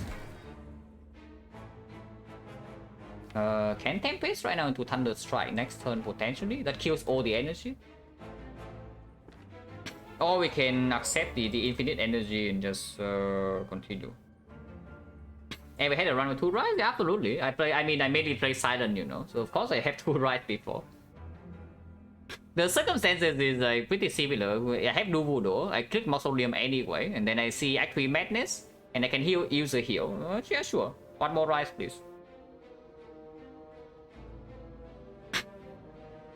Silence is the most fun for me? Yeah, me too. Can definitely agree with that. So Reinforced and Glacier on the same screen. This spot would I pick? Probably Reinforced Body. Probably Reinforced Body over Glacier in this exact spot. But yeah, tough question here. Do I still have Equilibrium in the deck. Don't think I need to Tempest yet. And the next wave dagger can be easily wiped out with this. As long as I have energy. So let's not kill our energy here. Oh. Wait. Oh, maybe I cannot block next turn. Have more innate cards than max hand size. How is priority decided? I think it's completely random. If that is the case. If you have like 11 innates, then you draw 10 random cards and the last one is on top of your deck. But what is the card on top is random. Loop? Yeah, loop is good. I'm just thinking, what about like dual cast this turn? So like dual cast loop Equi, for example. And I keep the Tempest. Or maybe because I want to keep like boost sequence for next turn, maybe. Otherwise, next turn she attacks, I cannot block. At all, I cannot kill. So I just take like 20 something to my face. So if I do that, how much energy do I have next turn? I do a cast immediately, yeah. So I lose 2, but I gain 4. I again go to 5. 5 go to 3. 3 go to 1.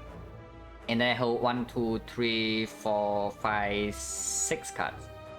So I draw 4. That cannot be good. Auto cards prioritize? I have no idea. Yeah, I actually have no idea. Yeah, just play the play the.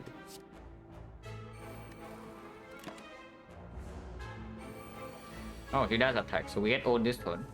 Unless we can kill her.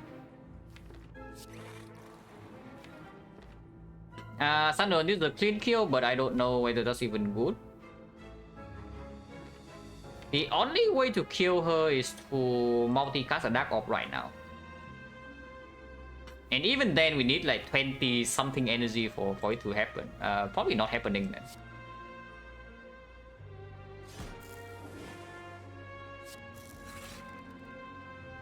Again, this costs 3.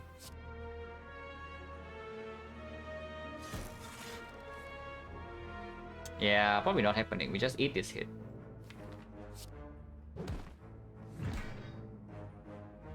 Yeah, close but not quite. We need double energy. If we have double energy in our hand right now, we would actually kill. But we don't. In fact, but we can block this hit with all our energy. If we spend every single point of energy right now, we can block. Surely that's not a terrible idea, right? Yeah, cannot be that bad. Like, come on, it's blocking for 19 right now. And next time we still have for 5 energy because of the fusion. Cannot be that bad. Let's try. Yeah, Caliper is gonna be good here, guys. Oh, it's so freaking slow.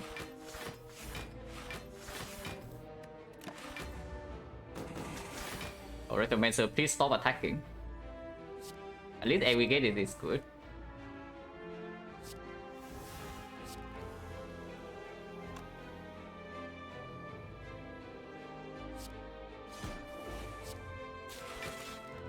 Oh, okay, we can block. Oh, we loop the Dark Orb and then next time we draw multicast again and she's dead, yeah? Oh, she's dead next turn either way. Oh, she's dead this turn, guys. Can base fast multicast slow? What's the point? Yeah, I have no idea. What phase earn? That's not too bad actually. We have 3 powers. Oh, thank you, Toxic Egg. Compound Rival though. Compound Rival maybe it's okay. Now that we actually have 4 energy in boss fights, then yeah, apparently our plan is still smoking. You also see, like if we draw Meteor Strike early, but basically our bottleneck is card draw. Like we don't draw enough in order to draw lethal. So I can see adding more draw in this deck being good. Combat Rival at least draw 2. That can generate block sometimes, yeah. Honestly, Kessler is not a bad card, but I don't think it's performing enough in this deck at the moment. I don't mind. Oh, 1 more strength. Oh yeah, we just take this, yeah. Oh god. Oh no. Please don't do it. No, Hexaghost, please. Please do not do it. Like, I cannot do anything about it next turn. And how big is it? Yeah, how big is it? It's like 7 times 6, right? 42 damage, and how the hell do I block that? Okay, better kill next turn, guys. Yeah, it's true. Like, turn 2 kill, like, they better try to kill next turn. Or multicast Frost, like, otherwise terrible things happen. I can see Doom and Gloom Compound Rival. I can still Doom and Gloom Compound Rival and then see.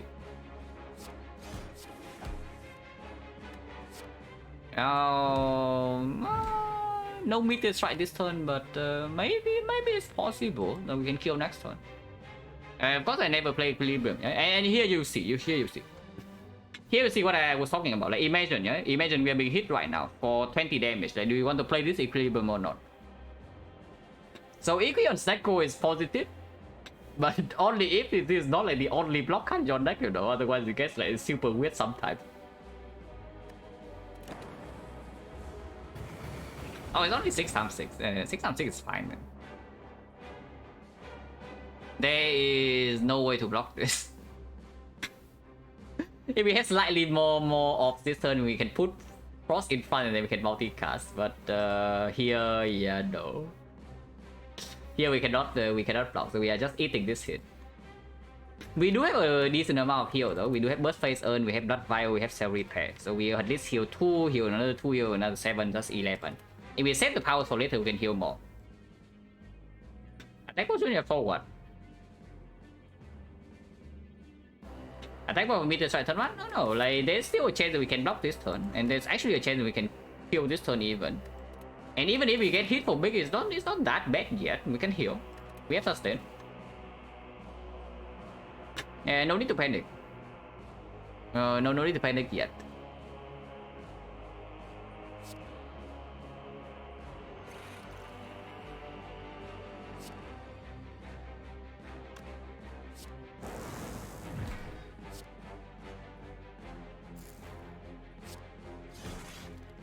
Yeah, block for 4. Easy, guys. Ow. Definitely need to play Cell Repair before leaving.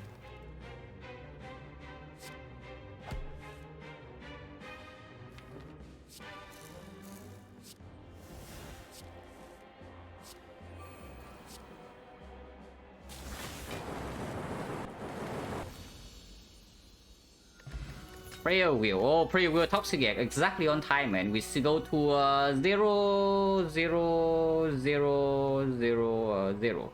Ah, interesting. So apparently we go to 0 whole way fight zone here with the Prayer Wheel. Oh, Toxic Egg once again popping off. Yeah, we skipped it. We definitely don't want another fusion. Chaos still quite mediocre. Actually, yeah, no kidding. Dropper is better than an attack, right? Yeah, Dropper is probably better than attack. Is it better than Focus? Like, what the hell does Focus Pot even do? But Focus cannot be worse than Attack Pot. Yeah, Focus cannot be worse than Attack Pot. At least it provides some block in the hard fight. Don't know that without Zuzu. Yeah, we have tiny chest though, so at least one question mark is a chest. This is a chest.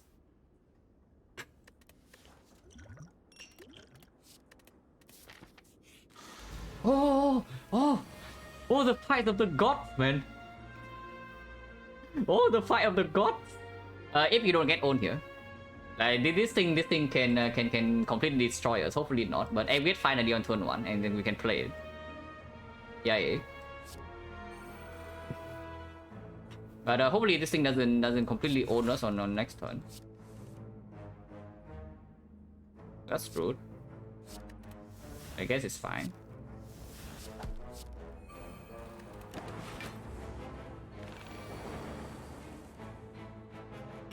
Yeah, we are fine here. We are fine. We are absolutely fine here. We just kill it this turn.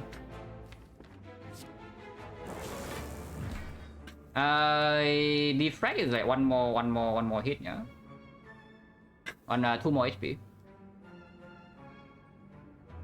So how many objects can I play before? I just need to keep 1 plasma, right? 1 plasma is the only thing I need before I play Tempest. Then I can always roll up with Thunder Strike. I mean, Tempest is already lethal. Yeah. Tempest is absolutely already lethal.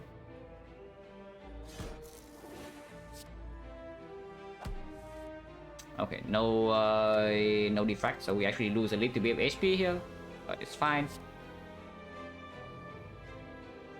Also, don't need to do that, but I do it anyway.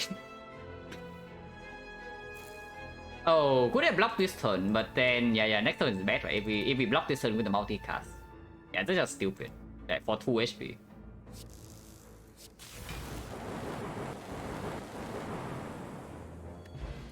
Multi spot, yeah, not interested. Oh, Rainbow. I was trash talking.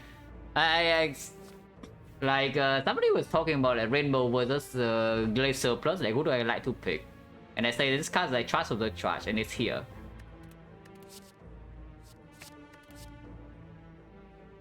Seems okay. It's not solving our problems, but it makes our strong turn stronger. Rainbow back the frost off. Yes. It is better than Cold Snap, probably. But yeah, what about Stack, right? Stack Plus is like kind of real. It's not that real with 0 hologram in the deck. Yeah, where are they? No, seriously, where is my hologram? But Stack can perform. Especially with the Snecko on turn 2 is already blocking for like 12. Yeah, turn 2 is already blocking for at least 12. It's not so bad. Especially in the hard fight, right? Because turn 1 we are not even being attacked. Fine. I mean, it's better than the alternative. It's not the best blocker I want to see, but it's acceptable. Cultist, we smoke with the Thunder Strike, but yeah, when Thunder Strike deals damage, it's already dealing 200 easily. So we don't need the Cultist for any fight. Like, these are still better. Virus, fine. Even with player wheel, we never take elite over. We never take normal fight over the elite, right? Like that just does not happen. So yeah, tiny chest proc, and let's see what it is. That's not what we need, but I sure. Like Coach one, yeah, Coach usually plays like very big decks. And Stack is actually very good here, yeah, if we have holograms. You give me 2 holograms and it's just suddenly this Stack can be our entire block. But just spoilers alert, we have 0. Now Stack with the recycle is slightly anti-synergy, but it is still fine. Oh.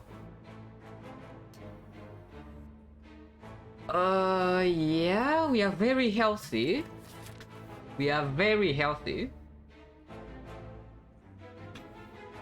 There's no way I skipped this, right? Maybe early on in the deck, I'm a little bit more scared, but we are at the end of the deck already. There's Pentagraph coming up. There's a freaking virus now, and we have like 63 HP. And 2 potions. Surely we would die here. Surely we don't die here with 3 energy plays. Does that count Prayer Wheel? No. We don't get Slaver's Color Energy, we don't get the Prayer Wheel's cut reward, but we do get a rare relic. Health in exchange, yeah, sure hope it's not 63 health. But yes, it's health exchange for a rare relic. We take this. Meteor Strike turn 1 easy, guys. Oh god.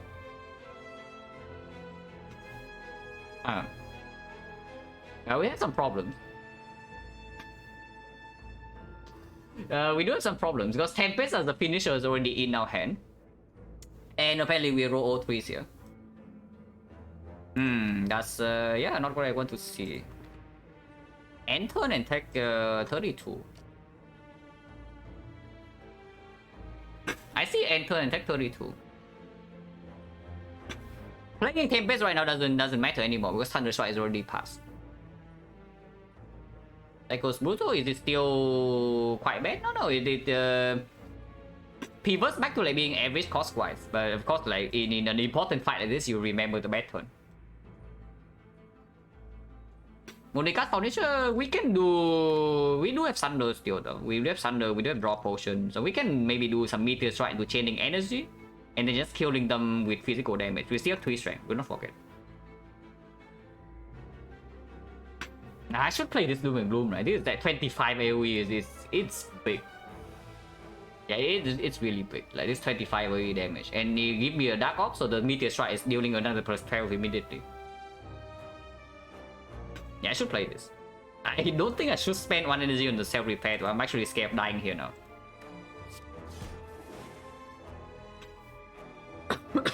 But yeah, save for energy. Tempest.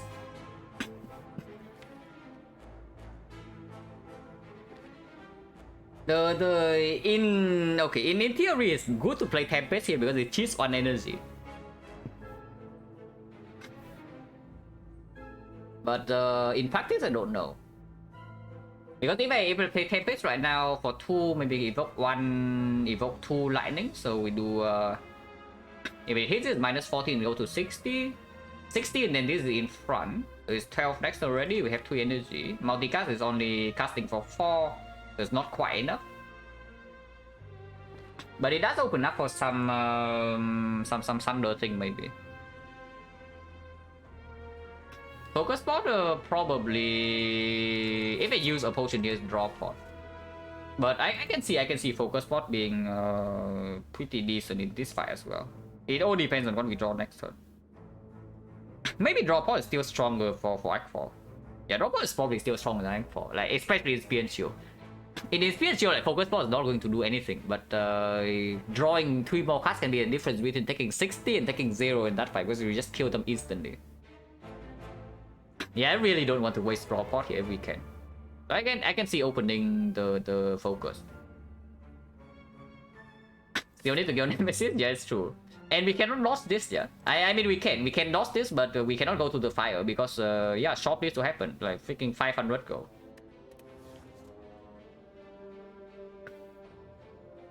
I can see Focus Pot. If I do Focus Pot, I should probably play the Tempest. Yeah, if I do Focus Pot, I should probably play Tempest. I should. And I will just Tempest over playing Self Repair. Like I am scared.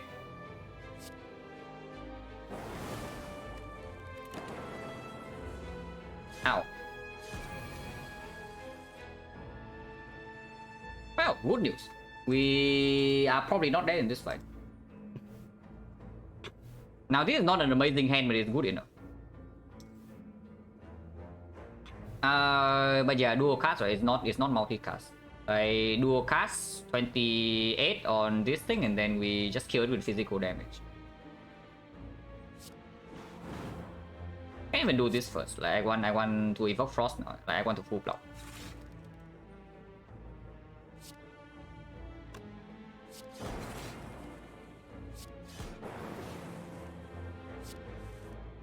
Okay, we are definitely fine here.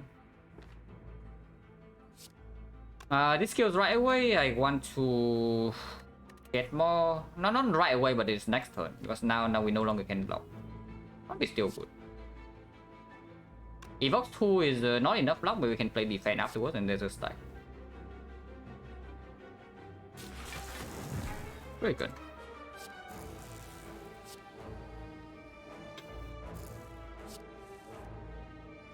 Yeah, one more power. Can't break next turn, right? Yeah, it's impossible to break, so we just block this. Deadman is very Monka? Yeah, Monka. Yeah, you know what is coming if it's Dead Flash, it's true. Unfortunately, we did not draw loop, and we also did not draw the 2 block cards, so air all the recycle to get rid of the burn here. So we have to kill, -2. It is really Calibers, you're kidding me. Oh. Okay, reinforced body plus, right here, every time. Reinforced body plus, yeah? Like, yeah, sure, it's definitely here, guys. There's no way reinforced body is not here. Real talk though, like, we do have a multicast on Force Off play. Even without reinforced body, we can maybe still use the Calipers with a deck that has no block. Ew. Yeah, toxic air. Man, the freaking toxic air. Capacity 0 interest. I literally don't care about this. Like we have calipers. The way that we're actually blocking with the calipers at all is that we just multicast our Frost Off. This thing is another card we need to set up in early turns. We don't even have that many offs to fill, and evoke is basically we need to push the off in front whenever we need it to multicast, be it plasma or be it frost.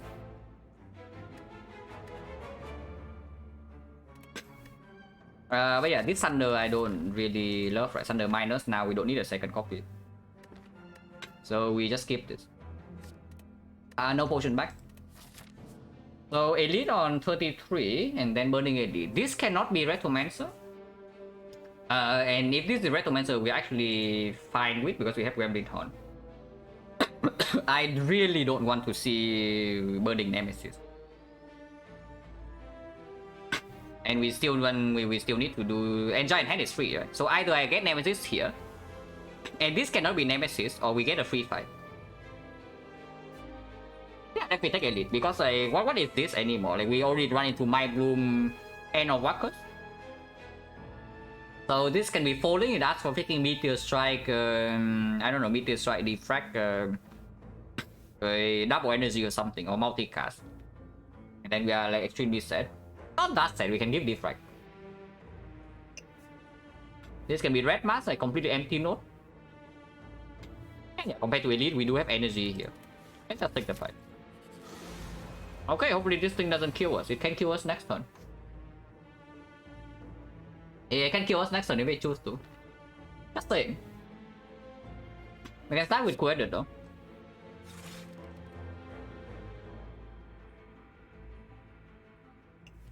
If I play Equilibrium right now, we never die next turn, but I also don't do anything next turn.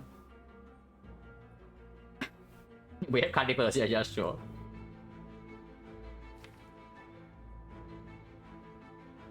So it needs to fortify me. I need to not draw stack. I need to not draw enough frost to block. And I also need to not be able to multicast this frost off. Yeah, I don't play Equilibrium. Because we also have the sweep potion. Do I play this Doom and Gloom though? It's very unnecessary. I think I want to play the Cell Repair though. We want to finish this fight the moment we can. So maybe this redraw never ever happens. The only reason to play Doom and Gloom is just to... Yeah, we just need to draw one less off card to evoke this Frost next turn. And it's good because we only have either channel 1 or we have channel 3. So pushing this out is just good. Okay, not just good because it's minus on draw with the compound rival, but compound also needs to be like 0 or maybe 1 to be worth playing over the draw pot. So I can see just doing this. And then sure, we can do Cell Repair. Next one we still have 6 energy. No way I keep this hand, right? It can make sense. No, it can still 45 on turn 3 is a problem. It's just that we cannot kill it on this turn. But on turn 3 we can kill it sometimes. You see, like you do the Equilibrium, suddenly you massively decrease the chance of you actually killing. Because you're like, yeah, you look at this 21. Can we block 21? Yeah, no. So it's not like 21 is harmless here, it's just that 45 is dangerous.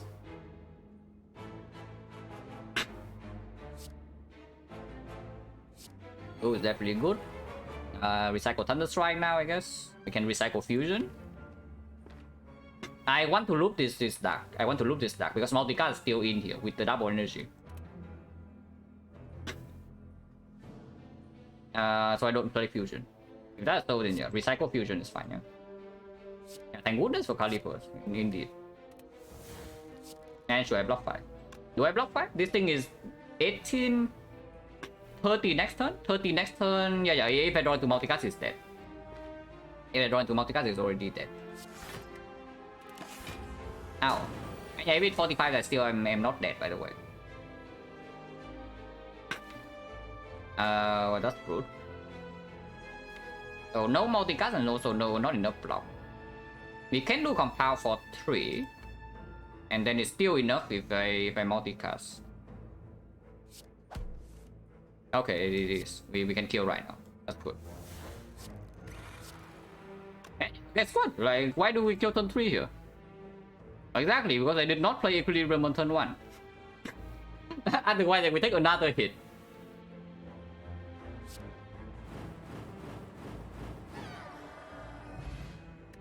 Candy doesn't do much. You're just in time, man. Like the Calipers, the genetic algorithm, oh insane. Yeah, Calipers genetic algorithm cannot be so bad, right? Except it's from 46 and we have no echo form. Man, this freaking toxic here. Stack is better than Leap though. Like Stack is definitely better than Leap. Like on turn 2 it is already blocking the same amount and then it just gets better. So yeah, we are apparently stacking we are stacking some block here. And stack with Calipers is also pretty strong. Like if you actually get to the end of the deck, massively overblocks, and then it's just very good.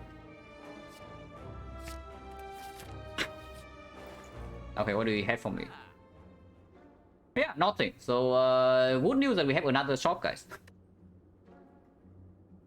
Okay, I take a short break. yeah, I take a short break and then we talk about like this travesty of a shop.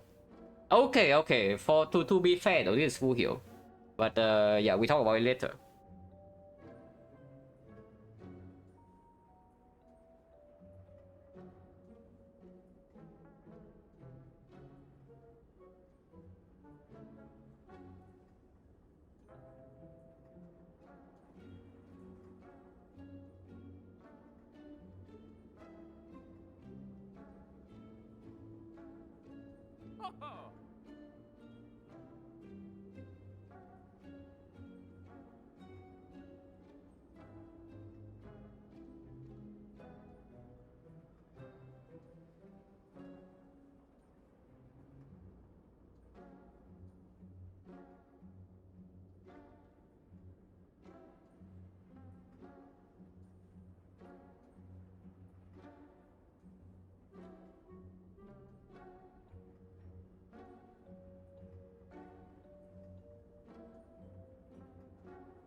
Pillow? No, pillow never happens with pantograph. Like whenever we're even resting, Act 4 or what. And of course if we are resting in Act 4 then we don't need the pillow, we are full HP. So Sling is for Burning Elite and then Spear and Shield. For Burning Elite probably doesn't matter as much, because it's either Giant Head or the Retromancer. And Retromancer we have Gremlin Horn, 3 strength already is probably enough. Act 4 Elite can... maybe you can convince me it's good for Act 4 Elites, because we do have Pendip. And yeah, like looking at how this one's going, there's no way we can block the Act 4 Elite. So we better kill them like very fast. Remove only makes sense if you're double removing though. So are we removing 2 cards? And that is also without buying potions, yeah? But it's true that buying potions right now is a little bit weird, because these are not amazing potions for Act 4 either. It's okay. Weak Spot is blocking for how much? It blocks for 15 plus 17. It actually blocks for 32 in the hard fight. Darkness Plus? No, absolutely not. Darkness Plus is absolutely not needed. Like we are actually not dealing damage with... I mean, the way we deal damage is we gain energy and then we have infinite, we have damage. So we need to gain energy first. After we gain energy, we just have damage.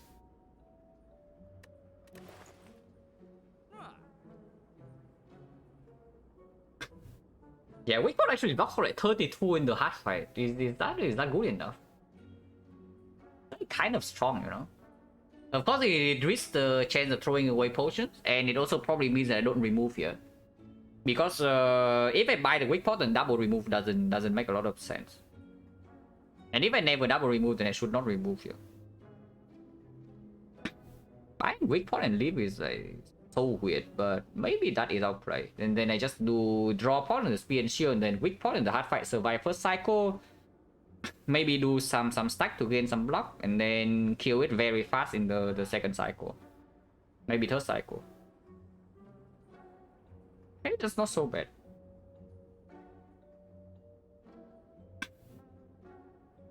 Yeah, double remove 225. 225 is 330, 328, 328 minus another 23. So actually 305 after taking this. It's only rare relic. What rare relic would we buy in the X4 shop? I don't even know. Like Death Branch, maybe. Incense Burner, maybe, but it's not. It's very hard to set up Incense Burner if we buy it in Act 4. Double remove reasoning, single remove won't be a game changer for it. What's right? No. Oh yeah, it's true. Like I misunderstood like what you meant, but it's true. Like the basically what I always say, yeah, is that if you do not want to remove in two shops, like this shop and the Act 4 shop, and the remove will not literally make the difference between living and dying in the boss gauntlet, then there's no reason to remove in Act 3. Yeah, Lizard Tail Gambling Chip actually would, yes.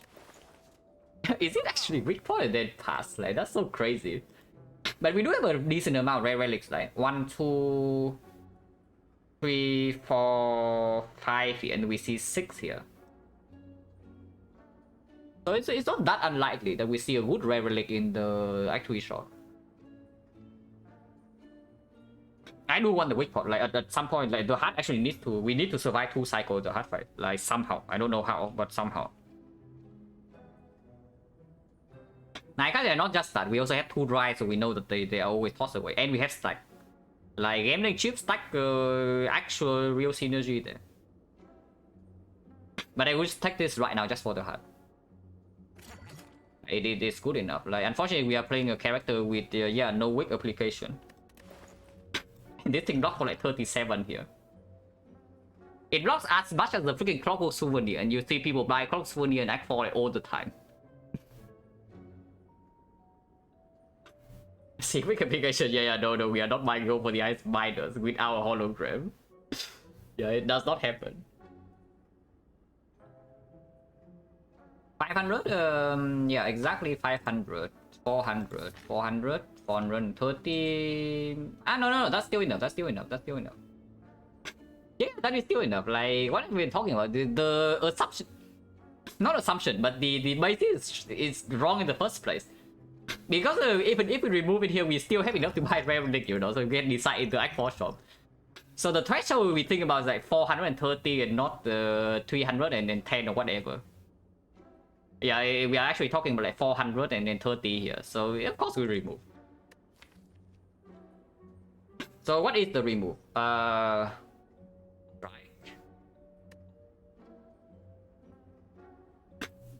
Right is worse than Rise, right? Fusion? Nah, Fusion can be worse than Strike. Huh? Because you can also see that in a lot of fights, like one single off push actually is worth a decent amount. And the Fusion is also a card that we can change immediately after Meteor Strike. And still gain a lot of energy back. Yeah, it's probably Strike is probably the worst card now. Why the EQ is so awkward? Yeah, but we also can not draw EQ in turn 1, or we also can just not play it. Because in the hard fight, like, we don't need to block turn 1, so why do we need to play EQ?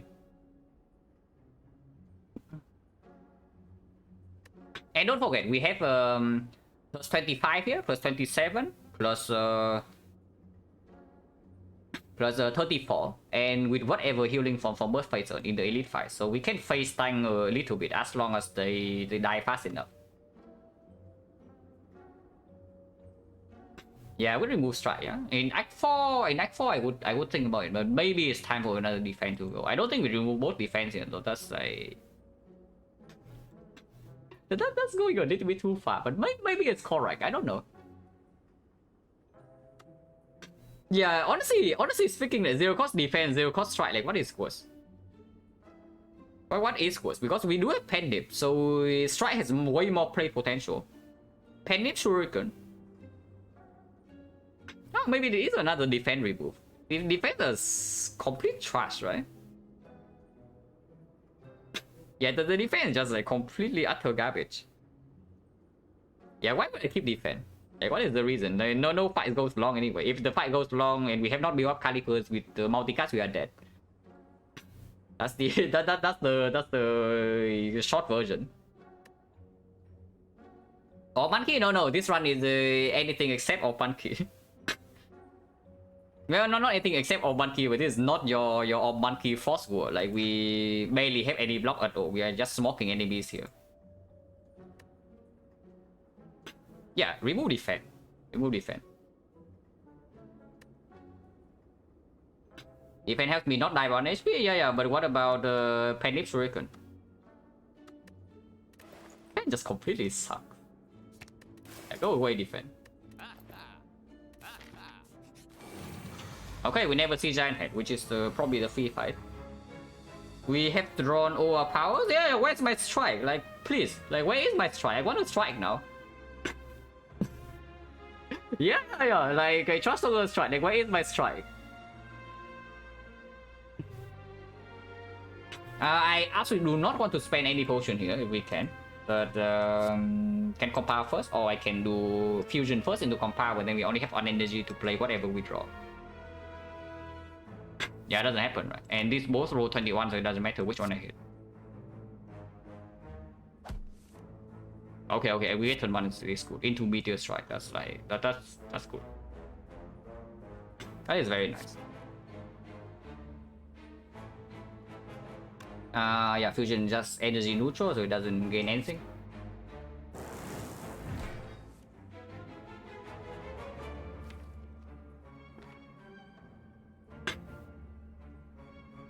Tempest right now is good. Defect into Tempest or just Tempest? Probably just Tempest, yeah. Tempest, and again, 6 energy back, I can do some fusion. Go to 4 energy, still repair, and then go to 5 energy still with 1 plasma, so it's actually 10 energy next turn.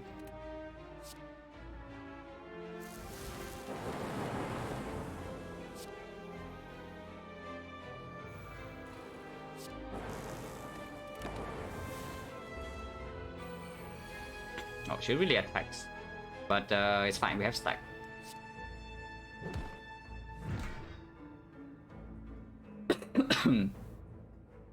Yeah, no, it's actually fine, we have stack.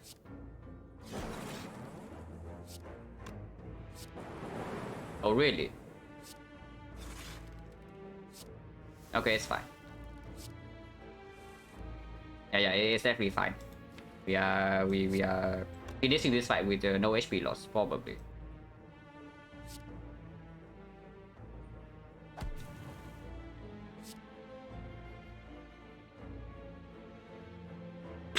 Lower the strike? Yeah, lower the strike. Like, no kidding. Just lower the strike. Penny, probably still wants to be on 9. This is only 7, right? So it's not quite enough, but sure. We have enough energy to do whatever the hell we want. Yeah, it's killing already. So we can do Gloom into Thunder Strike and just kill. That is -4 with the Bird Face earn, but it's fine. With the Pentagram and the Blood Fire, we have enough. We have full HP anyway.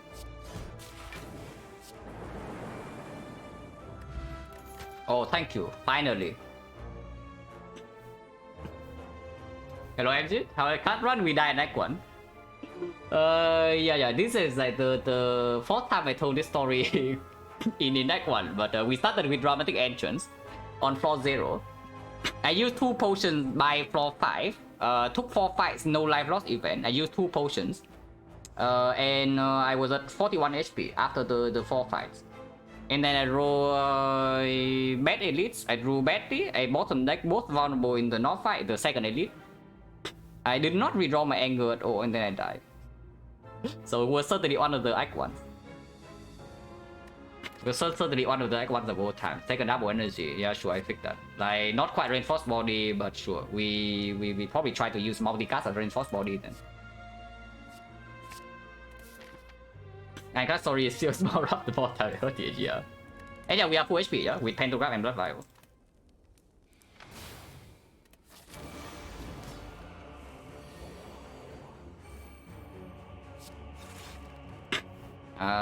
Yeah, nothing to do here. So this definitely gets play. This probably gets play. And yeah, here you see, like, one energy defense, like, do I want to play it? Like, probably not.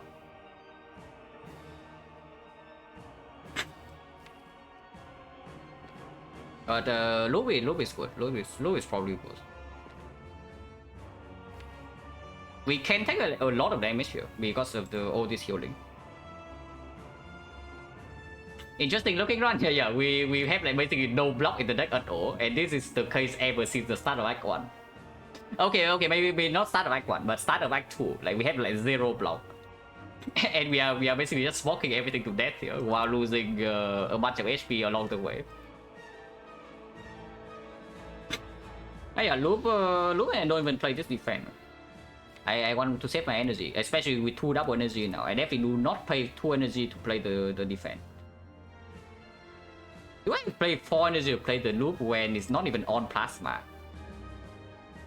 It will be on plasma later, yeah. Maybe it's okay. If it's on frost, it's okay too. Ow. Okay, Meteor Strike is here. Equi is here that we can do... Yeah, we can do a lot of things next turn. Not this turn, no. This turn we get a little bit on. Just a little bit. And yeah, the loop.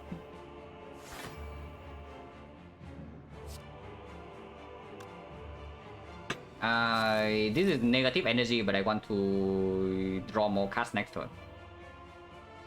Take another 9. 9 is still 0. 9 is still 0, no problem.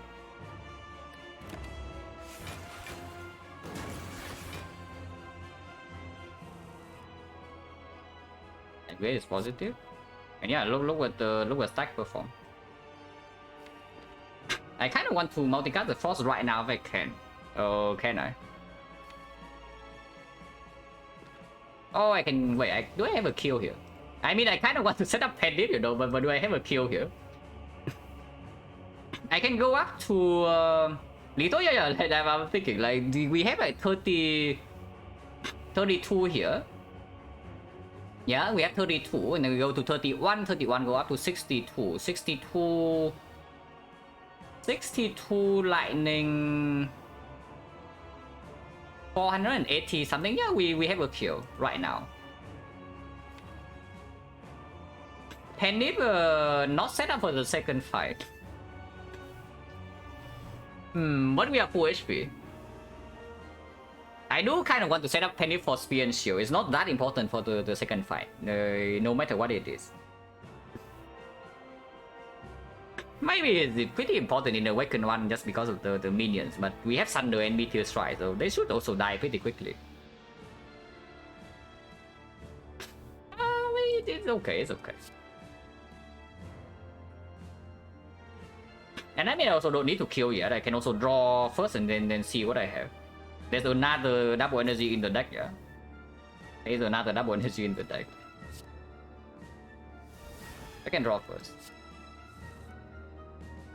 Yeah, plus 2.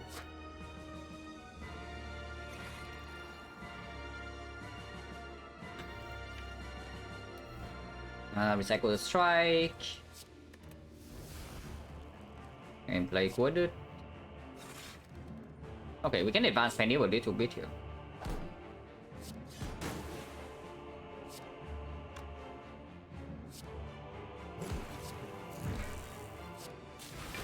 Don't need to play Tail Repair, we have Pentagram.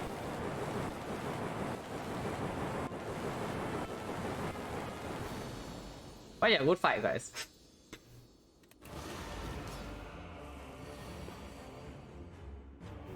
Oh, we are getting outplayed. So next turn it can hurt. Hopefully it doesn't hurt too much. I do not care about this Doom and Gloom at all, so I think I just want energy. I do, yeah, exactly the same thing. Exactly. I have to do the same thing. And we never care about this Doom and Gloom. So I can just recycle Doom and Gloom. Right there we get. Have energy already. Or two. Thunder Strike. Top deck is not amazing. Multicast as well. Yeah, that's not very good, yeah?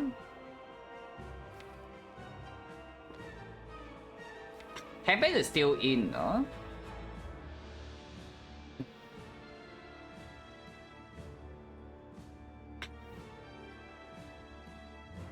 Yeah, unfortunately drawing multicast this turn means I cannot even try to multicast a dark now. Probably have to take one hit then. But as long as I don't die here, I don't care too much. I'm just scared that we die in like 4 turns or something. Hopefully not. It is still worth to play. And with double energy, with 2 double energy in the deck still, we don't really spend more, right? So hopefully don't get owned next turn. That much. We will get owned, but hopefully not by that much. Okay, only 36. 36 is fine.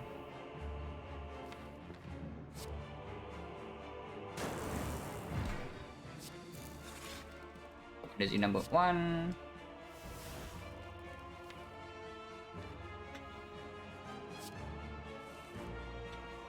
Okay, stack can do something. We can do play 3 more cards, yeah?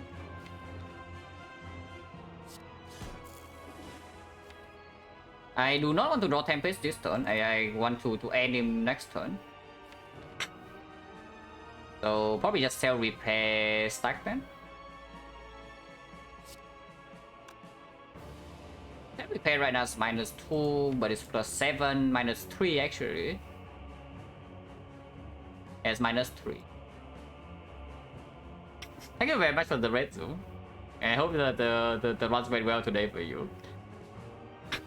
For me, my first run is not it's not an amazing one, but this one is looking fun.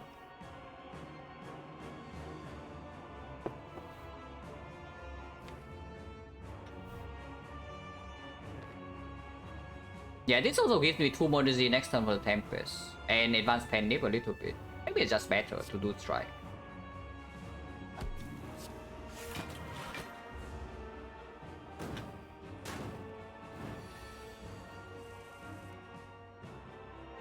We energy that, but it's still fine. 25, 22, and then 44. 44, 41 evokes, 10 each. It's dead. Yeah, we could it first into double energy and then Tempest and it's done for. I think. Yeah, it's definitely dead with this. So can I play loop as well, 4+2. So 43 means that we evoke 40 times exactly. 40 times is 400 flat. Oh yeah, 400 flat with this, yeah, it definitely kills. In fact, any 1 energy is worth 10 damage, so we can strike here for free in advanced pendant. So can we do one more? Can we do one more attack with Cold Snap, for example, for 10 damage? If we do this, go to 40. 40 is 37, 370. 370, 384, 394. Wait, is that already bad enough? No, there's 3 more lightning. 3 more lightning also deal 15. So if we do 10 here, yeah, 10 here and then 37, 370, 380, 394. 394 plus 15 is 409. So we overkill by 1 damage. Oh, that's cool. Oh, don't mind if I do that.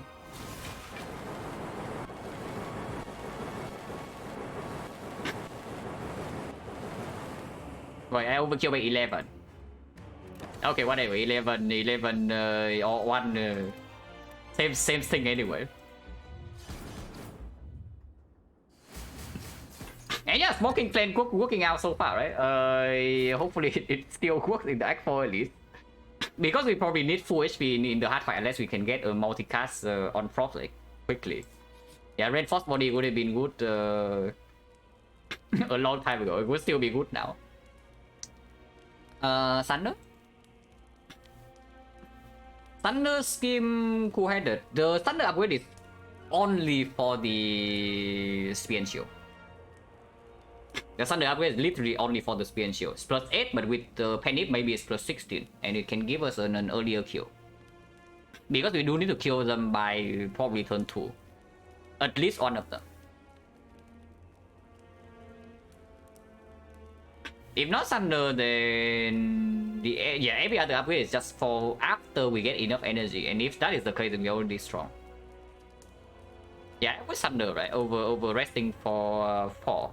Yeah, resting for 4 is just stupid. yeah, upgrade Thunder on like floor 53 here. But I do think it's better than upgrading this draw on the cool-headed auto scheme.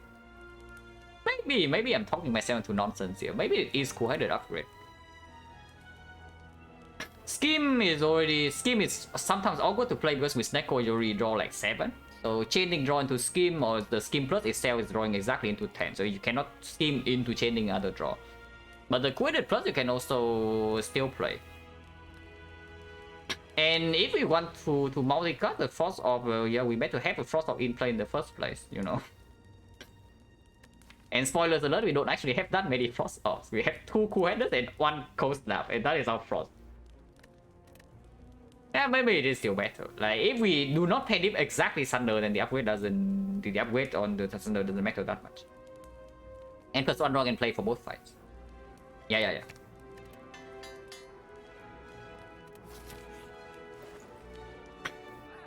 0 for 1 at least, but this shop is not amazing. We can go all in here. What does Spoon even do? Does Spoon do anything? I mean, no, with 0 hologram. with no hologram, the only way the Spoon is doing anything is with if we take the 0 for 1 and then we also roll the exhaust card with 0, and it also need to not exhaust. So 1 out of 8, it can work. Yeah, 1 out of 4 it rolls 0, and then 1 out of 2 it doesn't get exhausted. And then 0 for 1 needs to be drawn after, and then it works. 1 out of 8. Yeah, that's not an amazing relic. But yeah, okay, real talk. Like, this is where we need to actually evaluate. Like, how good are we in the elite fight, and how good are we in the hard fight relatively? Because here we can go all in, you know, we can toss the draw potion away and take the artifact potion. We go all in on the defensive plan for the hard first cycle.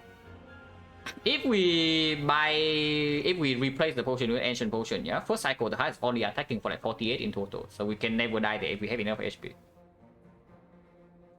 With weak part, and if we are still vulnerable, we are actually still taking 30% of 50, so it's 80. And yeah, 80. 80 is not. I am not optimistic about our ability to actually block 15 when through. Of course, taking the not taking the draw potion means that if we break in the spear and shield is very bad. Like yeah, they can just kill us. Draw 3 is so good. But once again, this artifact potion also blocks another like 30. So we bought a potion that blocks 30, we can buy another potion that blocks another 30 here. And just completely mitigate the hard first cycle with this. What are the other things that are somewhat interesting in here? 0 for 1 of course with Snecko. Like pretty sick. Emotion chip is somewhat interesting with Meteor Strike, especially in the heart. It gives like an insane amount of energy. But probably way too expensive because it costs basically everything else. If I buy the emotion chip, the only thing I can buy is artifact potion, so it's probably not. So it's like 0 for 1 and remove. And yeah, you guess it. We are removing defend.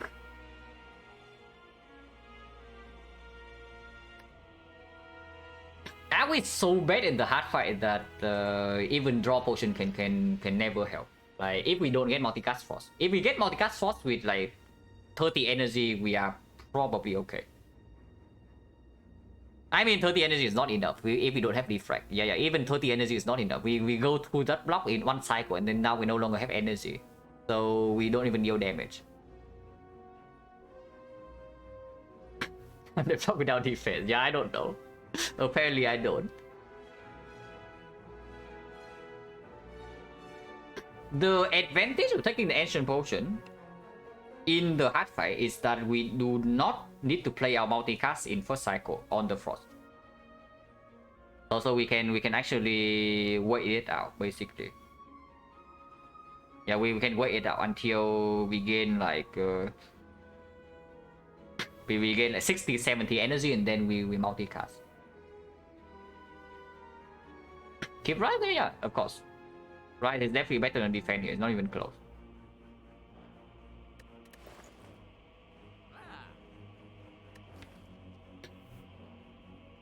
Man, Echo Elite is so annoying though. Oh, it's so incredibly annoying. What blocks more? What blocks more between artifact and the thing? Weakness blocks 15 plus 17, so it blocks 32, and artifact blocks 15 plus 22, so it drops 37. So artifact drops slightly more than weakness. Pain is killed before third cycle and always die third cycle. No. The question is whether I can survive first cycle or not. That's the question here. Because at the moment I'm actually scared that we are dying first cycle no matter what, you know, even with the weak point. Like, how do you block? The hard attacks for 50 plus 30 is 80 damage. Even if you replace the weak point with that, it still attacks you for 75. So how do you block?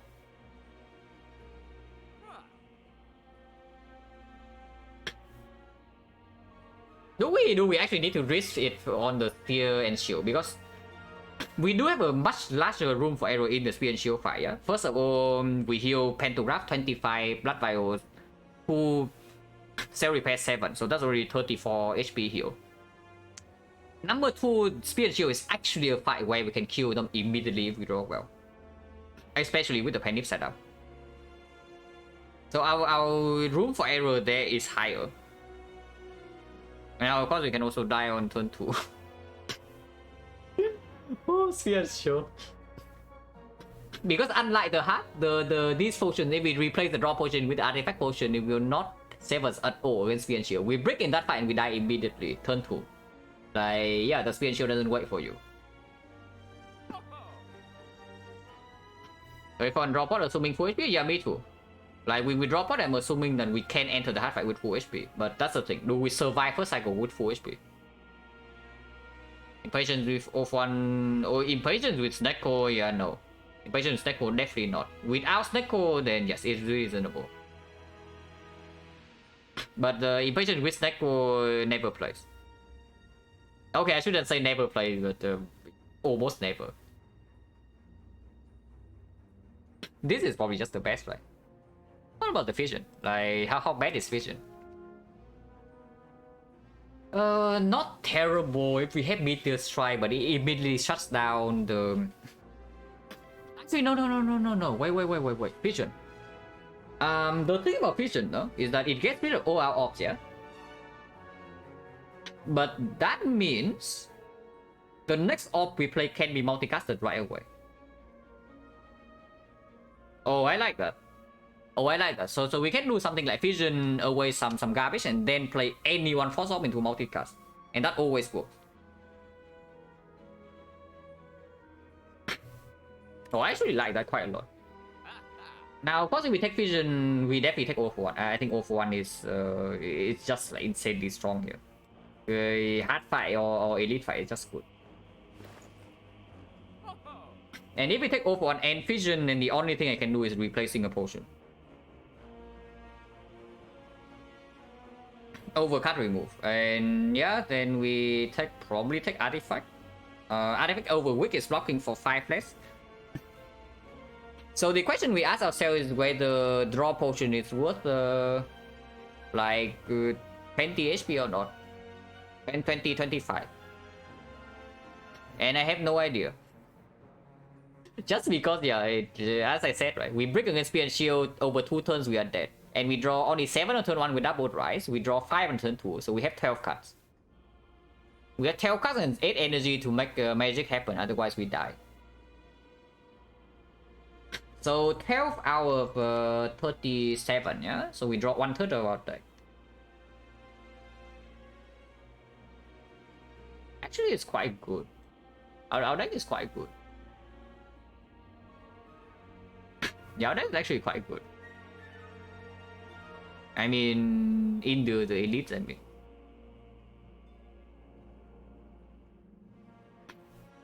How much does stack block? Like turn 2. Let's assume stack on turn 2. How much does it block? In the heart. We are frail. We draw 9 on turn 1, we draw 7 on turn 2, but we do not discard the 2, yeah? So stack base block is 10. If we draw a standard base stack base block with 9, we can probably assume stack is blocking for like maybe 11, so it goes to like 8.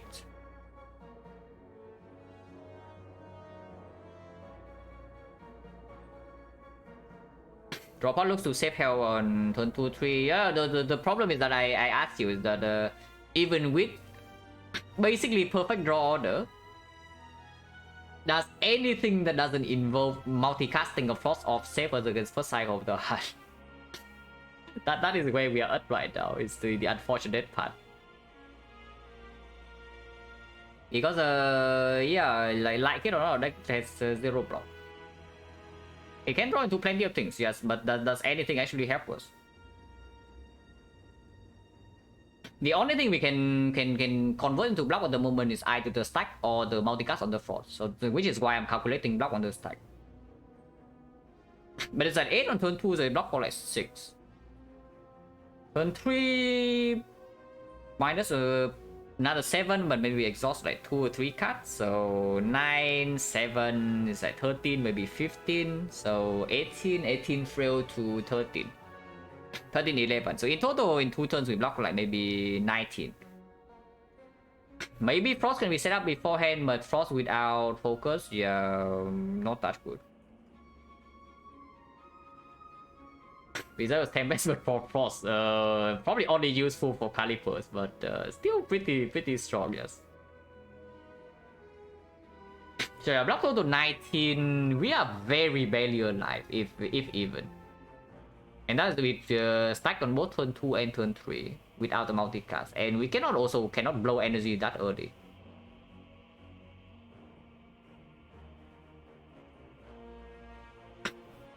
Rebound, what is the thing? Like, what do you rebound on? Yeah, spoilers alert, you play stack 3 times, you're still single digit HP, and then what's the plan afterwards? To be fair, the elite does give us 1 relic and a card choice, potentially upgraded block. So I can see it that we. Because at least this gives room to play, you know. Like if we brick and we exchange this potion, like we actually just have no play whatsoever when we brick, and that's depressing. This with this potion, at least we get to maybe play 2 fights, and then with 2 fights we have maybe rooms to squeeze out like some HP here and there. Otherwise we are just done for. So that's like really bad. To bet our fate on a 12 cards instead of betting our fate in over 2 fights. Let's see it, like O for 1 vision. The O for 1 vision is 324. So we have 104 left. 104 we cannot remove, yeah.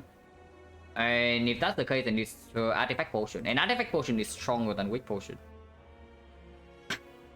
It blocks for more, first of all, and we can maybe see a go for the ice plus from the elites, and maybe would pick that. Yeah, potentially yes. So let's do that. Unless you tell me that remove stronger than 0 for 1, but I don't think so with the snack go.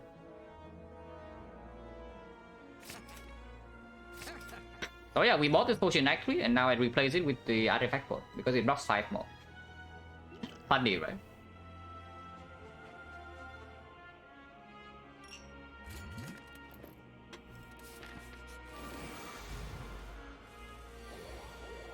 Okay.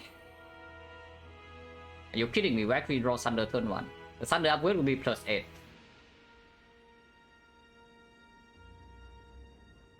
With this draw, we don't die turn 2 at the very least. At the very least, we do not die turn 2 here.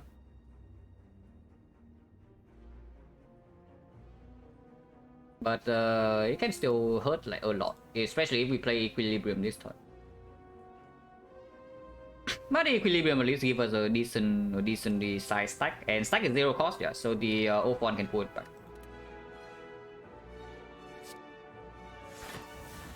Yeah, I do think I play this. I do think I also save energy though. Dual cast 0 cost is very good if we draw into like Meteor Strike next turn to gain energy immediately. But with the draw potion I also want to make hand space. And I do play Equi because this guy also attack turn 1. Maximum we can attack next turn is like only 44, so it's not even that bad. Tempest right now caps out the Thunder Strike at like 5 and burn all our energy. Thunder Strike we're losing 1 strength here, so we are only having 2 strength. 2 strength, this is 9 hit. 9 hit is 18. 18 times 5, yeah, and it's not enough. Yeah, I agree with Snecko is like just awkward. Just awkward like this. We should play something here, but what? We don't even discard hands. Honestly, yeah, stack next turn is not even that strong because of the Equilibrium. So we should actually play stack right now. If that's the case, then I also play dual cast.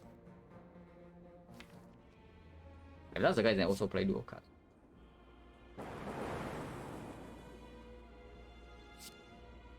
And yeah, 5 block.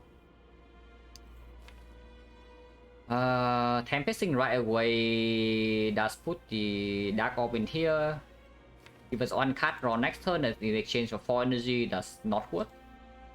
That's not worth, so I just play stack. And then end turn, right? Over playing Thunder. Playing Thunder I can turn around, dealing little bit damage. Draw 1 more card again for exchange for energy. Yeah, that's not good enough. I keep my energy. Minus focus. Thunder Strike costs 3. But I can recycle a strike here. Okay, so this is not super easy, yeah? Draw pot probably happens. But do we play anything first? And on what? I can see Thundering this guy still. I can still see Thundering this guy. Because I want him to die next turn and still have energy to turn around. And then I get the full value of the draw pot.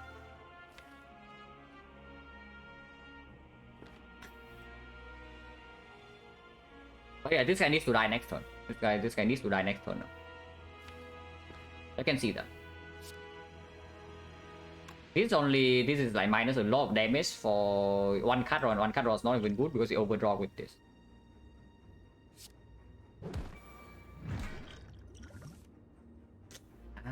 Snecko, please. Snecko, why you like this? Like, not now, man. No, really, not now. I have to spend another 2 energy or what? Like 4 energy. Our power turnaround right now doesn't overdraw. We have 10 cards in hand, right? So yeah, I compound first. There's no reason to play coordinate first, like 0. Okay, so we break, minus 44. Do I keep playing cards or do I hold now? We can block for 2, no, we block for only 1 with because minus focus for 2 energy. Don't think so, right? Minus 44, yeah? Or we can do strike into coordinate, but if we coordinate right now into the meteor strike, we cannot play, we actually die here.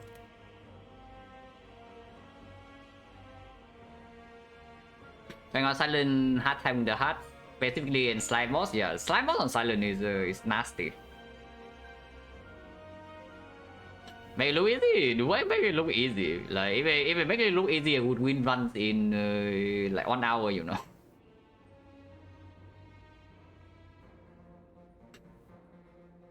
But here we are getting a little bit old.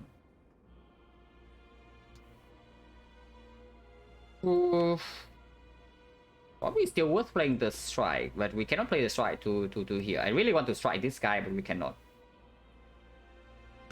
I think we need to deal 85 here now. Like, how can we do that?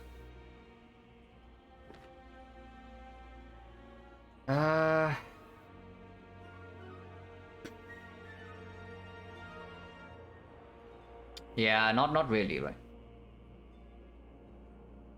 Oh yeah, I do think I spent 1 energy here. I think I spent 1 energy here.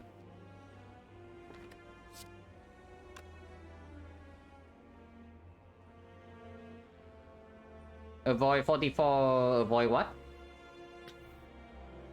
Wait, how do we avoid 44 in here? Like, tell me the magic. Like, what happens if we play Meteor Strike? Yeah, we block 0. So we draw to Meteor Strike, we play and we block 0 damage. So how the hell do we prevent this 44? Take 41 instead. Okay, fair. But yeah, let's start. Every stack for defect? I mean, yeah, yes, it's true. Don't play this, right? Because we still have the potential multicast on this Dark Orc next turn to kill this. It did scale up to 17. Ow. Ow.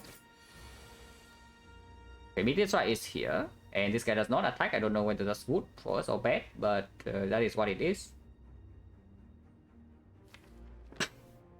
We have a lot of energy in here, but if we Meteor Strike into Doom and Gloom, there's no longer a multicast play, yeah? And we are facing 38 here. But this stack is blocking a lot. So I think that's opener. That's our opener always. Like Meteor Strike into Doom and Gloom. Double energy costing 3 definitely sucks, but it's still giving energy back.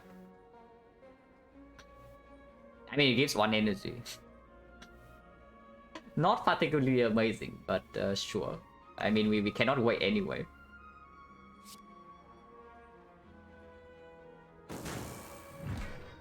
This is free to be played, so we can just play that.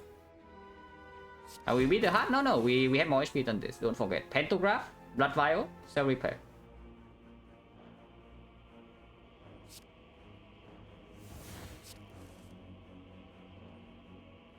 Oh, the strike!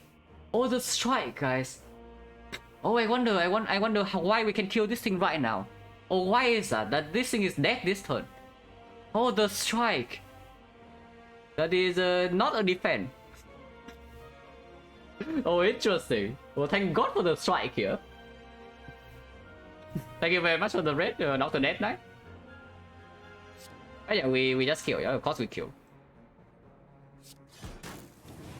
Oh, thank God for that. There's a strike in our hand, guys. Like, how cool is that?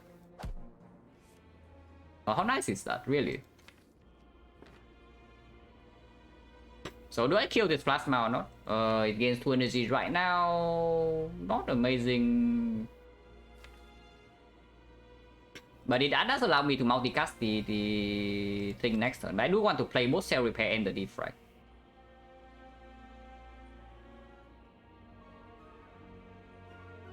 Miss one spear or what?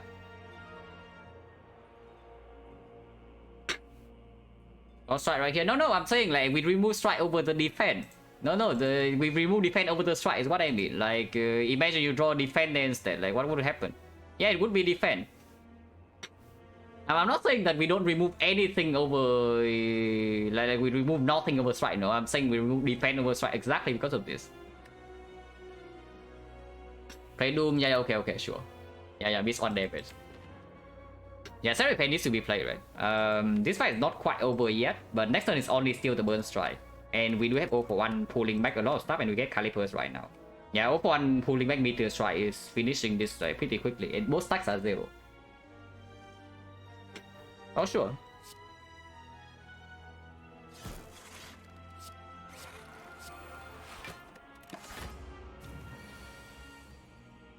Again, it costs 3 energy. Are you kidding me? We are still okay. Only one more power, yeah. So 2 more HP heals. 27, 27, 36, 36, 61, 61, 63. So we lost 10 HP in this fight. Pretty annoying, but would have been way worse. So sure. How many cards? 1, 2, 3, 4, 5. So yeah, we do need hand space.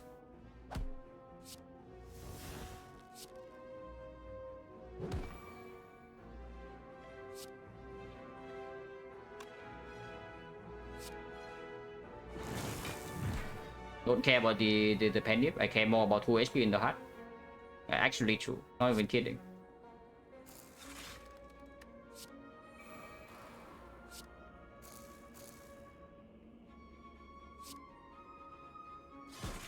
And there's nothing else to do in here, yeah? So we just kill.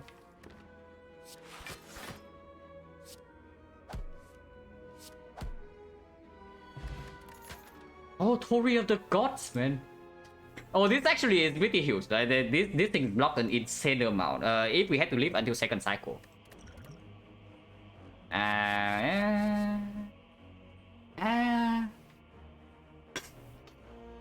Consume is so cringe. Consume is incredibly cringe. Yeah, Newport is fine. I don't know how good it is, but it's okay. At the very least, looping Meteor Strike is a lot, and we can double energy. Yeah, double energy into the multicast and force is pretty strong. So Scheme plus probably still good enough. The only reason I'm even thinking about this Consume, yeah? Like, pick capacitor? No. Like, even if I pick this Consume, I don't care about capacitor. Like, do you think we can set up Force War in this crappy fight or what? But the only reason I'm even thinking of this Consume is that it does make the... Basically, whenever we choose to multicast our force, we better have enough focus. Like, at least the defect in play. If you have 0 focus, like multicasting for 5 per energy is not enough to block the heart. It's just not enough. The problem with the Consume is, yeah, Compound Rival gets worse. That's the main drawback. Meteor Strike doesn't get worse at all because you can evoke the plasma immediately, it regains energy on the spot. Oh, this energy? Yeah, on what turn? Here's the thing, on what turn do we have all this energy? But you're probably correct, because if we completely brick, then it's also better to draw into the scheme than the Consume. So yeah, sure, Scheme Plus. How bad can Scheme Plus be anyway? Yeah, 61. Oh, cringe. Okay, the multicast and stack on turn 1, yeah? So Tori blocks 15 here. We are still facing 45. We are still facing 60 damage basically. Good news, we have 61 HP. Don't know whether that's good news or not, but that's some news. This costing 0 is fine, it's a good O for 1 target, but this costing 2 and on the opening hand is very sad. Cannot actually lose HP blindly here, right? So boost sequence into Coeded. Yeah, boost sequence into Coeded and then see.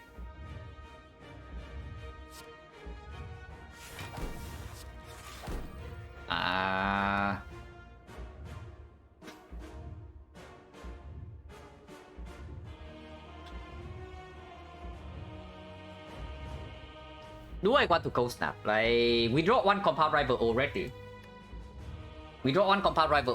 So the Cold Snap in here doesn't really hurt the second Compound Rival so much. And it gives us 5 more block whenever we draw into Meteor Strike. Potentially more if we draw different. It costs 1 energy, but 1 energy, whatever. I can spend 1 energy here. Probably do, eh? I probably do play the Cold Snap. Yeah, let's play Cold Snap.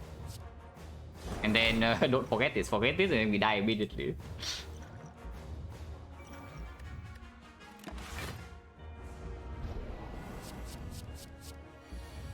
Okay, big hit first, not what we want to see.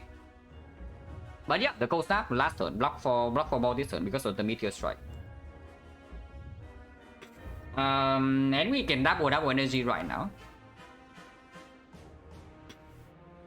There is no more force orb in the deck. Are you kidding me? There is a okay. We can all for one the quaded fight, and then we can do our vision plan. But yeah, again we don't have multicast, so it's like a moot point anyway. This one is just the meteor strike, doom and gloom double energy, right? And whether we duplicate the double energy or not is, I don't know, but we'll see.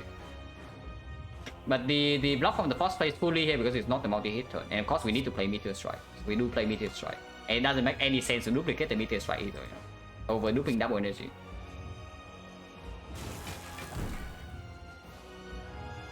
So yeah, doom and gloom gain 6 and then go to 5, go to 10, go to 20.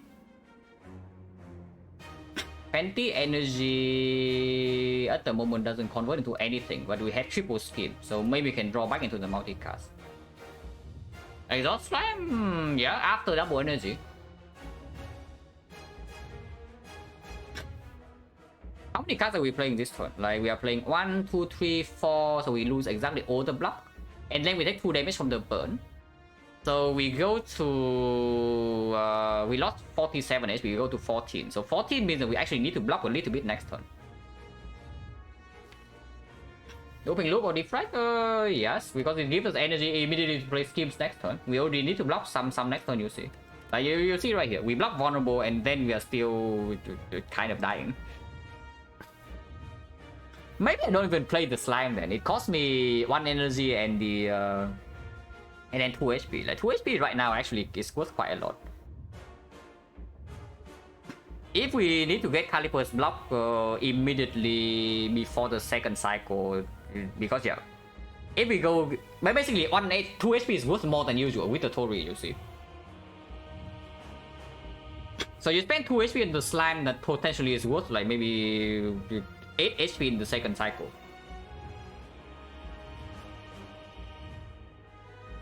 Yeah, it's actually worth 8 block in the second cycle. So I don't know, like about playing the slime.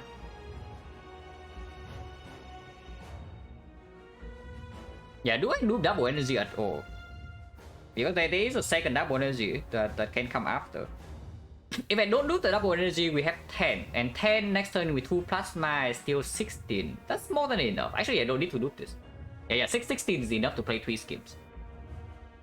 And it's still enough that the moment we draw into multicast on the force, we can have enough block. So I don't even do this. Okay, sure. Then do Gloom double energy then. What if we just don't play this? Yeah, what if we just don't play this? Like, not playing this at all, yeah? And next turn I have 11 energy. 11 instead of... we go to 6, go to 5, go to 10, 10 and 16. So I lose 5 energy but I save 4 HP. Literally don't care about the Dark Orb. Need deal damage? Yeah, at some point, but some point is looking at this roll and you think we kill before second cycle. That doesn't happen. If it doesn't happen, then the focus can change to surviving second cycle, you know. Because if we can survive second cycle with effectively infinite energy, we do a lot of things with triple scheme in the deck. And this way we also save the double energy for later when it's bigger. Evoke force 50 times? No, that's not a kappa. That is real. That is not a kappa.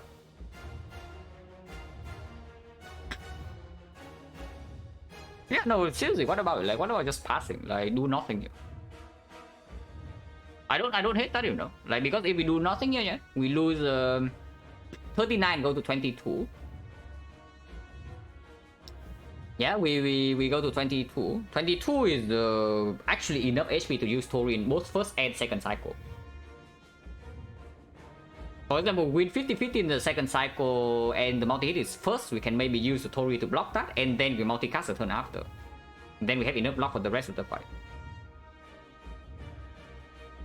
And then of course the multicast is bigger when if we redraw into this with triple skim. Actually, I'm pretty sold. Like, let's do nothing here. Ow.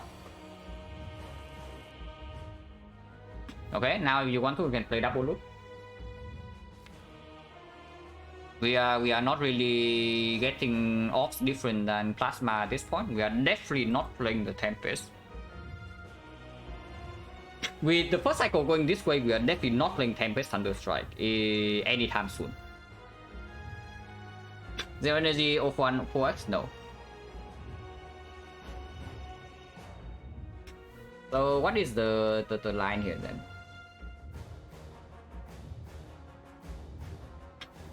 Block is worth more. Yeah.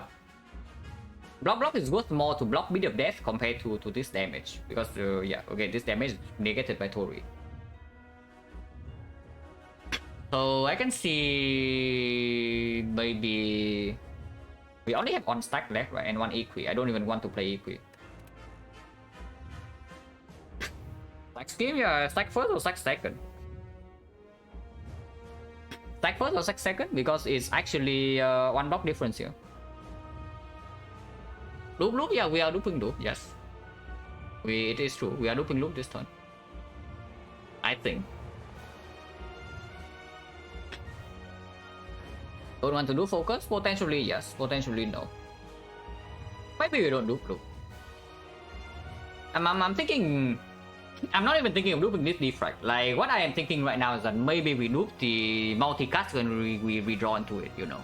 Because when we redraw into the multicast, like, it's not always easy to put the force in front. That's probably stupid. Like, why not just loop and then put the force in front first? Yeah, because we don't have any frost. Just spoilers alert. We don't actually have any frost in the deck left. Scheme first, right? And no, sack first. We don't play 7 cast this turn. If we don't play 7 cast, then stack first is just better. Yeah, stack first and then scheme, yeah.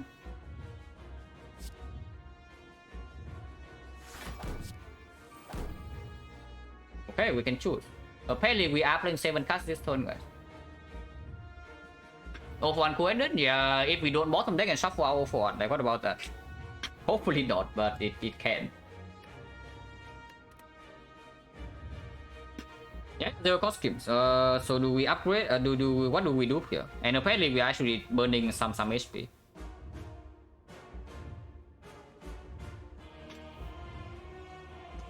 I am thinking of potential the line we talk about, like the line with the fission and then O1 with the cool-headed. Zero cost cool-headed gets pulled first, right? Yeah. So not rolling many zero here is actually decent because maybe we can pull the schemes. If we can pull the scheme, that's very strong. And our energy is going already down to like 6. Yeah, I probably do loop over the scheme when considering we can have the line of fission into into cool-headed. Fission into cool-headed, we have frost in front immediately, and then loop is like honestly nearly as strong as the loop defect. And if we are slow by 1 turn, it gives more energy. So I can see looping loop like right now.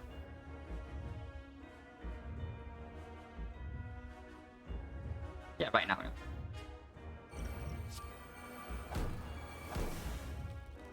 Defect definitely wants to be played. Draw 4. Equilibrium. It's okay to play actually. It's not so bad.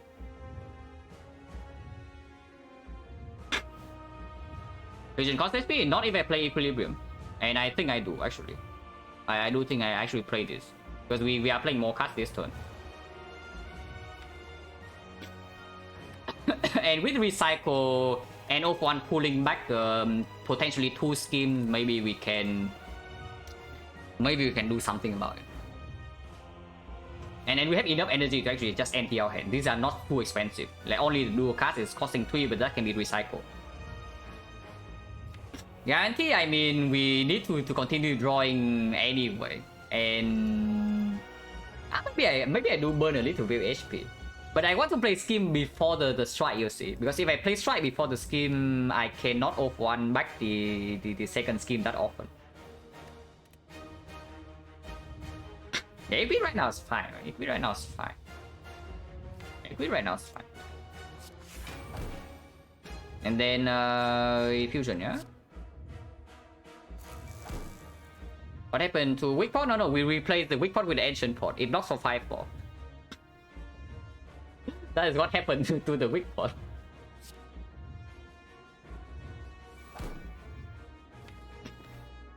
Yeah. Fusion can happen immediately. And we have the equilibrium for this aggregate when we reshuffle.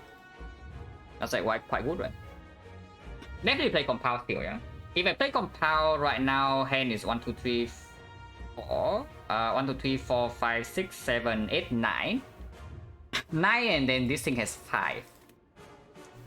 9 and then this thing has 5. I can fission, draw another 3. So this has 2. I can still bottom deck the 041.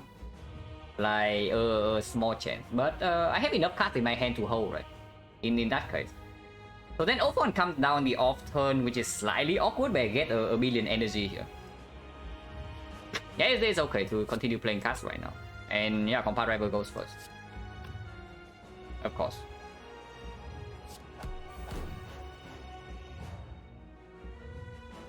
Okay, so now we actually need to seriously be careful.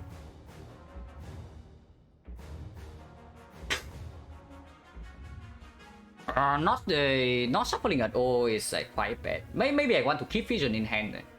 Yeah, keep Vision in hand, next turn draw into the off one, play the 041, get back the cold snap. Vision everything away, reshuffle immediately, play the aggregate again, infinite energy, and then play the coordinate draw 2. That is actually not so bad. Next turn is the off turn. Of course, that would mean that we need to redraw into the multicast quickly or we die, but we do a triple skip still, and then a ton of energy. Because visioning right now is costing so much energy, and we can still break. So I don't actually see it.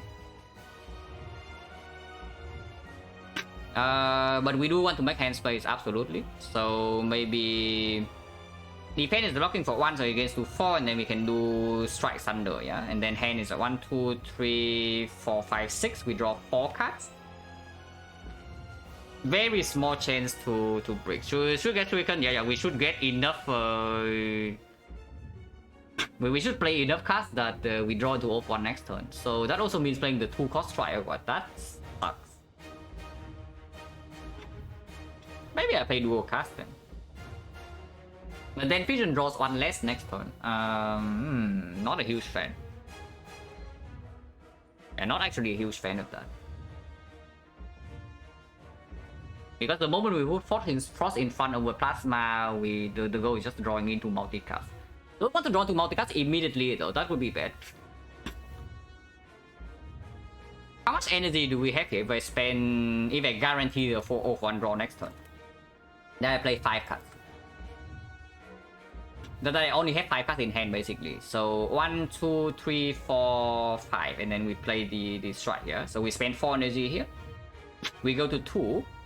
Next turn we go to +8, so we actually go to 10. I mean play until we have 5. So we do play only 4 cards. The 5th card costs 3 energy anyway, so I don't even want to play it. Recycle Tempest? No, of course we recycle Tempest. Like, what else do we think we recycle? Of course we recycle Tempest. And that comes in next turn. So we have 10 energy base. Even if the recycle is 3 costs, we recycle Tempest, we still get to 14. 14, and then we can play some other stuff and then 0-1. How much damage are we taking this turn? We are taking 15 in total, right? So we go to 13. 13 means we can only play a bunch of not that many cards next turn, yeah. But Equilibrium is also 0 cost.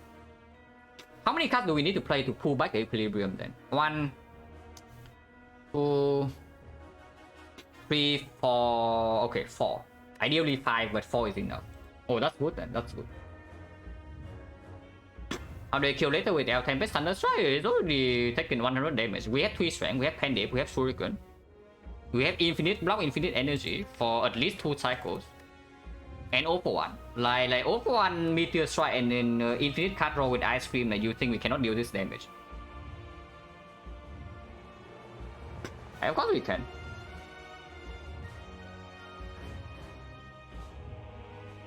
So it's actually just like that we play 4 cards. So strike.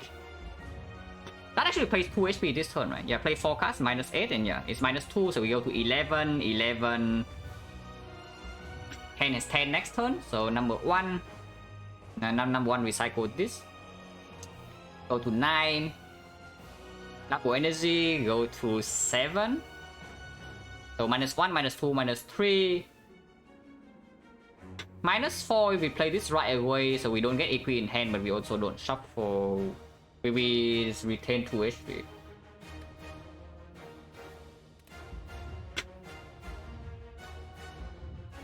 Wait, are we going to 1 HP next turn? Oh, that would be cool.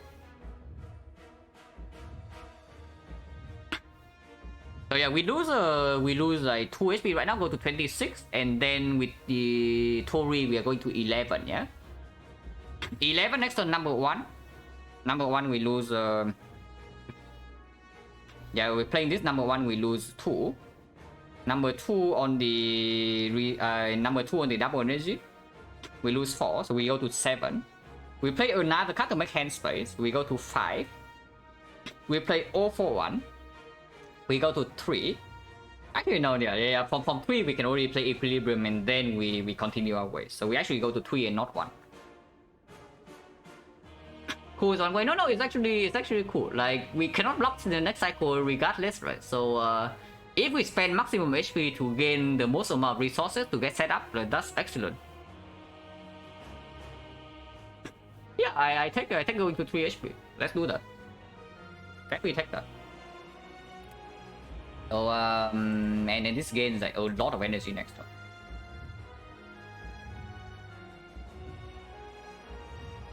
This is the only 0 cost. We are not pulling it back anyway. We're going to pull 5 cards. So 1, double check here. 1, 2, 3, 4, 5. Yeah, we pull exactly 5 cards. We don't pull the garbage strike here. Not that pulling the strike would be bad. We shuffle it out, but sure. Pulling 5 is good enough. The last thing I need to remember is that to play coded after Fission and not before. If I play coded before Fission, we are slightly upset. 141 energy multicast? No, it's not quite that much. We are probably getting like maybe a 40 something multicast if we draw into multicast. We can also just die because we never draw into multicast, but all the schemes are 0 cost, so should be okay. And block is worth more to block with the death, so of course we play this block first.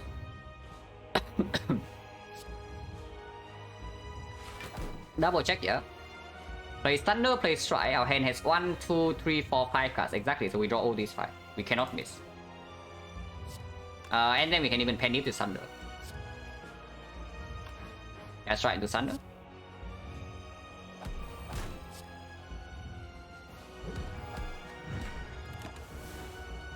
Yeah, Tori of the Gods. And now the loop, when the loop is showing its power, we gain like 12 energy. You're actually serious. It's really the bottom card. So if we considered with drawing 4 only and not 5, we are done for. No, seriously. If we actually don't draw the full 5 here, we are probably dead the next turn. We might still be dead next turn, but at least now we get to live a little bit longer. Okay, first card is definitely recycle on the Tempest, yeah?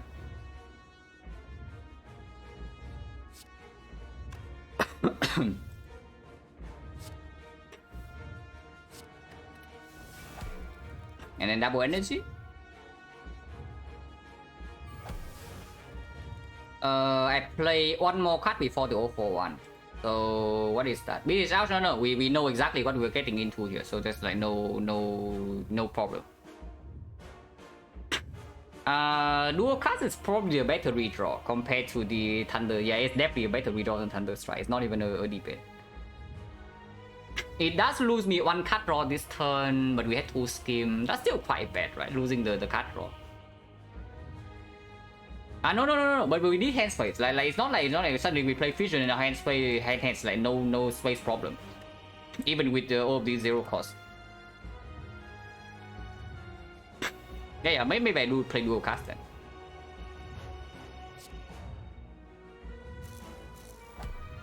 And then off one draw, get 5 back. We know exactly what 5 it is. And we go to 3. And now, yeah, we get to play Equilibrium. And yes, very important that we play Fusion before the Cool-Headed and not after. If we play it after, we are in a Waterford. So Fusion right now doesn't overdraw. Quite good then. Let's do that. Can even Doom and Gloom before, but just shuffles in the Doom and Gloom. Now I actually just want to draw into multicast like immediately, so I don't want to shuffle in anything. So let's just Fusion, yeah.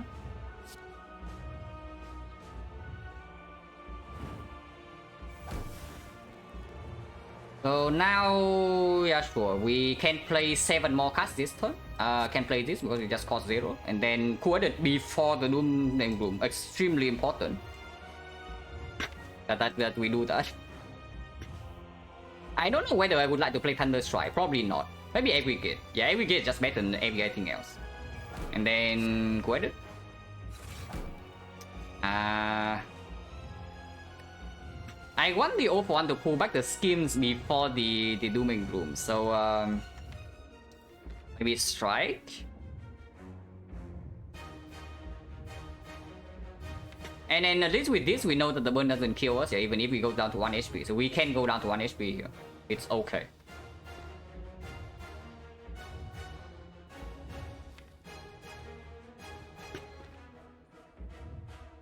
Maybe Doom and Gloom is okay to play here. Hand has what? 1, 2, 3, 4, 5, 6, 7, 8, 9, 10. Sacrificing 3 energy. This is 7. Yeah, it's 350. It's more than enough. Yeah. If I draw into multicast, it's already enough. I don't need this much. So this is just better. Playing other cards before the thing. Because if I like Doom and Gloom here, maybe I draw into Meteor Strike plus Thunder Frost, for example, then maybe our plan can change. 1, 2, 3, 4, 5, 9 cards, so I do need to play 1 more card before the skin. Thunder is better, but not by that much. I would like to keep energy.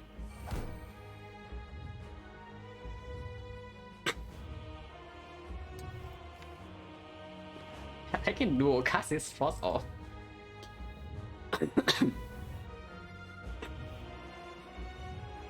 I can dual cast this Frost off.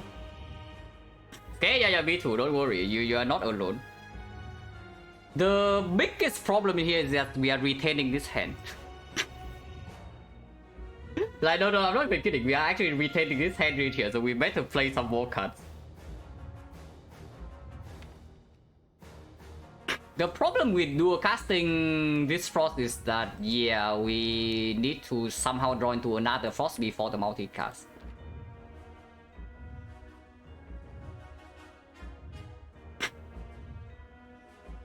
Blue plus the Frost? No. I mean, I guess you want to delay 1 turn. I can see that.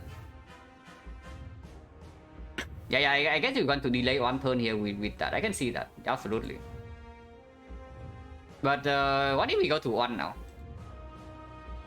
I just do Fusion into Compound Rival. Next turn with the loop on this thing, we have 12. And it's still the... a bit of that is still 2, yeah? So we can play up to 6 cards. Fusion enter? Why not Fusion Compound then? Because if we Fusion Compound to a stack, or turn can continue, you know.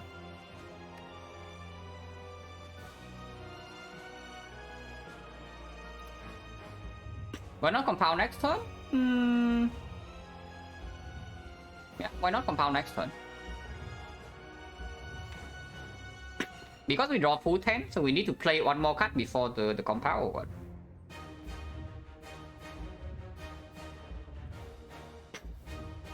Maybe fusion into pass is not that bad. But man, like retaining all of these is like so bad. At least the burn is cut.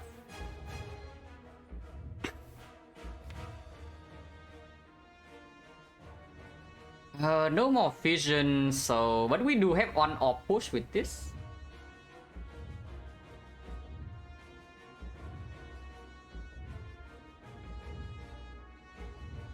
I'm thinking of the scenario where we are forced to dual cast this frost next turn, you know. Then if we play the fusion right now, can we push the next frost off back to the front?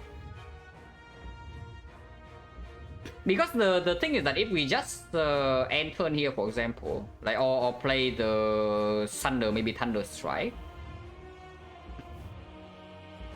and we keep only this frost in front, yeah. Next turn it does allow us to dig a little bit. If we run out of block, we can dual cast this thing, and then we draw into another frost, and then we can still do frost into multicast. If we play the fusion this turn, that is no longer possible. Like, yeah, we are done if we don't get a multicast immediately. And if that is the case, I don't want to play Doom and Gloom. I don't want to play fusion. If that's the case, the only card I want to play is actually Thunder, because I don't even want the off one to pull back the Thunder Strike, you know. But it pulls back these two. We don't ever have enough hand space to pull back the scheme before anyway. We need to mitigate like a billion bit of that. So maybe just playing Thunder Strike to preserve 3 more energy is good too.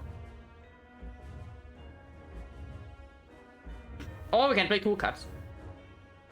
Yeah, or we can play 2 cards. Like what about that? We can play Thunder Strike Thunder, for example.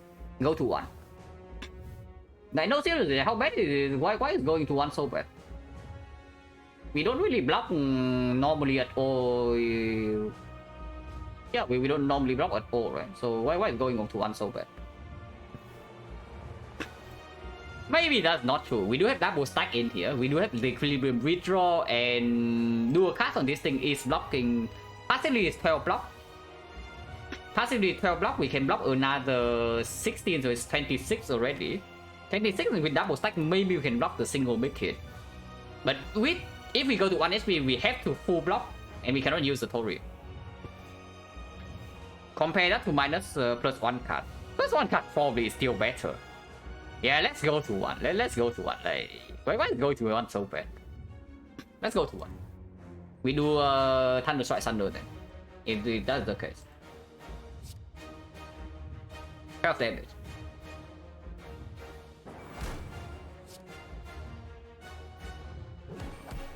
Ow. 47. Yeah, the stack, like 11 block. This block actually helps us draw a lot with the bit of death out of play. So that's good. That's good. That's actually decent.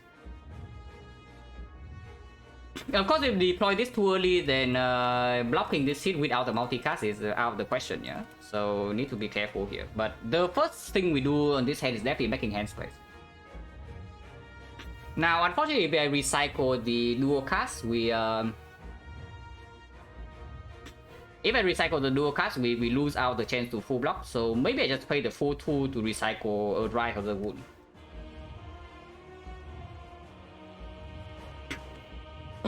Yeah, probably, right? Like we just want to dig here. We can draw +3, we can draw +6. We can draw 10 cards out of 16. And if we draw into off 1, we can draw more. Fusion to compound? No, I think compound goes last. If I can play scheme first, I would play scheme. Because once again, exactly the same thing. Then maybe you can block with no, with a stack in hand it's not the same anymore. But maybe we still need to finish up with dual cast, and then I would like to open with a block card into a frost into a multi cast next turn, for example. If we end up blocking this turn with a dual cast.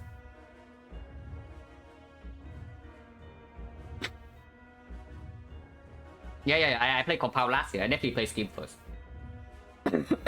And I do want to keep the option to full block open with the dual cast, yeah. So it's actually recycle on this thing, and we just burn away 2 energy. If that is the case, hand has 10, right? So I actually need to play stack before. That's fishy. But stack is 0 cost, so we can off 1 back. And if we draw into the off 1 and pull this back, then it's probably enough block anyway. Yeah, maybe it's okay to do recycle one of the curse into stack and then just play the skip. And then we see.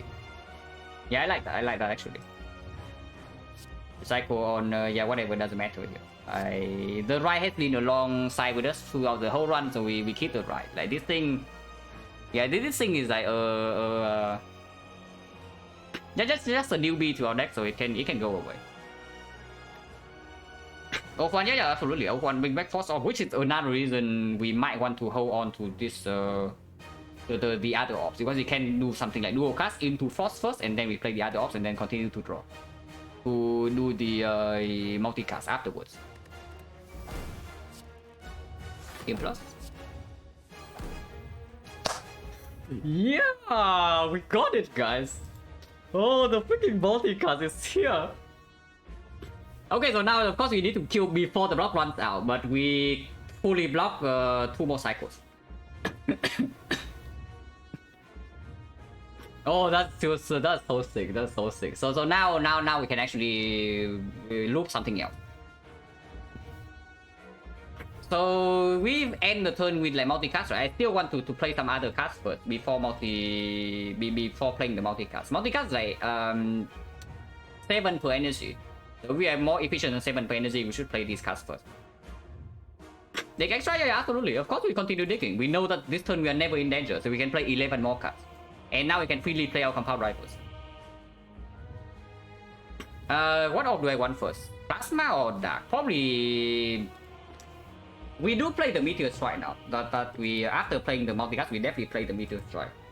And after playing Meteor Strike, energy is, yeah, not a problem. Which tells me I probably want to keep the Dark first, in case we loop the Dark for next turn and just deals big damage. We don't need the energy from the loop fusion. So doing Bloom first. And then fusion, yeah. And then draw 3. Oh, baby, man. Oh, this one is so done, guys. Oh, this one is so actually so done. yeah. Calipers is here. Of course, it means a Meteor Strike. Slightly unlucky, but yeah, who cares? yeah, who cares, guys? Like, who cares that we missed the thing? I can still do some stack first into compound rifle, because there is a chance I can Meteor Strike before. Unhp, yeah, we go to Unhp intentionally though. That we know that the moment we draw to multicast, we are set. So I can see something like because if we still have 3 ops in here, right? Yeah, we do. So I can see something like playing stack and then continue to draw with the compound rifle. If I draw 2 more ops, I can even do Meteor Strike this turn first. No, that doesn't make sense. Yeah, it actually doesn't make sense. But I do want a Shuriken this turn.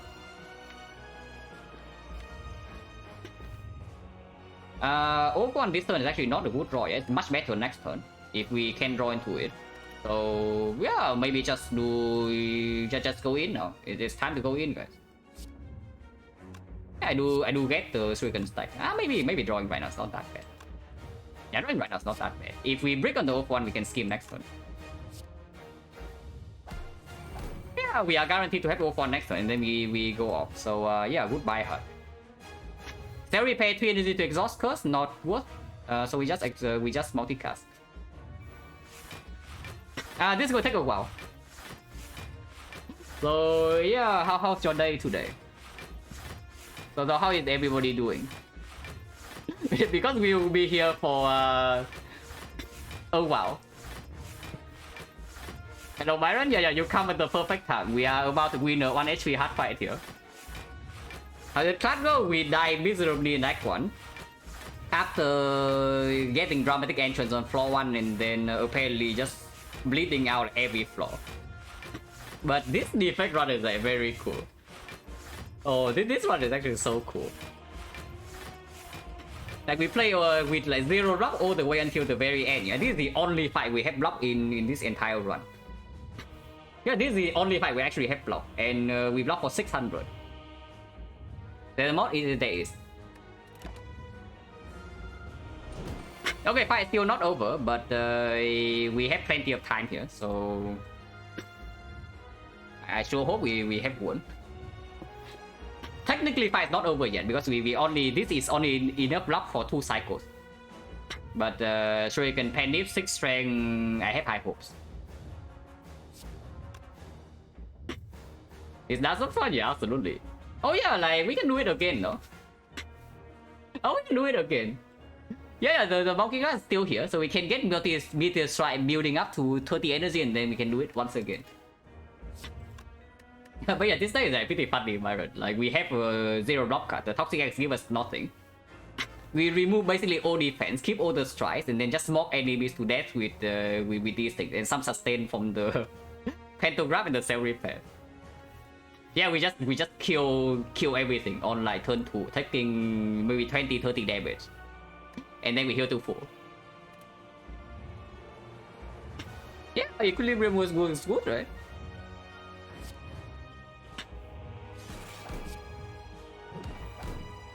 Thunder Strike completely cringe, doesn't matter, or stack going in. It's not like we cannot block without the thing, you know. And once again, we shuffle in all the 0 cost draw. Yeah, kind of sick. I actually want to shuffle in the Thunder Strike because I don't want the Oath one to pull this spike. That's funny, but it's actually true. That is what I want. Now I can exhaust the curse. Draw 4. Draw 3.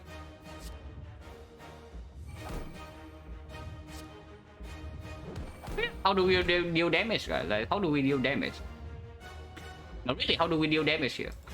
We just casually deal like 200. Can pull back, but we can draw more.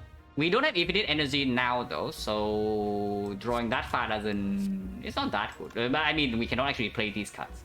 I don't want to play Equilibrium this turn. Looping Plasma is good, right? Yeah, Looping Plasma is good. Yeah, Looping Plasma is good. We do... these are all 0. Okay, I guess whatever, don't loop Plasma. I know, no... Don't really have enough for that.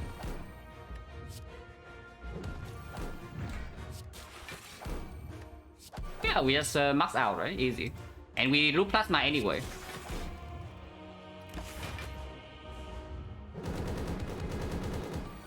Best way privately question, don't have Discord? I do have Discord, but you can email me, like this is in my Twitch bio. You can also just send me a message on Twitch. Good luck, yeah, I probably don't need it at this point, but before this, the fight was actually pretty tricky.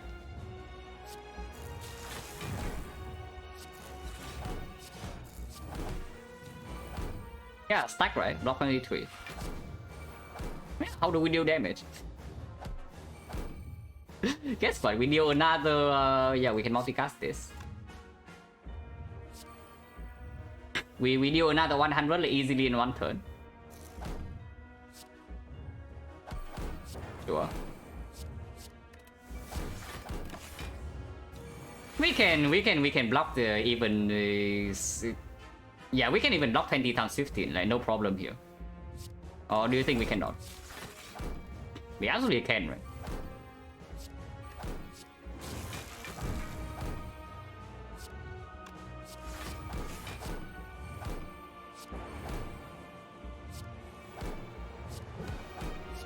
Yeah, how do we deal damage, guys?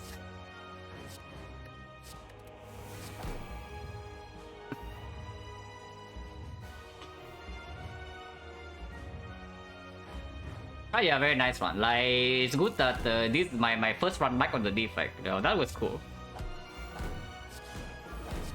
Oh, we have already maxed out. Okay, we kill next turn then.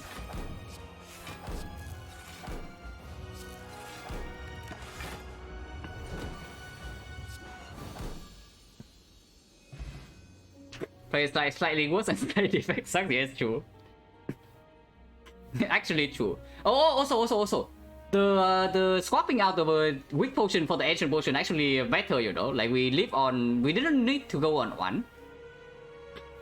We could have gone to... No, we needed to go on one. If we did not go on one, we could not draw 0 for 1, and then we are toast. Oh, so actually every single HP matters here. That the 5 HP for swapping potions play. Yeah, easy for Toxic Egg. 1 circuit, yes. Absolutely. Thank you very much, Toxic Egg, for nothing.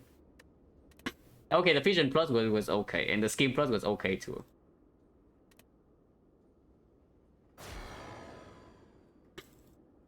That was nice, like very, very much like that. If every defect run can be something like this, would be cool. Possibly skipping all course, yeah, I don't have no. But we still die, yeah. If we don't take our workers, then we get calibers from the Act 4 elites, and then we say the game sucks. Because we don't have Tori. And without Tori, we die first cycle. And you also see like why I say, yeah, how do we block first cycle? The answer is we don't. Like you'll see, right? Even with the ancient potion, like first cycle, like how do we block? We don't block. we just face like the entire thing, which is why I'm saying like 18 we're just dead. We face 18 we are dead. But everything worked out like just enough. Of course, the Opon needed to go be on the absolute bottom of the deck for the 1 HP for going to 1 to actually matter, but it was actually the bottom cut. Yeah, because we died too, yeah. The ifs are also like, it's not that good. Sometimes they are good, but basically we cannot be sure of everything. Max sale from Neo is free. It was free though. We enter the... Oh, no. Yeah, we entered Spear and Shield at 67 out of 71. So if we lost 6-7 max HP from Neo, we would die. So yes, it's true. If we lost max HP from Neo, we would be dead now. Funny to think about, but it's true. Okay, so 37... I do track the before and then after the break in 2 separate sheets. So because the things I want to track now is like slightly different. I want to track like how many runs, how often you get an echo form. First of all, and then maybe the total amount of focus you can see in the run, like maximum what is it, and what are the sources. Because I really need to analyze like how correct it is to commit to the commit to our monkey on like floor 0. That I need to know first, because it's a major thing for icon tactics. And then GG, thank you very much for the tier 1 sub. Appreciate a lot. Then what's the curious, there's any learning plan loss unavoidable? It's not unavoidable. I could have skipped 3 elites. So the situation was that after some extremely cringe early floors, I was at 35 HP. I was at 35 HP with no potions. The deck is Dramatic Entrance plus Bash, Anger, Pommel Strike, Shockwave, Ghostly Armor, Sword Weakness, Twin Strike, with all the base cards. Next elite is either the Knock or the Sentries. And I am at, again, yeah, I'm at 38. So I had 2 choices at the time. Either I go left, dodge 3 elites, and go to some fires in the shop, or I potentially enter a 3 elite path. I took the 3 elite path and died to the Knock. So pretty sad story, like extremely cringe early floors. If there's anything, then maybe I can say the Exodium tax, I was too optimistic. I could probably have saved maybe like 5, maybe 10 HP there.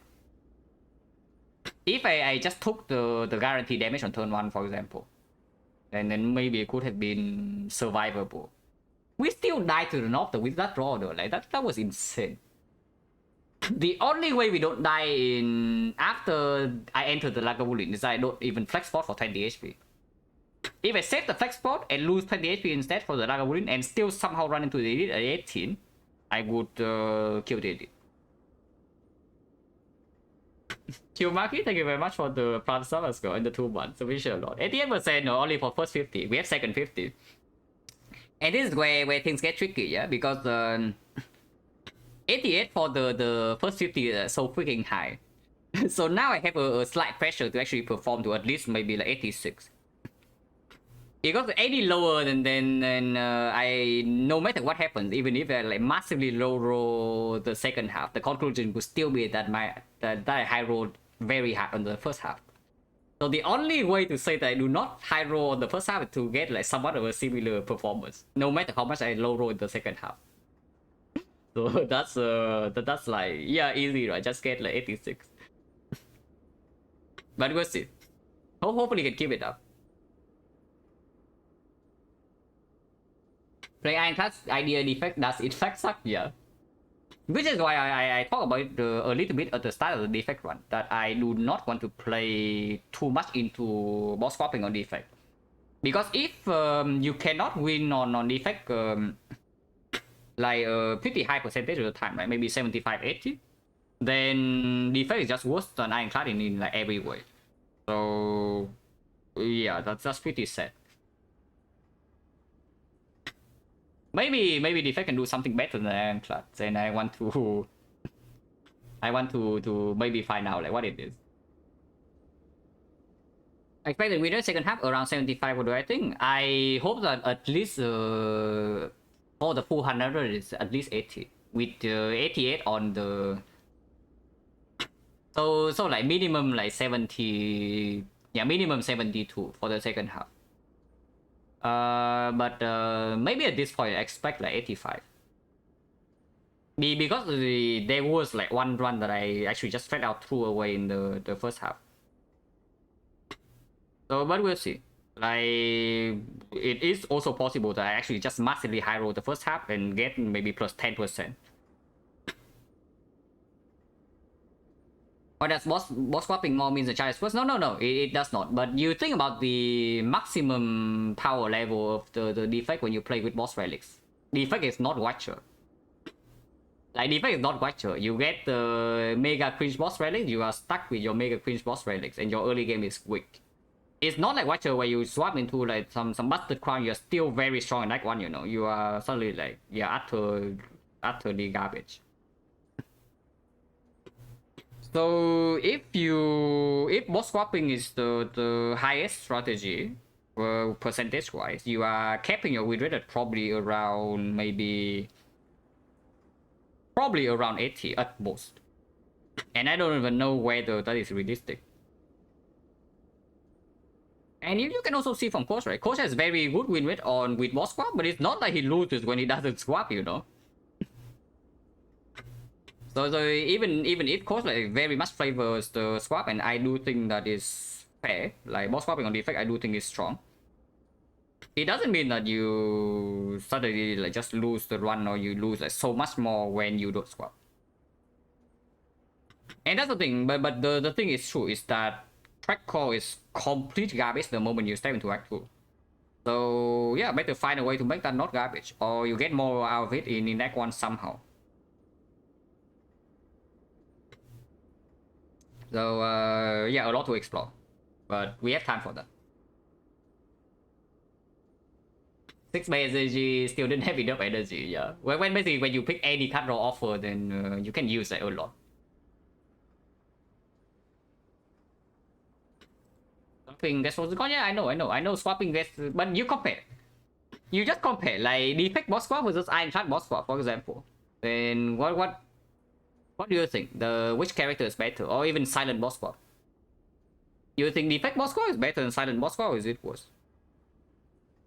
Because with boss swapping, yeah, you're just playing with your card pool and your relic pool. Like your starter relic doesn't come into play. And of course your starter deck, but the difference between the character becomes smaller. You can compare between characters like more easily, is what I mean. And yeah, then from this baseline, like how far do you think the boss squad defect can go, realistically? But the more important point I talked about like earlier is that I don't feel like I learn too much when I play boss squad, at least for now. Like win or lose. So if I'm still trying to understand the character, then swapping is just not very useful.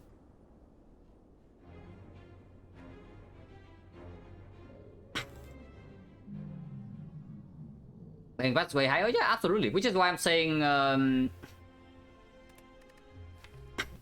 mean, not really, but for now, to me, it just feels like defense is just worse Ironclad. Swapping or not. So I'm trying to find a way to see if defect is actually in fact not worse than Ironclad. Somehow. Because defect does have some small advantage, you know. Like first of all is that you can have a very weak deck that consistently beat actually bosses. That is that is one of the bigger advantages that defect might have. That your deck can be like complete garbage and you comfortably beat actually bosses. So you can save all the resources, like for example, like potions, maybe gold. The other characters cannot really do that. And then it's all about how do you get more value of this thing. Like maybe compound driver, but not really. Maybe fission, maybe electro a little bit to convert it into like somewhat longer lasting front load, maybe until middle of Act 2 instead of just like floor 1 of Act 2.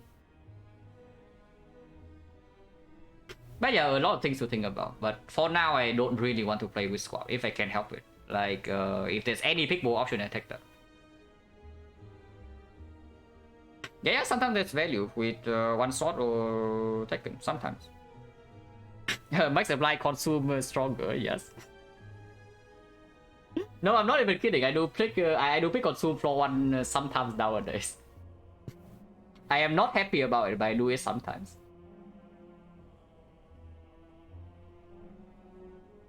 Boss squads lose the value starting rally, gain value random boss rally. Burning blood minus 400. I mean, I don't know if I would put like that. I do think the burning blood is stronger, yeah, but it's strong in a different sense. It's like the thing about the starter relic on Ironclad is that usually when the run is complete garbage on Ironclad early game, with the starter relic you can actually still crawl back because you can afford to take whole way fight rank 1 still, while maybe not having to rest. So your deck maybe you can get in shape before you step into Act 2.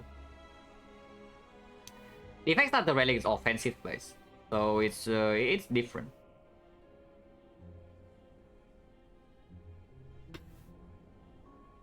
Instantly, yeah, of course. I'm not saying swap is weak. That's not what I'm saying. That is why I opened the conversation with saying that I think swap is strong, but I am not going to do it because it doesn't help me develop my understanding of the character. It is the thing. So at the moment, probably no swap. Say relics, yeah, I miss it too. But Slayer relics also went out for cigarettes. But yeah, definitely not doing one more. So let's see if there's anybody on.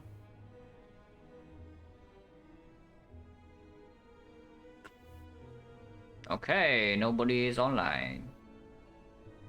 Good to know, guys. But yeah, bây giờ is on like vacation, right? So even this hour, nobody is live. Byron go live. Bayler's on? Is Bayler on?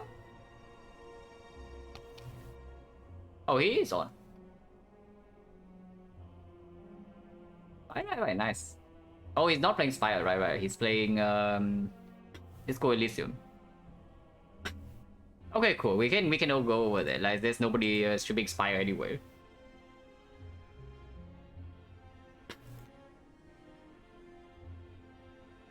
Not sure boss swaps fundamentally different than any other choice. It makes your early game completely different. Like, it's not that difficult to understand. It just makes your early game way different than normal. And your power level into the whole wave fight is also completely changing. The value you put on cards also changes, yeah. Yeah, your card evaluation whenever you boss swap also like completely shifts. And that is not very useful when I'm still figuring things out. Like of course the obvious stuff, like you have you score into 4 energy and then you see, yeah, okay, maybe 2 energy cards get stronger, like Doom and Gloom, the Scheme Act 1 can also be picked, the Sweeping Beam also gets stronger and things like that. But what about the other like more standard cards, like for example Steam Barrier? Steam Barrier, maybe Rip and Tear, maybe not Claw, maybe Rebound, maybe Streamline. Cell Repair? No, Cell Repair is always if you skip early Cell Repair, you are insane. I don't know what game you're playing, but you are pretty insane, like compared to a lot of other players. Cell Repair is just strong. Of course, if you pick it over something else, then maybe it's different. But over skip, yeah, do not skip Cell Repair, please. like do not. You can make something over Cell Repair, but please do not skip it.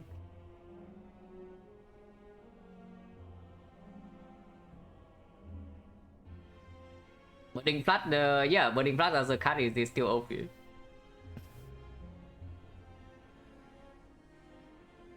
Oh, yeah, thanks for watching, guys. Yeah, good defect run. Hopefully it continues. Hopefully not at the expense of the Ironclad though. But yeah, thanks for watching as always, and see you.